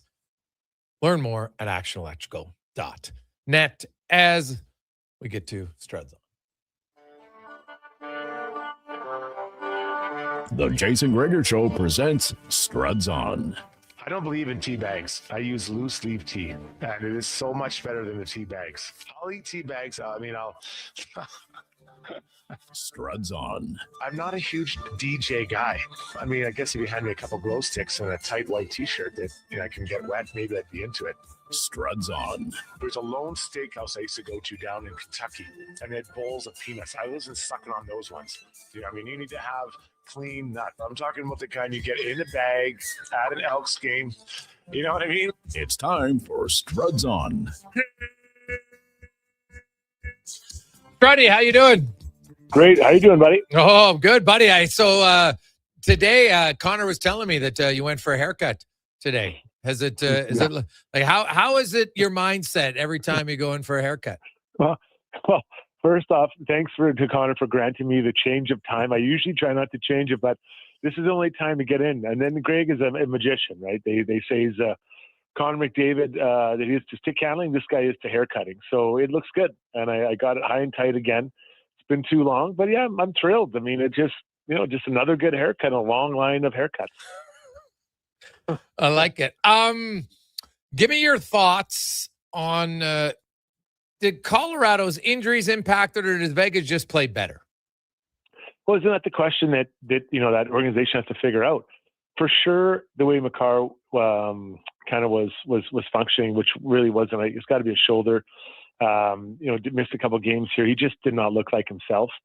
And then you got McKinnon, and yeah, he was dinged up, after that block shot. But neither of those guys were at their best. But that's step one. That you have other guys, and all we talked about all year was the depths of the Avs. Where is Nikushin? Where is Brock Nelson? Where is Kadri? All these guys that should be able to and can produce, they were producing, especially in this series. So, you got to look around the room like, okay, well, what happened here, guys? Like, your two top guys are down, but that next group of players is pretty good, and they should be able to get it done, and they didn't. So I do think injuries played a factor, but also I think their supporting cast wasn't able to get the job done when those guys did get nicked up. Yeah, well, they only scored 7 goals in 4 games. I'm going to tell you, really hard to win when you're not even averaging 2 goals a game every night. When you're the highest scoring team in the NHL, right? Like that was their bread and butter. You can outscore teams, and they just weren't able to do it. And now we'll see that there's some changes on defense. Brent Burns, Brett Kulak are both pending UFAs. We'll see if they bring.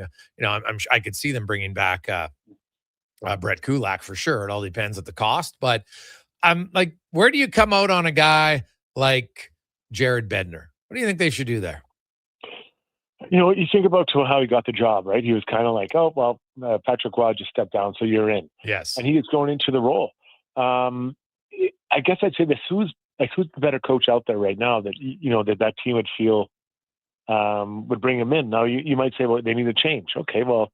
That's fair. You can say you need to change, but Bednar's a pretty good coach. I'm guaranteeing if Bednar stepped down or he was removed or whatever, they both decided it was the end. He'd probably have a job pretty quick as well. So he's proved to be a good coach, and he's grown into it, and he's had success with that group. So it feels like if they do want to change, that's the easiest thing to change. They're not changing their core. McFarland, maybe there's rumors that the GM will be moving on to Nashville now that they can interview him, or we'll see what happens. But I just always look at, are you getting something better, or are you looking for a change? And if it's a change, I get it. But better, Griggs, I'm not sure there is better.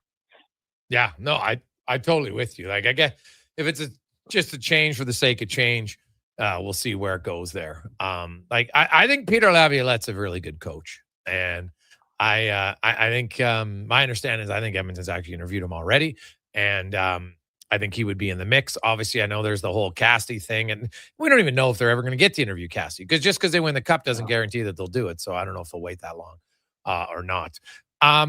Focusing to the East, Carolina's up 2-1. If the game gets to overtime, they're pretty much lights out there.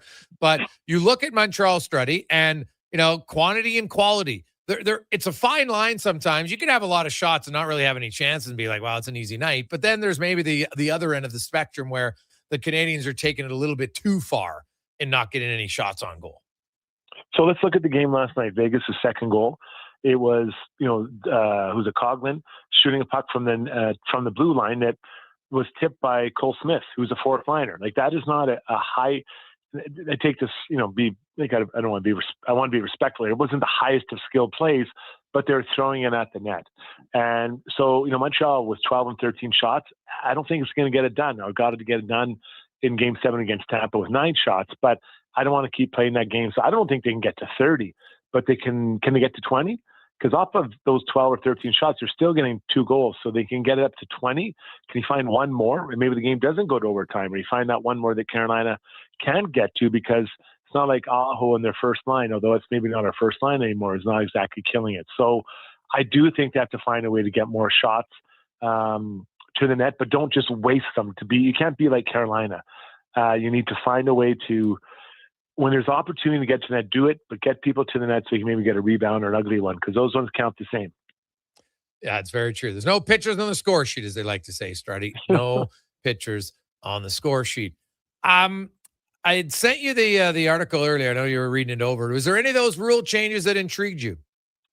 Yeah, you know what? The one I loved was that 2 back-to-back games. I thought that was absolutely fantastic. And I'm guessing the reason you're doing that is you're cutting back on travel. Yeah. And the back-to-back becomes easier for everyone to manage, but also it's equal for both teams, right? Both teams are playing back-to-back. So I really like that. I'd attach to that, Greg, and it's kind of like a part B, and I think I've told you this before, but let's have a minimum number of afternoon games for every team.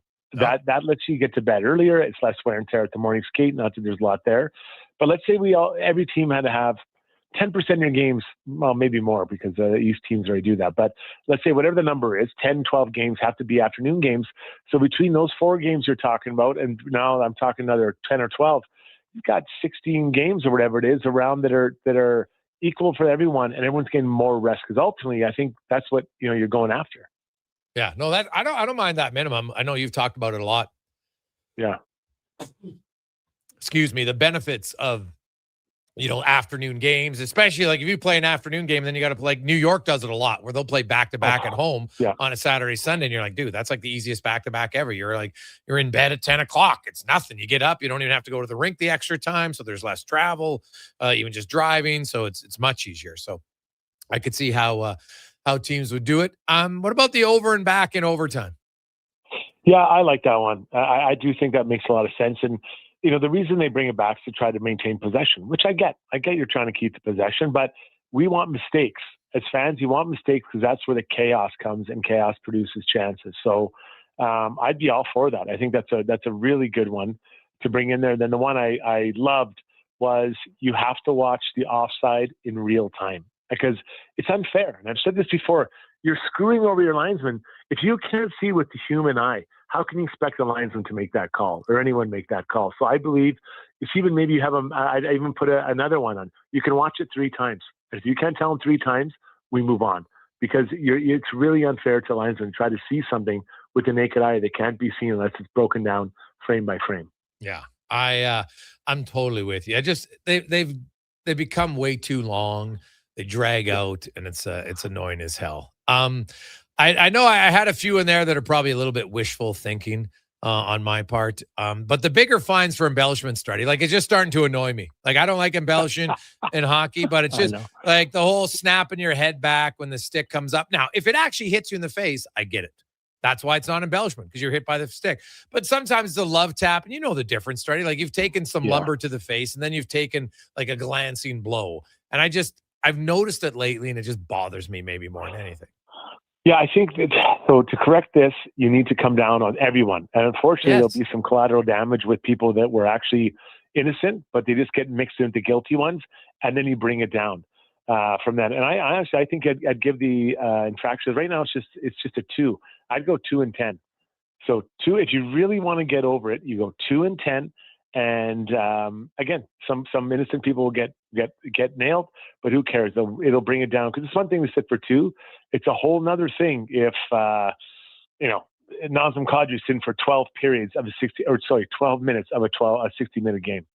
Yeah, it's not ideal. Looking at the other off-season moves here, because now we're down to 3 teams, and we'll find out when it's 2, and with 3 teams, there just comes more off-season stuff.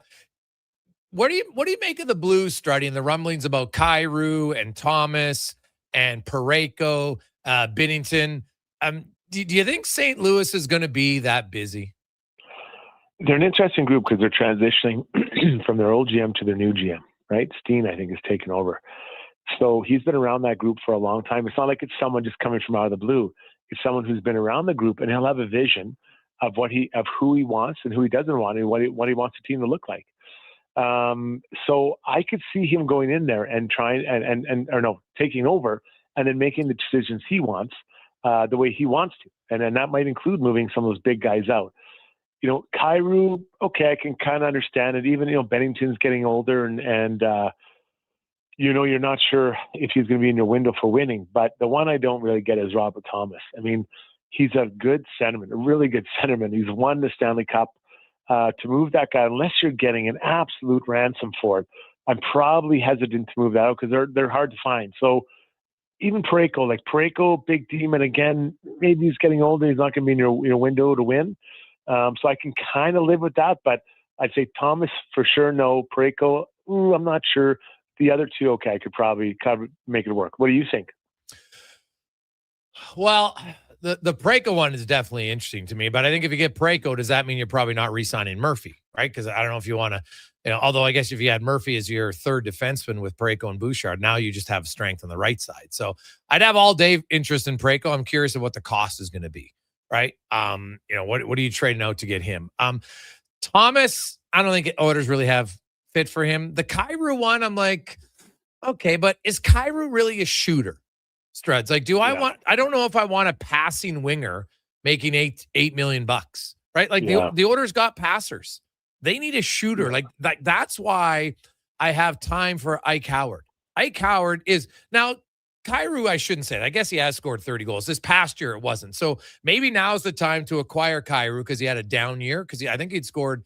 I got to double check it, but I thought he scored three 30-goal seasons prior. So he's maybe a better shooter than I think. So I'd have interest in him, but again, like, what's it cost? Like, what do you have in Edmonton to get Kyrou, right? Like, you're probably trading. So you got like St. Louis going to want something probably younger.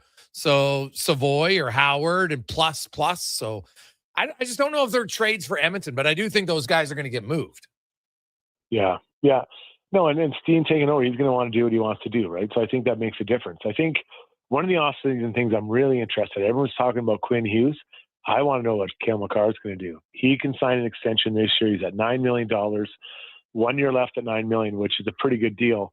What does he do next, right? What does he sign the extension with Colorado? Does he look in that team and say, well, the core is getting a little older here. Do I want to move on? Like, it's fascinating there. Would you want to go to go to a team that's a bit younger? Would you look at, like a Buffalo, or they have a lot of D-men, or Anaheim, or a team like that, like where there's other opportunities. So he, to me, I'm really interested in what he does or doesn't do this offseason as far as the contract.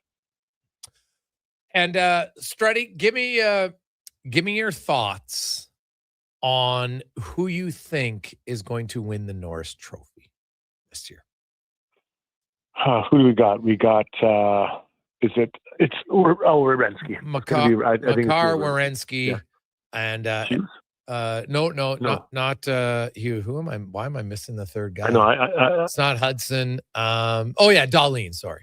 Oh yeah, Dahlin. No, I've got Werenski. I just look what he's done for that team without a ton of support around him. I love his shot. I think he has, he and Makar had the two best wrist shots of D-men. I love the way he plays. So I'd probably go Werenski. I think it's a crime that Bouchard didn't make it as a finalist. I really didn't like that he didn't make it as a finalist. But even if he was, I wouldn't have had him to win. I've been with Werenski the whole time. Struddy, have yourself a wonderful day. Enjoy the heat, and we'll chat with you next Wednesday. How's the golf game? What'd you shoot yesterday?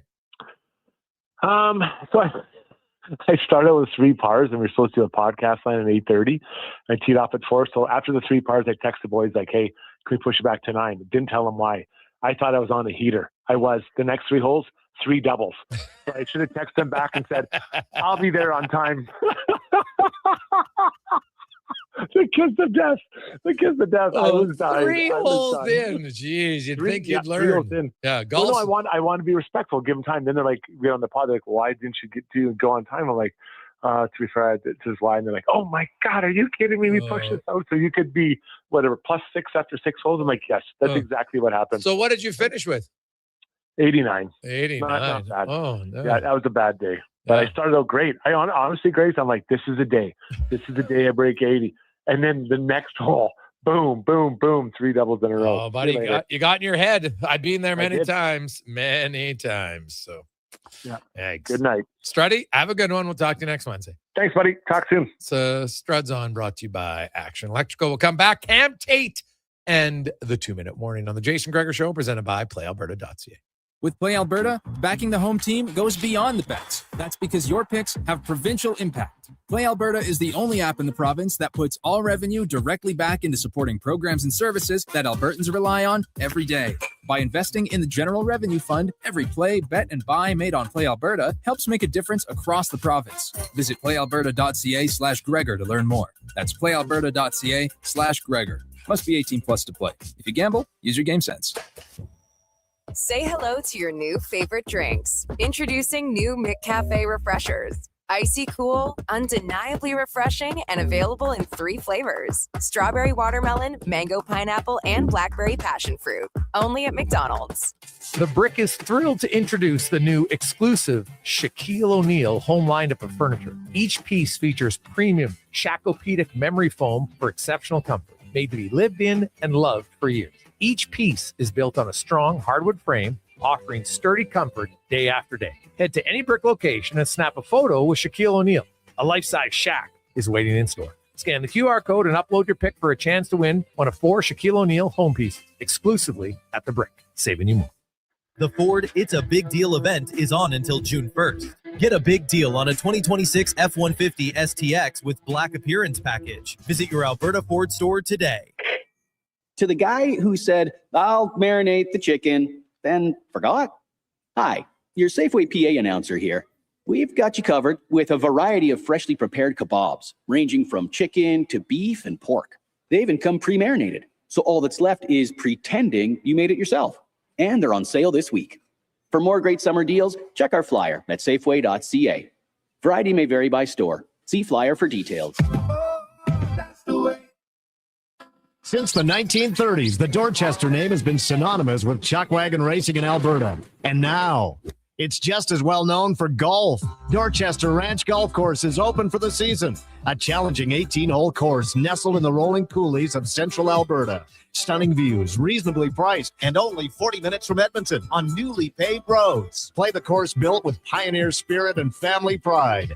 Dorchester Ranch Golf Course. Book your tee time today at dorchestergolf.ca. The Ford It's a Big Deal event is on until June 1st. Get a big deal on a 2026 F-150 STX with Black Appearance Package. Visit your Alberta Ford store today.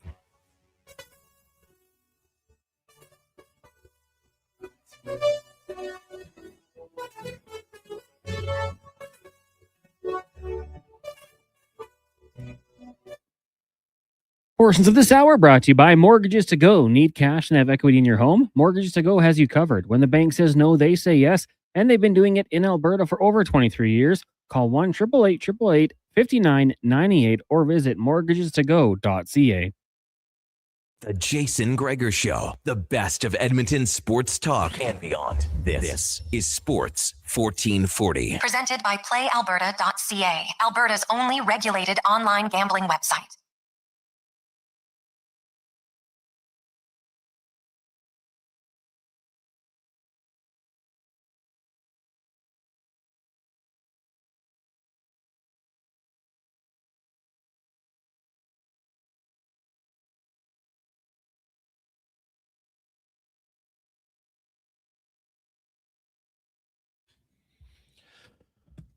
.549, we return on a busy Wednesday afternoon. Hope you are having a lovely Wednesday. The weather's great. Get outside. This is barbecue weather for sure. You're walking around. You know what? Maybe you're going for a run like Carius. Is Tater going for a wheel right now? I don't know what he's doing. He's MIA too. Him and Carius hanging out at the same bar right now. I'm guessing they might be. So that's a classic day. Both of them. Ooh. Might have to do like a dual punishment for Carius and Tater at the same time. Right? That'll be great.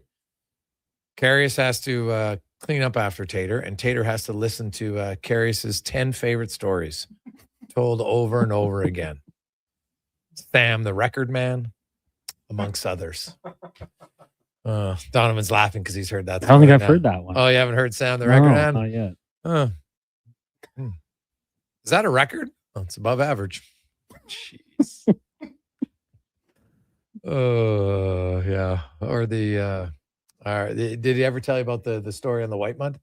No. Yeah, that's another one. Well, just ask him. Trust me. He will. The good news is he tells it like it's the first time every time. That's what is good about it. So I'll give him credit. That's good. I got his golf story. Who was he golfing with?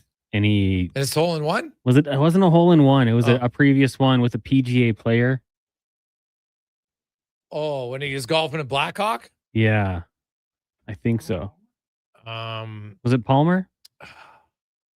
I don't know if Like it he was. just laid it up nice despite all the pressure and the trash talk. Oh, maybe. I don't know if it was Arnold Palmer or not. I can't remember. No, I thought there was another guy who was very funny on the PGA Tour when that happened, like 15 years ago. God, that's who he was golfing with.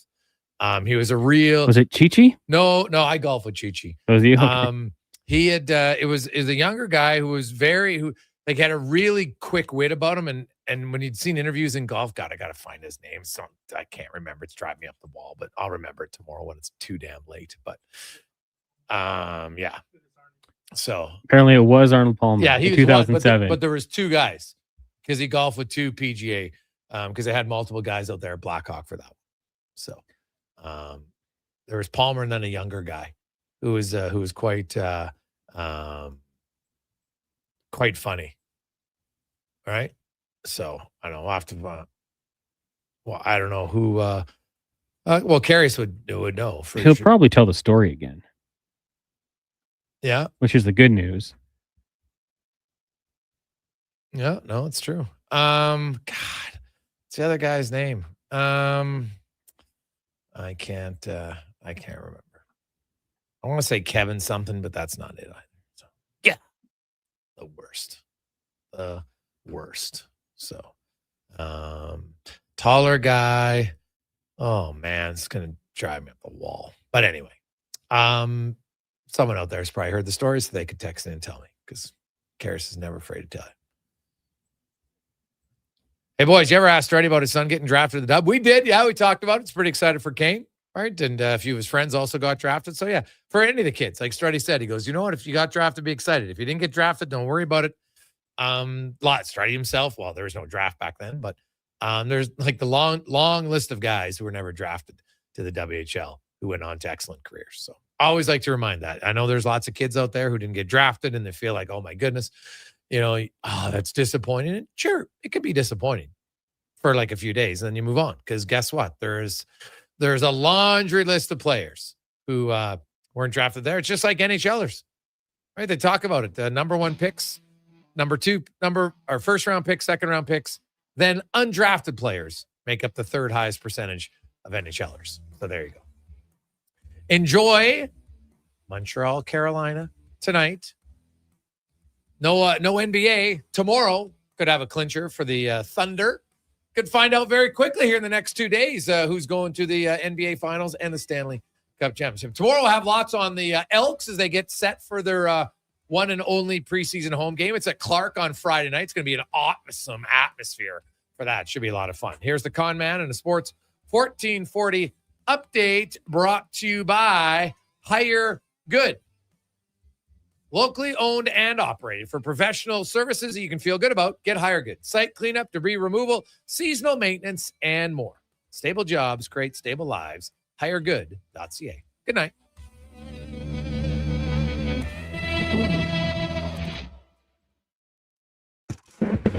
This is the Sports 1440 update. Game 4 of the Eastern Conference Final goes tonight from Montreal. Puck drop in about 10 minutes time. Carolina leads that series 2-1 at the Memorial Cup in Kelowna. The host Rockets in action taking on WHL champion Everett. Puck drop after 7 o'clock. And in the majors earlier today, Toronto Blue Jays victorious over the Marlins. They'll be off tomorrow, back in action on Friday, taking on the Orioles over the weekend. You also the Guardians getting past the Nationals 3-2. Cards falls the Brewers 2-1. Mariners all over the Athletics 9-1. And it was the Phillies getting past the Padres 3-0. Right now, Cubs and Pirates tied at 4. The Orioles on top of the Rays 6-0. Tigers lead the Angels 2-0, while the Braves trail the Red Sox 2-0. Early on, Yankees, Royals scoreless. Later tonight, Rangers get the Astros and the Rockies taking on the Dodgers. That'll do it for us here on the Jason Gregor Show. Coming up next, Fox Sports Radio. Live local coverage resumes tomorrow morning, 7 a.m. with Kevin Carius here on Sports 1440. You can also watch on YouTube at Sports 1440 AM. I'm Connor Halley. This has been a Sports 1440 update. It's Sports 1440, a Stingray radio station broadcasting on Treaty 6 territory. Download the free iHeartRadio app and listen to CKJR wherever you go. Are new McCafe crafted sodas just drinks or something more? Like Sprite Berry Bliss, Creamy Strawberry Coke, and Orange Dream. all swirled with fizzy flavor and topped with silky cold foam. Only at McDonald's. At participating McDonald's restaurants in Canada. Edmonton's only 24-hour-a-day sports radio station can be heard anytime, anywhere. Sports 1440 is streaming on your phone, your tablet, your computer. Download an app today and listen to Sports 1440. At Papa John's, get your everyday favorites for just $9.99 each when you order 2 or more items from the Papa Pairings menu. When you order more, you save more. Choose from medium one-topping pizzas, boneless wings, papadillas, breadsticks, cheese sticks, and desserts. It's easy to order all your favorites when they're just $9.99 each. So the next time your friends come over to eat your food, order off the Papa Pairings menu and save. Better ingredients, better pizza, Papa John's. Proudly locally owned and operated.